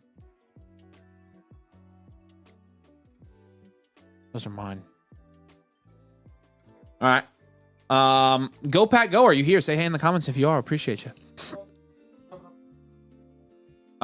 Yes. We're gonna do Go Pat Go, say hey because you're gonna be on deck. Andy, we're gonna go down to Andy's. Andy Candy. He's a new member. Andy, we appreciate you, man. Again, if you guys want to become a new member, there's a link in the comments. Check it out if you want to get a Blueprint done tonight or if you want to become a new member. All right. Do you get a free Blueprint with the membership? Okay. Let's go to Andy Candy here. Andy Candy. Wondering if I have the value to contend. I have an offer for Loveland Olave, Alec Pierce, for Tet Kincaid in the 110. Which side are you getting there? Let me check your team. Should I do it? Kind of worried his team's too good. I don't want to get better. He's won back-to-back. Wondering if I should do my picks to target running backs, wide receivers. Bottom 4 teams do a lottery for the top picks in the rookie draft based on max points forwards, and the toilet bowl have the highest chance to 101. Does my strategy change if I don't get the 101? Not sure if my picks are showing, but I have a top 4 pick, the 110, 2 early seconds, and an early third, and they're unassigned until the lottery do. Okay, yeah, we can keep all that in mind. We appreciate you, dude. Shout out, thank you for becoming a member. We appreciate you, and we're ready to knock this thing out. This is Andy Ray Osmay is the team name, aka Pig Latin for Moss. All right, let's do this thing. So this is it's a 10 team. It's a 10 team 1 QB, full point PPR. Production shares 8.8%. That's 9th in your league. 10.7% value share, is 5th in your league. So looking pretty solid here. Burrow and Kyler's an 8. Hold up. He has Tet McMillan. So you would be moving Tet Kincaid in the 110 for Loveland, Olave, and Alec Pierce. Yeah. Yes. Yeah, I'm pretty sure I'd be doing that. I would 100% be doing that deal. Yeah, because that's what I was going to check. That's an 8 at quarterback. It's a 4 at running back with Travion and RJ Harvey. Neighbors, Tet, Garrett Wilson, Odunze is an 8. Nice. And then Kincaid's like a 3. You got the 110. Again, Wow. he also has, though, keep in mind, he also has an unassigned top 4 first. An unassigned top 4 first. He has an unassigned top 4 first of the 110, 2 early seconds, and an early third. So he has 1 more first. So his draft capital is actually going to be like a 7 here. Your bench score is a 0. Overall is a 6 here. Standard value, wide receiver factory, contend. And yeah, he says has the highest odds to get to 101. If you get to 101, my friend, you are going to be in a very good shape. That'd be awesome. And he did say it's a 2 QB league, and yeah, we've got that. We graded it as a 2 QB. We've got Kyler, and then we've got Jaden McCarthy, Jacoby Brissett, etc. So yeah, you're good. That'll actually be more like a 6 and a 10 team. True. Okay. At quarterback. Now, yes, your strategy probably does change. When do you find out which picks you get? Zach says, throbbing to get a deal done in Nathan's B-Day League. Take advantage of me. Brother, your deals that you're sending are taking advantage of us. We'll gladly take advantage of you. We'll work on something, Zach. We'll work on something, buddy. Okay, so yeah. Because theoretically, if you get Love, then you're gonna have Love and the 110. You're starting Chuba in your last flex spot, which is not the worst thing I've ever seen. You're about to get Olave and Loveland though, but you could trade that 110 and you would get Alec Pierce back. It's fine because you're getting Loveland, which is insane. Yep. I like your quarterback room. I'm not doing a lot there. Let's do a Burrow down tier. Yep. Let's do a Burrow down tier. Down tier to one of those productive guys that's valued a little bit lower. We'll wait. I would say 110. Go ahead and make that move, so we won't give you any moves for that. You've got 227s that you can use mid-season to kind of shore up this team as well. What other moves do we want to give him here? Because we can't do the 110. Oh, Travion. Yeah, let's move Travion Henderson on this team and probably down tier. Yeah. It depends on what his value is in your league. But like, if he's still like standard Travion market value, then you should get plenty of Look return who's there. playing with the ring now. No.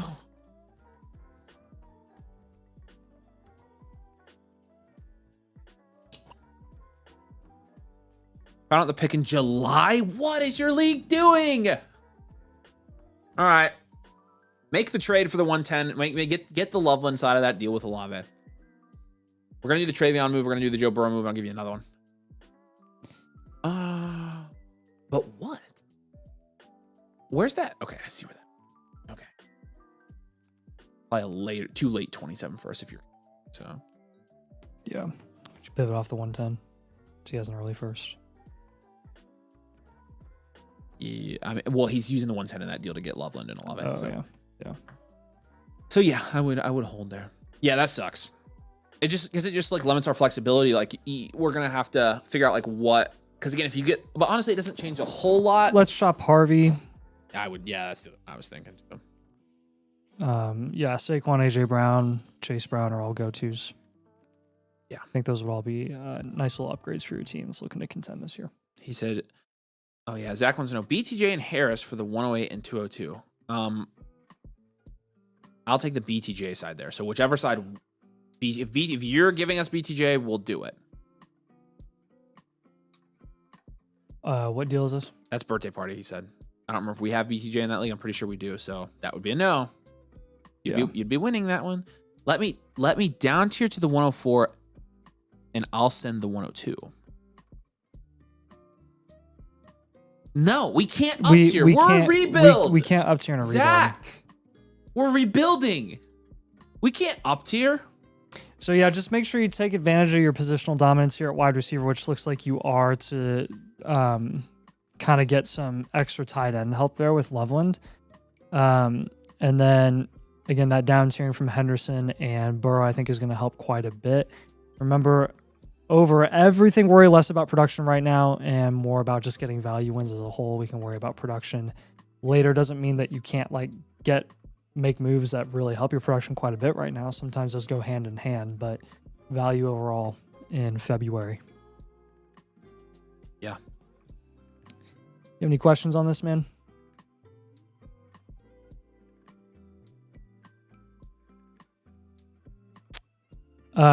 Just so you know, the down tiers from Henderson and Burrow, if I didn't say those previously, probably looking at like Quinshawn plus Waddle, Bucky plus Jacobs, Kyron and Marv for the Henderson down tiers, and the Burrow down tier. If you go to Mahomes, you could do like the 107, Jalen Hurts plus Flowers, Bo Nix plus Scatterboo, maybe even plus a piece there as well. Those are kind of the ideas there that we're looking at.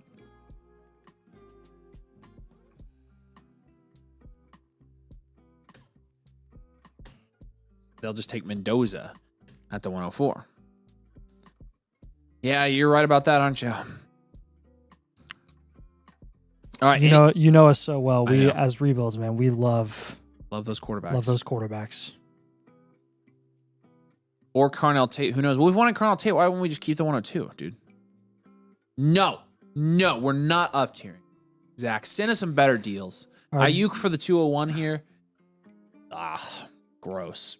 Probably still the 201 though. Yeah.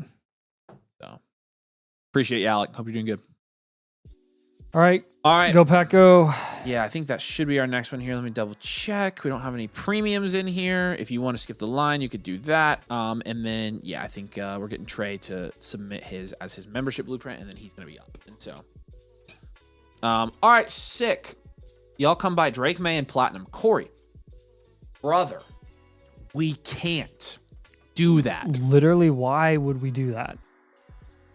That would literally leave us at a total stalemate. Guess what we would end up having to do with Drake May if we got him as a rebuild? Trade him immediately. Unless you want to give it to us for free, which is fine if you want to do that. All right. Go Pack, say hey, man. You're playing an 8-team start 12 PPR league. It says I have 5 of the top 17 picks this year. I'd love a strategy to look forward those picks. I'm thinking Love with the 101 and Kenyon Sadiq if he's there with the 106. Also have some potential running back breakouts on the bench and taxi. Who should get cut for the incoming rookie class? Thanks, guys. Also, there was an option for this, but it's a 2 QB plus a super flex. So it's potential to start 3 QBs here. Wow. Okay. That's a big deal. Oh my gosh. And oh wait, that's not yours. Frick. Your team name is Bad Juju. I thought you were the, wait, what is his team name? Still a good team. Oh, wait, hold on. This is start 2 QB plus a super flex. Another super flex. So 3 QBs. Said that. That's what our first league did. That's a 10 in that format, I think. You've got Love as your 4. Remember when our first league did that? That's right. That is what we did. Yep. Which we were smart for doing that. Yeah, we were smart. We got a lot dumber. Jonathan Taylor, Cam Scatterwood, Chase Brown, Kenneth Walker, and an 8-team 7. Neighbors, London Rice, Waddle, 8. And then Tucker Craft, Brenton Strange, 5. You've got the 1-1, 1-6-2-1. That's a good team. 3 first and 27. Wow, dude. All right. 15.9% production share is first in your league, and then 18.9% value share is also first in your league. And again, for an 8-team league like this, on average, we'd want to see a 12.5% value share. You are 6.5 points above that, which puts you in the enhanced value range, even for an 8-team. Your value share over expected is real high here. So enhanced value, well-rounded, contend. Okay. This is a good team, dude. This is a good team. Holy smokies. Yes. Actually, I sent the 201 for Ayuk. Just want to know what you think about it. It's fine. I don't like the 201. I don't like Ayuk. So, Alec, you're good either way. Of course, they'll sell Drake May to us for grilled cheese. I love. Sure. I'll do that. That's the deal. Okay, and it's Pack here. Okay, cool. No, Pack, if you end up watching this later, you can reach out to us with any questions. Appreciate you, brother, but you got a good team here. I do wonder if we move one of the quarterbacks. Yeah, because we've got 4 of them. Yep, I think so. Yep. And then I would be looking at probably a Travis Hunter and Jaden Higgins up tier, and then I would take JT in the 106 and get to one of those young cornerstone guys. That's exactly right. And then draft Love. Honestly, he doesn't need. Never mind. He doesn't really need to move a quarterback here because you're really only doing up tiers. Like his starting lineup's fine, Hampton. And you're bringing in Love, and so you're already kicking them down 1 spot with the up tiers. So like he can keep May if he wants to. Oh, I was saying trade one of his lower guys. Okay, yeah, that's because he's got better. 4 guys. That's more or better. So we'll do this thing called move Trevor Lawrence. And then if you can get Stafford as your QB4, that's the most ideal thing I've ever known to man. And in an 18 that is start 3 QB, I mean, that is going to be how many QBs are you starting a week? What is 8 times 3? 24. Starting 24 a week in a super flex 12 team. Valuations are going to be similar-ish, a little bit lower. So we're probably looking in the Bucky, Judkins, and Romo Dunze range when we're moving off of Lawrence. Try to get higher. See if you can get somebody to overpay. I'm just being a little bit conservative with the valuation there in an 8-team start 3 QB.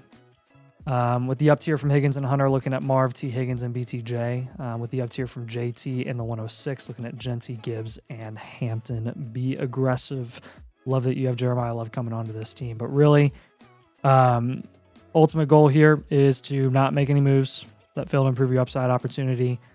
And rebuilds and reloads are going to be your go-to when you're making those types of moves. And again, primarily focus on building up the insulated positions at wide receiver and running back. The more you can build that up, the better. The more you can raise your upside there, the better. So,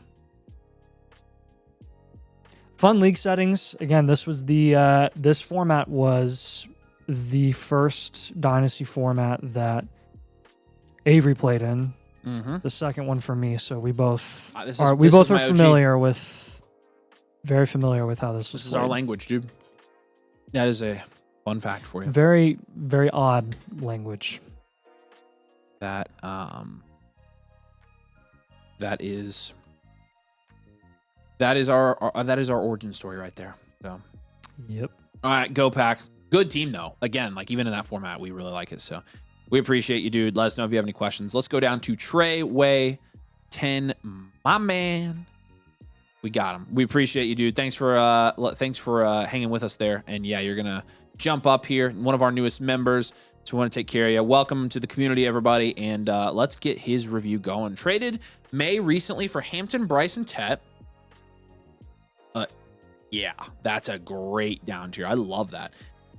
Any other ideas to try and win? Okay, so Chi-Town Kings.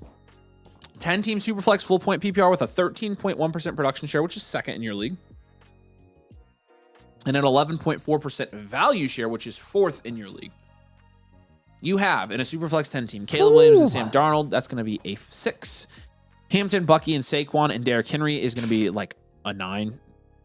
Tet, Nico, Romo Dunze, Devontae Smith is going to be like a 6. And then Trey McBride's a 10. No draft capital. Draft capital is... That's really weird. Like a 0, essentially. Yeah, it is. And then bench is going to be like, you've got Henry, Swifty, you got Terry, you got a good bench, actually. We'll give you a 6 in your bench. That makes your overall 6.4 here. 6.2, sorry. It's a standard value, well-rounded, contend. Like, this team is pretty solid. Very interesting that it's very interesting that your value share is not higher than what it is. Look at the super teams. It's so top heavy that even though his value share is fourth, show me the top he teams. Still has such a high percentage of value in the league because of these guys. Oh, wow. So, okay. Yes, it's lopsided. I get it. Okay. Yeah. All right. Well, I'm not worried about those guys, actually. We can contend here. You've got plenty of depth. We might actually make a couple up tiers here. So yeah. Let's take Rome. Actually, let's take Rome and Devonta Smith and let's up tier. Rome and Devonta Smith, and then we will take Pearsall and Worthy, and we will also up tier there.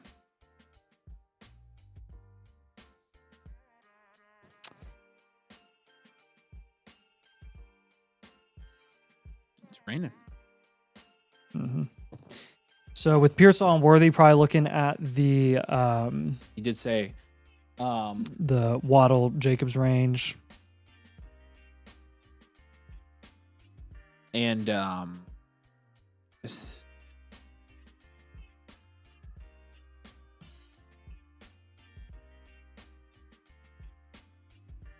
Trey, if you're here, say hey, buddy. That's not. With Roman Devonta Smith probably looking to get up to like London Pickens or Olave in a 10 team, raise your upside a bit. With Pearsall and Worthy, like I said earlier, the Waddle and the Jacobs range, maybe like a late first. I would prefer over both of those guys.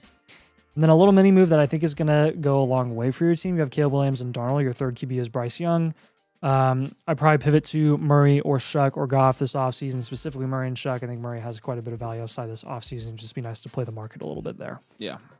But overall, man, your guys in Hampton, Bucky, Saquon, Henry, Tet, Nico, McBride, Caleb, like this is a very well-constructed roster to be one of the top contenders in your league. You can easily contend with the number one guy in your league who has a ton of the value, but literally all it takes is 1 week. It takes one unlucky week. I learned that the hard way this year.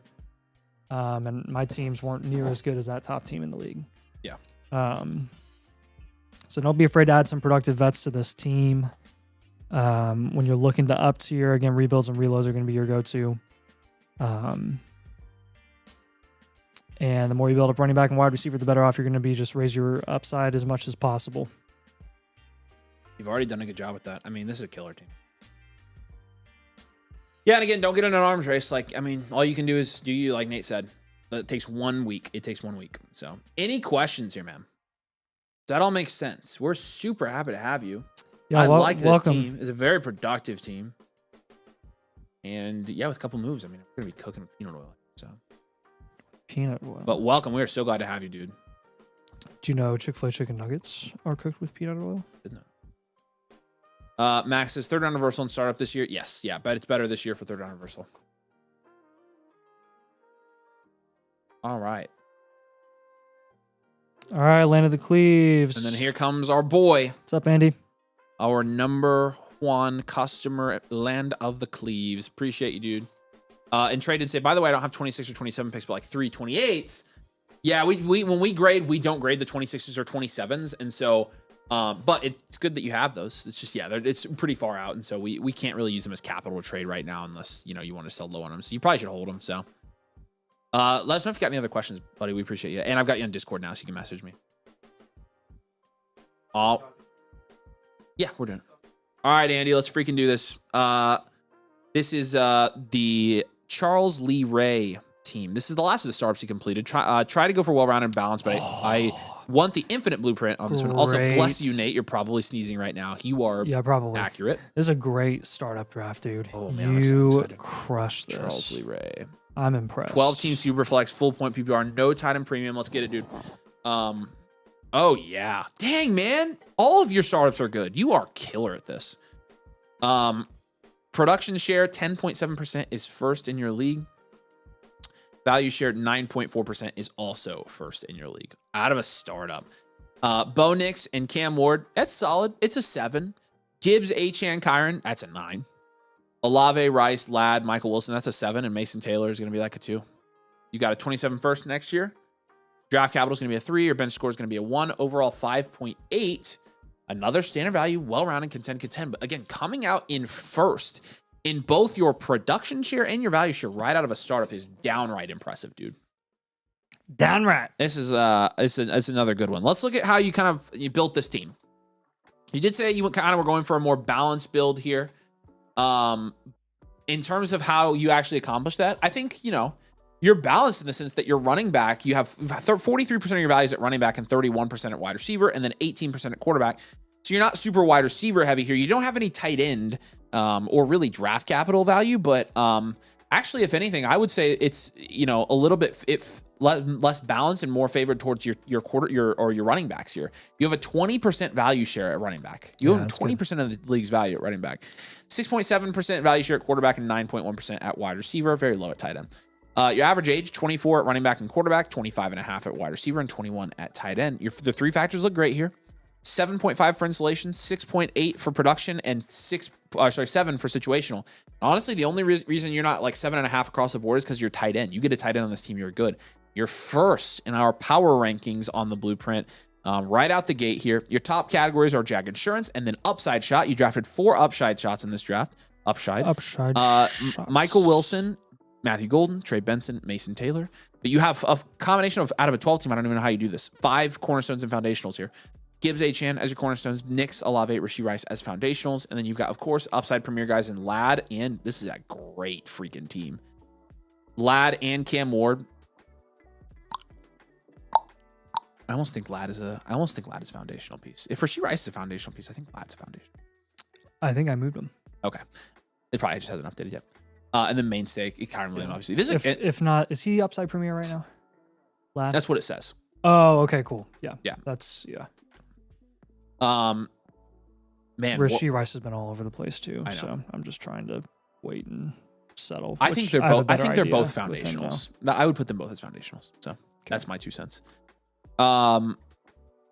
Sick, dude. Holy smokes. All right. Good job, dude. Let's give you some moves here. Again, out of a startup, but like I like that you went running back heavy here, and I love your wide receiver room. Man, you're gonna make it pretty hard on us here. This is a really well constructed roster already. You crushed this. I'm not just glazing you. Like it's gonna be hard. Matthew Golden, if you haven't seen that. Yep. Probably going to look at a pivot from Rice or a down tier from Rice. I'll give you both. I think that would help with your flex spots a little bit. And that's like right at that midpoint where it's like, okay, I don't really want to move Olave. Don't really want to move Lad because he's a little bit lower. Rice is right there. And he's kind of the most questionable right now. Down tier from, I will give you a small down tier from Gibbs where it's literally Hampton, Gentry, or the 101. If you down tier from Gibbs and get a plus from any of those ideas, then you can go for it. If not, then don't do it. But that Gentry team has like a number of intriguing assets that I would look into, including Harold Phantom, which I think would really help at your tight end position. The Avery said Matthew Golden as a pivot. I agree. I'd look at Michael Wilson as a pivot candidate. Try to get a productive running back like Swift. You can try to get a pick, which I think is going to be a little more flexible to move around closer to the draft. Jordan Addison, another guy that we just trust a little bit more. Matthew Golden, we're pivoting from him. Michael Pittman's a good option. Jacoby Myers is another option. Alec Pierce is another guy you can go for. And then probably just take some of these lower end Jags like... He said, I just traded a 27 first for Rice. Woof. 27 first? Probably your 27 first. 27 first. Yeah, see if anybody else in your league values him higher than that, because that was definitely, like, that was a good deal. That was a nice little value return that you got there. Jerry Jeudy is really the guy that catches my eye here, I think, where I probably just pivot or up tier from him. I'd rather have Stephon Diggs. I'd rather take the shot on Jennings. I'd rather take the shot on someone like a Chuba Hubbard if you can. So those will be your moves. If you're going to pivot from Rice, Garrett Wilson, Pickens, or the 102 would kind of be the value range we're looking at there. If we're down tiering from Rice, you could do like T. Higgins plus Flowers, maybe Marv plus Devonta Smith, maybe Rome plus RJ Harvey.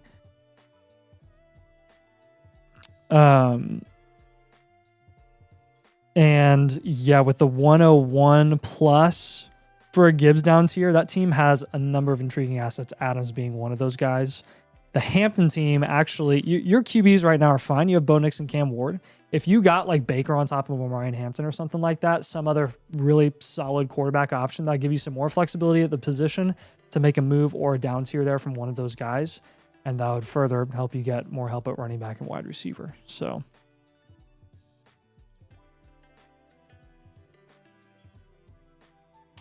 You know, a startup, if you have a poor start to the season, you can always reload mid-season. That's what we're always going to tell most people that have come out of a startup. Like, be flexible.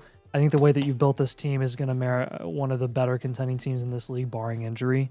So I would be very confident in this roster. And yeah, just work on insulating QB, but don't pay up for a premier option. So if you can get a third guy, make yourself feel a little bit better, get Stafford for really cheap, that's going to be really nice as you are clearly looking to contend this year. That build percentage is going up quite a bit for standard value well-rounded, by the way. I think I've done a lot of standard value well-roundeds for your teams, Andy. You are like single-handedly bringing up the percentage of that metric. Do you have any questions on that one?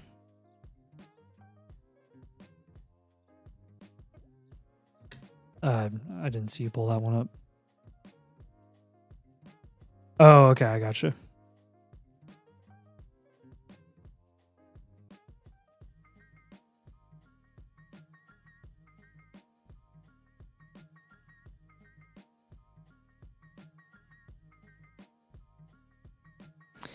All right. Let me refresh here and see how we're doing. Andy, we really appreciate you a ton. Again, you can always reach out to us. But I know you're always here on the stream hanging out with us. So you have plenty of trade questions for answering or for asking any follow-ups that are related to this team specifically with trades and stuff. So hopefully you can pull some of these deals off. Awesome. All right. Sounds good, man. Zoinks is going to be up next. He's at the top of the line. All right. And again, we've got a couple more spots for tonight. If you use the link, you can submit. Any new members will get done on tonight's stream as well, and you get a free live blueprint. For Zoinks here, my wide receiver room's cooking. I'm looking to strengthen my running back room. Figured I'm pretty set, but Dynasty never sleeps. We appreciate you as well, my friend. Okay. Let's do this. So, Sticky Ickies is the team name here. It's a 12-team Superflex. It's a half-point PPR league, and it is a full-point tight end premium league. Full point. Come on, buddy. I gotta freaking fix this. It drives me up a wall. All right, here we go. Start with your production share and value share, and we'll go to your positional grades. Production share 12% is first in your league. Wow. Value share is 17.3%, which is first in your league. Oh, yeah. How is this not calculating its elite value? Josh Allen, Justin Herbert.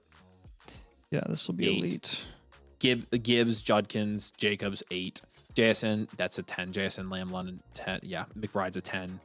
You have your first for next year. Yeah, this is... Draft capital grade of 3. We'll go elite value. Yeah, here, we'll go elite value, well-rounded contender. This is honestly could be elite value wide receiver factory. We'll give you that. Oh, yeah, do that. Elite value wide receiver factory contender. 17%, you're good across the board, but 7.8 overall. This is crazy. Okay, so these are my favorites to do because basically we just do whatever we give want. you a ton of like luxury moves. One of which being like Ted McMillan, just move him for a running back in that range. Ted McMillan, one of the wide receivers going in the second round, that's like the least guaranteed. I would rather have, inexperienced young guys that are all projected upside at the running back position than wide receiver. So Genty, Hampton, or get a proven guy like Achan, who often goes pretty close to where Ted is being priced. So that'll be move number 1. Move number 2. Love the way this is structured. You have like the perfect amount of depth. It's not too much where it's like, hey, we need to make a million up tiers, but it's not too little where it's like, hey, we need to make a down tier here or 2. Gosh, I mean, I'll just pivot from Herbert to any rushing upside quarterback in that range. Dart and Hurts, for example, are right there. And if you see Burrow go really close to Hurts or really close to Herbert, I would try to get that done as well. Yeah.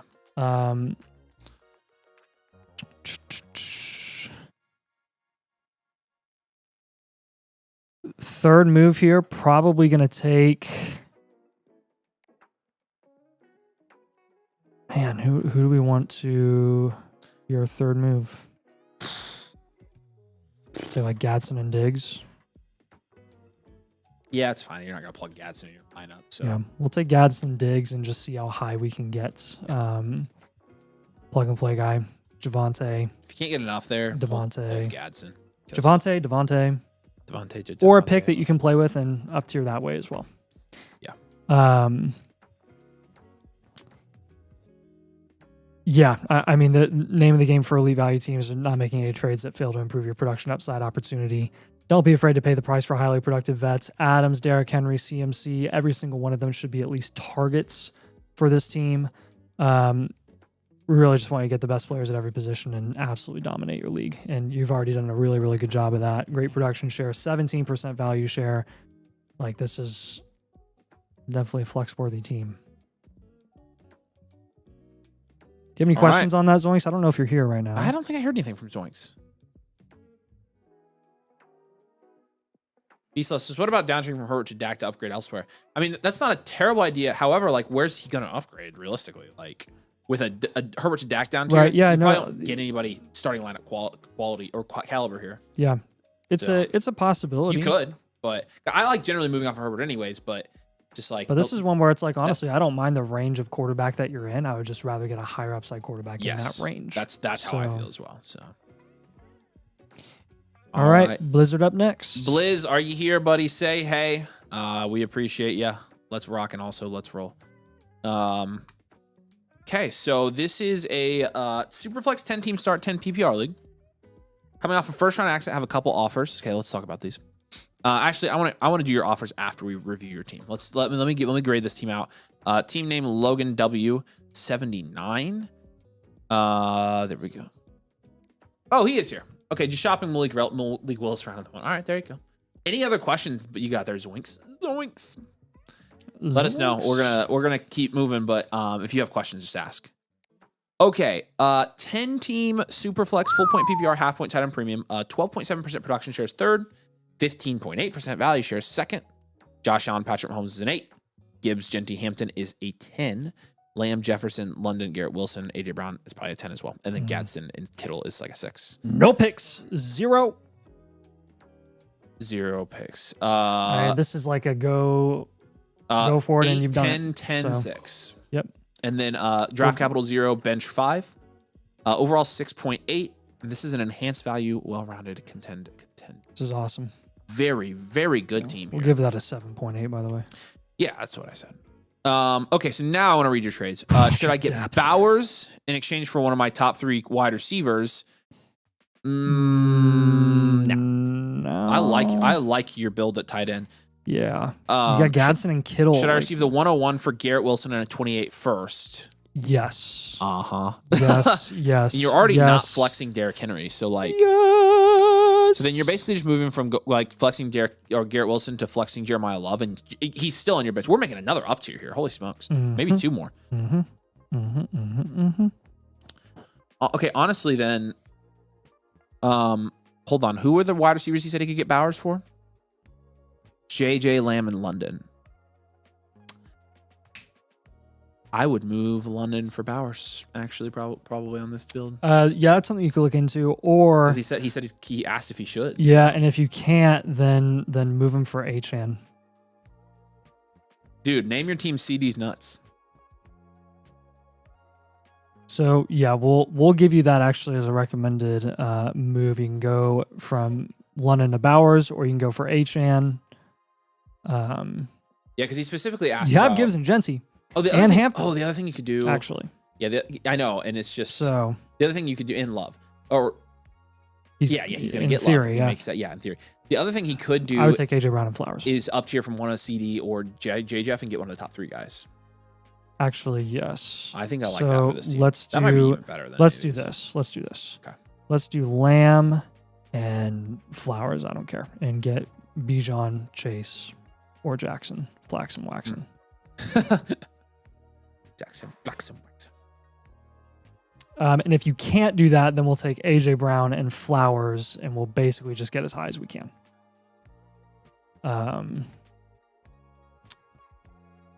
AKA James Cook, H-An, Nico.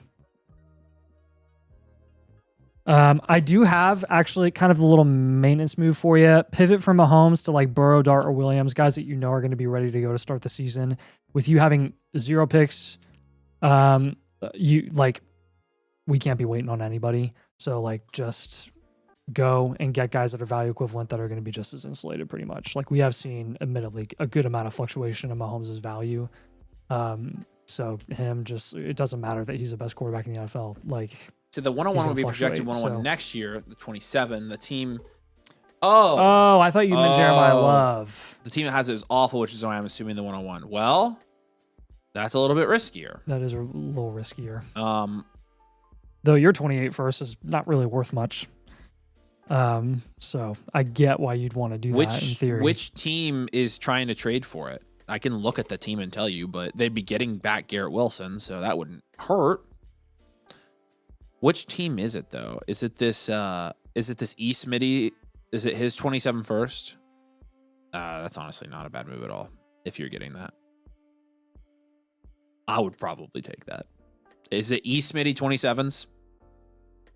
If it is, we're doing it. If you end up doing that, just so you know, you might want to just turn one of those up tiers into like a pivot, essentially. Team name idea, Goat Farm. There you go. It's eSmitty. Yeah, you need to take the deal. That team's cheeks, dude. And the only thing that they have, like their starters are Chim DK, Tyler Algier. That's their running back and wide receiver 1. Bryce Young. Have the 105 this year and then a bunch of seconds. That's it.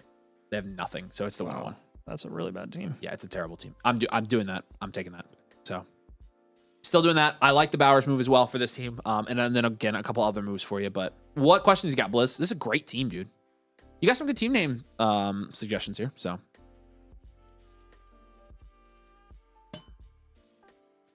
how is their team ranked above you? Let me see that team above. No. That's not even close.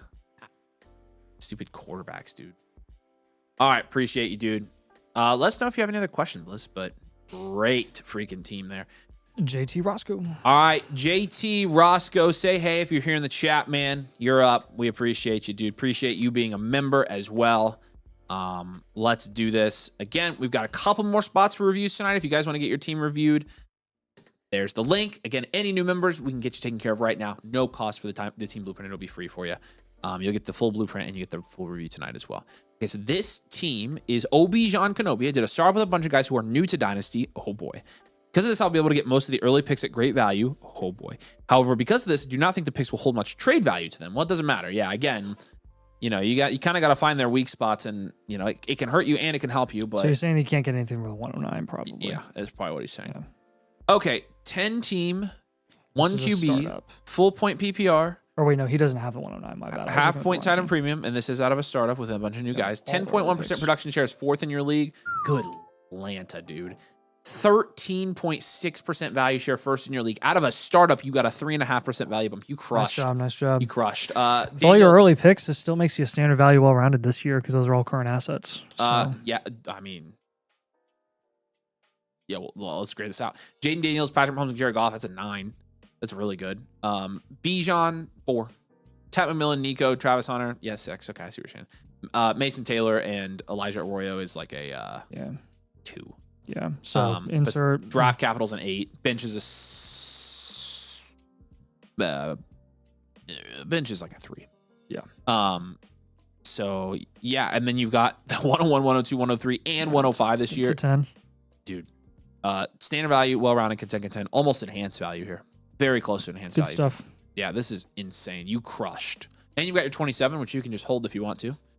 Yeah. Yeah, you're going to kill this. 6.2 overall for this one.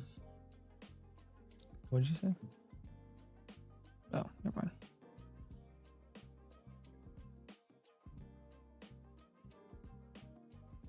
Yeah, number one move I'd do is just pivot off of Jaden Daniels. You have Mahomes and Goff and Stafford, all very serviceable options in a 10 team.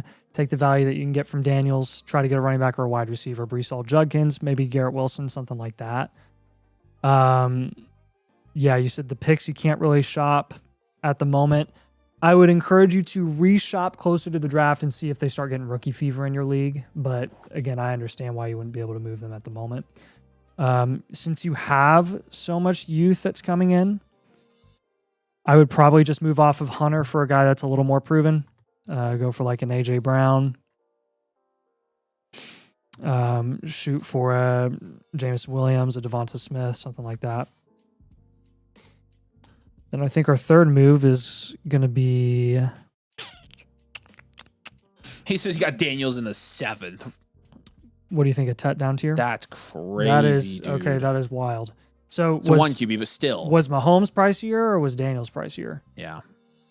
Whoever was pricier, shop them. Let me know where you drafted Mahomes. Well, if we're not shopping into the picks here, then I would probably look at a Ted McMillan down tier. He's your only cornerstone wide receiver there, though. I'd probably move one of the quarterbacks. Well, he just said he got it cheap, dude. Man, this kind of sucks. Because I don't want to trade Bijan. Yeah. I think a Nico down tier I'd feel much more comfortable with. because you can down tier to Lad. Home sold 12. That's cool. Can try like a Lave Pittman. Okay, Yes. I'll reset my expectations for Daniels. I mean, I still in a 10 team, I would still. Who else went in the range of Jaden Daniels? Not at the quarterback position, but just like what players went in the range of Daniels, and I'll tell you who I would take. But like I'm thinking Scattaboo, I'm thinking Walker. You know, I would guess those guys went a lot higher though, right? depends. Well, it's a 10 team. I am impressed that this league values quarterbacks where they should be valued in the 1 QB. I know, dude. But yeah, Ladd plus Addison would be nice. Olave plus Pittman.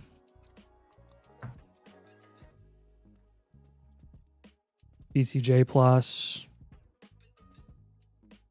The BTJ team, I don't think has anybody. He's got that BTJ team has Rome, Terry, Swift. Probably just try. Actually, what about the Higgins team? Get down tier from Higgins, it'd be a bigger down tier.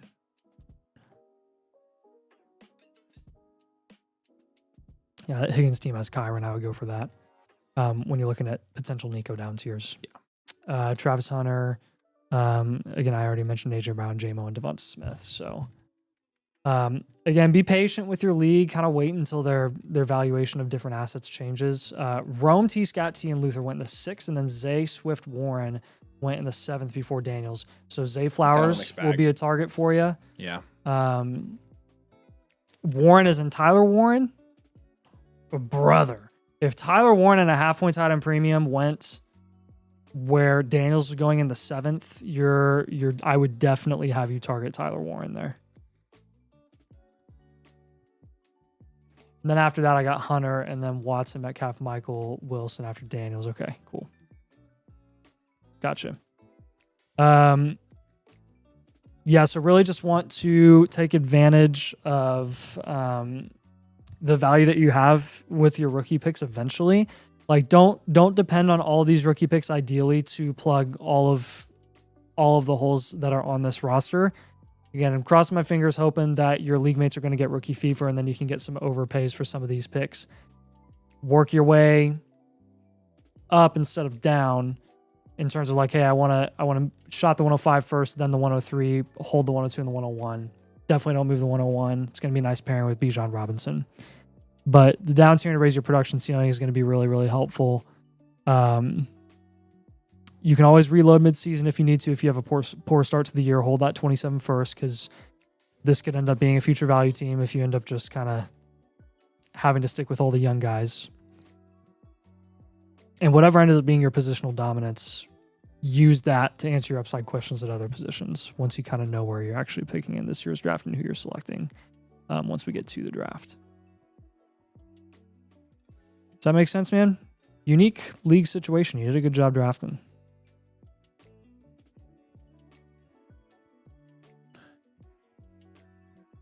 Yeah, let us know what questions you have. I don't think my sump pump is working. So Are you kidding me? I'm going to need to call a plumber. Oh, boy. It's starting to get out of the pit. So crap. I don't want it to get any higher. Yeah. Well, if you want to call a plumber, go ahead and do that. We're on the home stretch anyways. Yeah. We only have a couple more for the night. And then we'll be back. So C Arter's got a trade question. Malik Neighbors and Derrick Henry had a 10-team start 9 dynasty for Drake London, Javonte. No. Nope. Not making this deal. Especially in a 10-team. Market value likes the Neighbors and Henry side. Upside likes the Neighbors and Henry side. Definitely holding that side. The 210 means absolutely nothing in that deal. Absolutely nothing. It would have to be London and Javonte for Neighbors straight up. And even then, I would be hesitant in a 10-by-9. That's already on the absolute low end. Hopefully that makes sense. Yeah, I said I just gonna be trying to let them figure out values. Oh, Jalen Warren. Okay, I gotcha.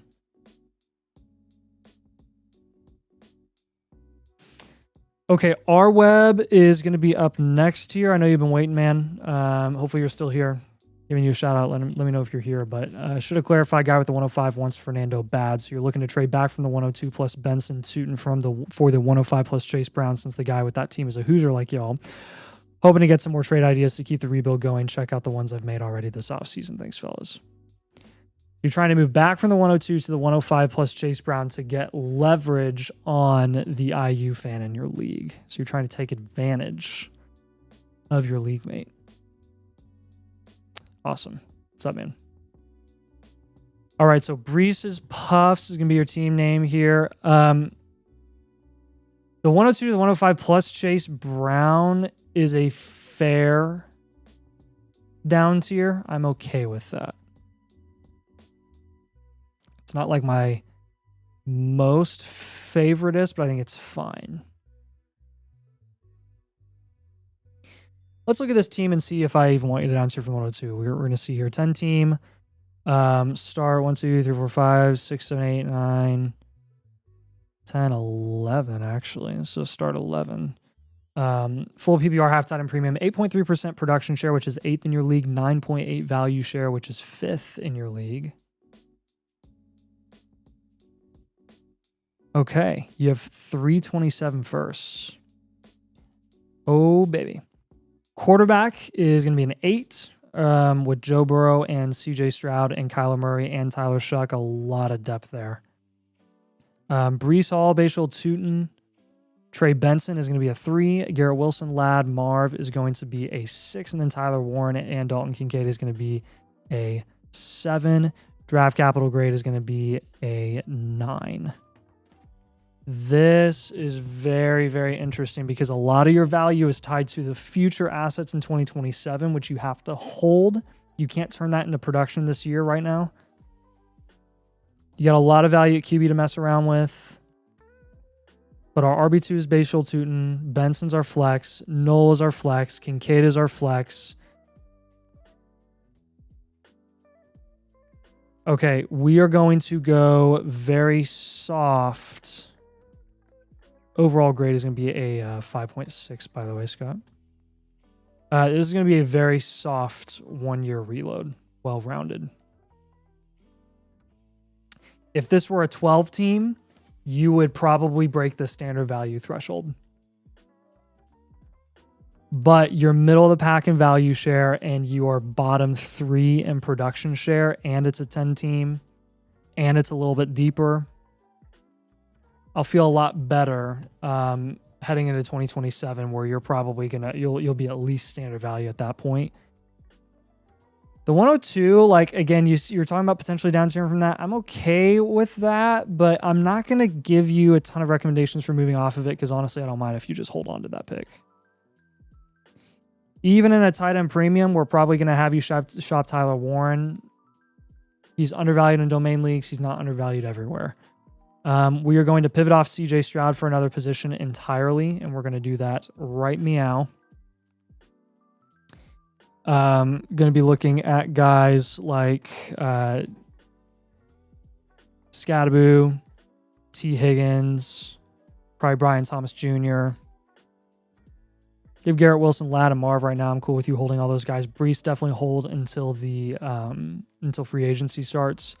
Let's look at some Joe Burrow down tiers. You got a lot of flexibility at quarterback because of the depth you have in Kyler and Shuck. So I would be pretty aggressive and proactive when you're down tiering here. If you're looking at the Purdy team, he has the 108. You could look into that. He has Tucker Kraft as well. You could look into that as a plus. I like the 108.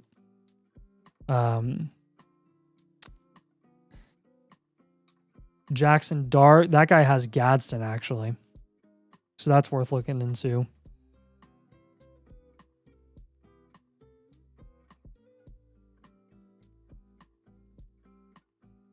That team also has Hunter, Higgins, Monungai. When you're looking at the Lawrence team, he's got AJ Brown, he's got Quinshon, he's got a lot of depth. He might be interested in up tiering. I might overpay to do it. So I would consider that. And then honestly, if you want to do a bigger down tier, you could, if you want, go down to all the way down to Dak and try to get a bigger plus on top.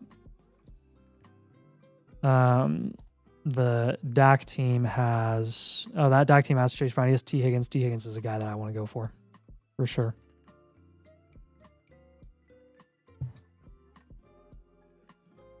T. Higgins is pretty easy to like. He's a pretty safe guy to hold on to because once he starts producing in the middle of the season, like people are going to pay what he's worth.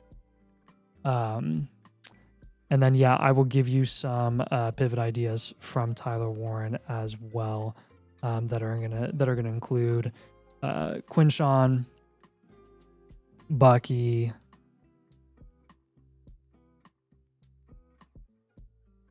those types of guys. See what your league is willing to pay there. You could even look for like more 2027 draft capital if you want to. Take advantage of market disconnects, man. The more that you can, the more you know your league and your league mates and their tendencies and who they overvalue, who they undervalue. Take advantage. You can get massive value wins that way. Shop your productive vets at a premium when they produce mid-season. Okay. And try to get picks at a discount from contenders in your league. Look, the more you make moves on this team, the quicker this reload is going to be. A lot of the reason that we're going to consider you a future value team, sorry, not a one-year reload team, a future value team because of your picks, is because of those 3 firsts that you have, which is a lot of value tied up into the 2027 class.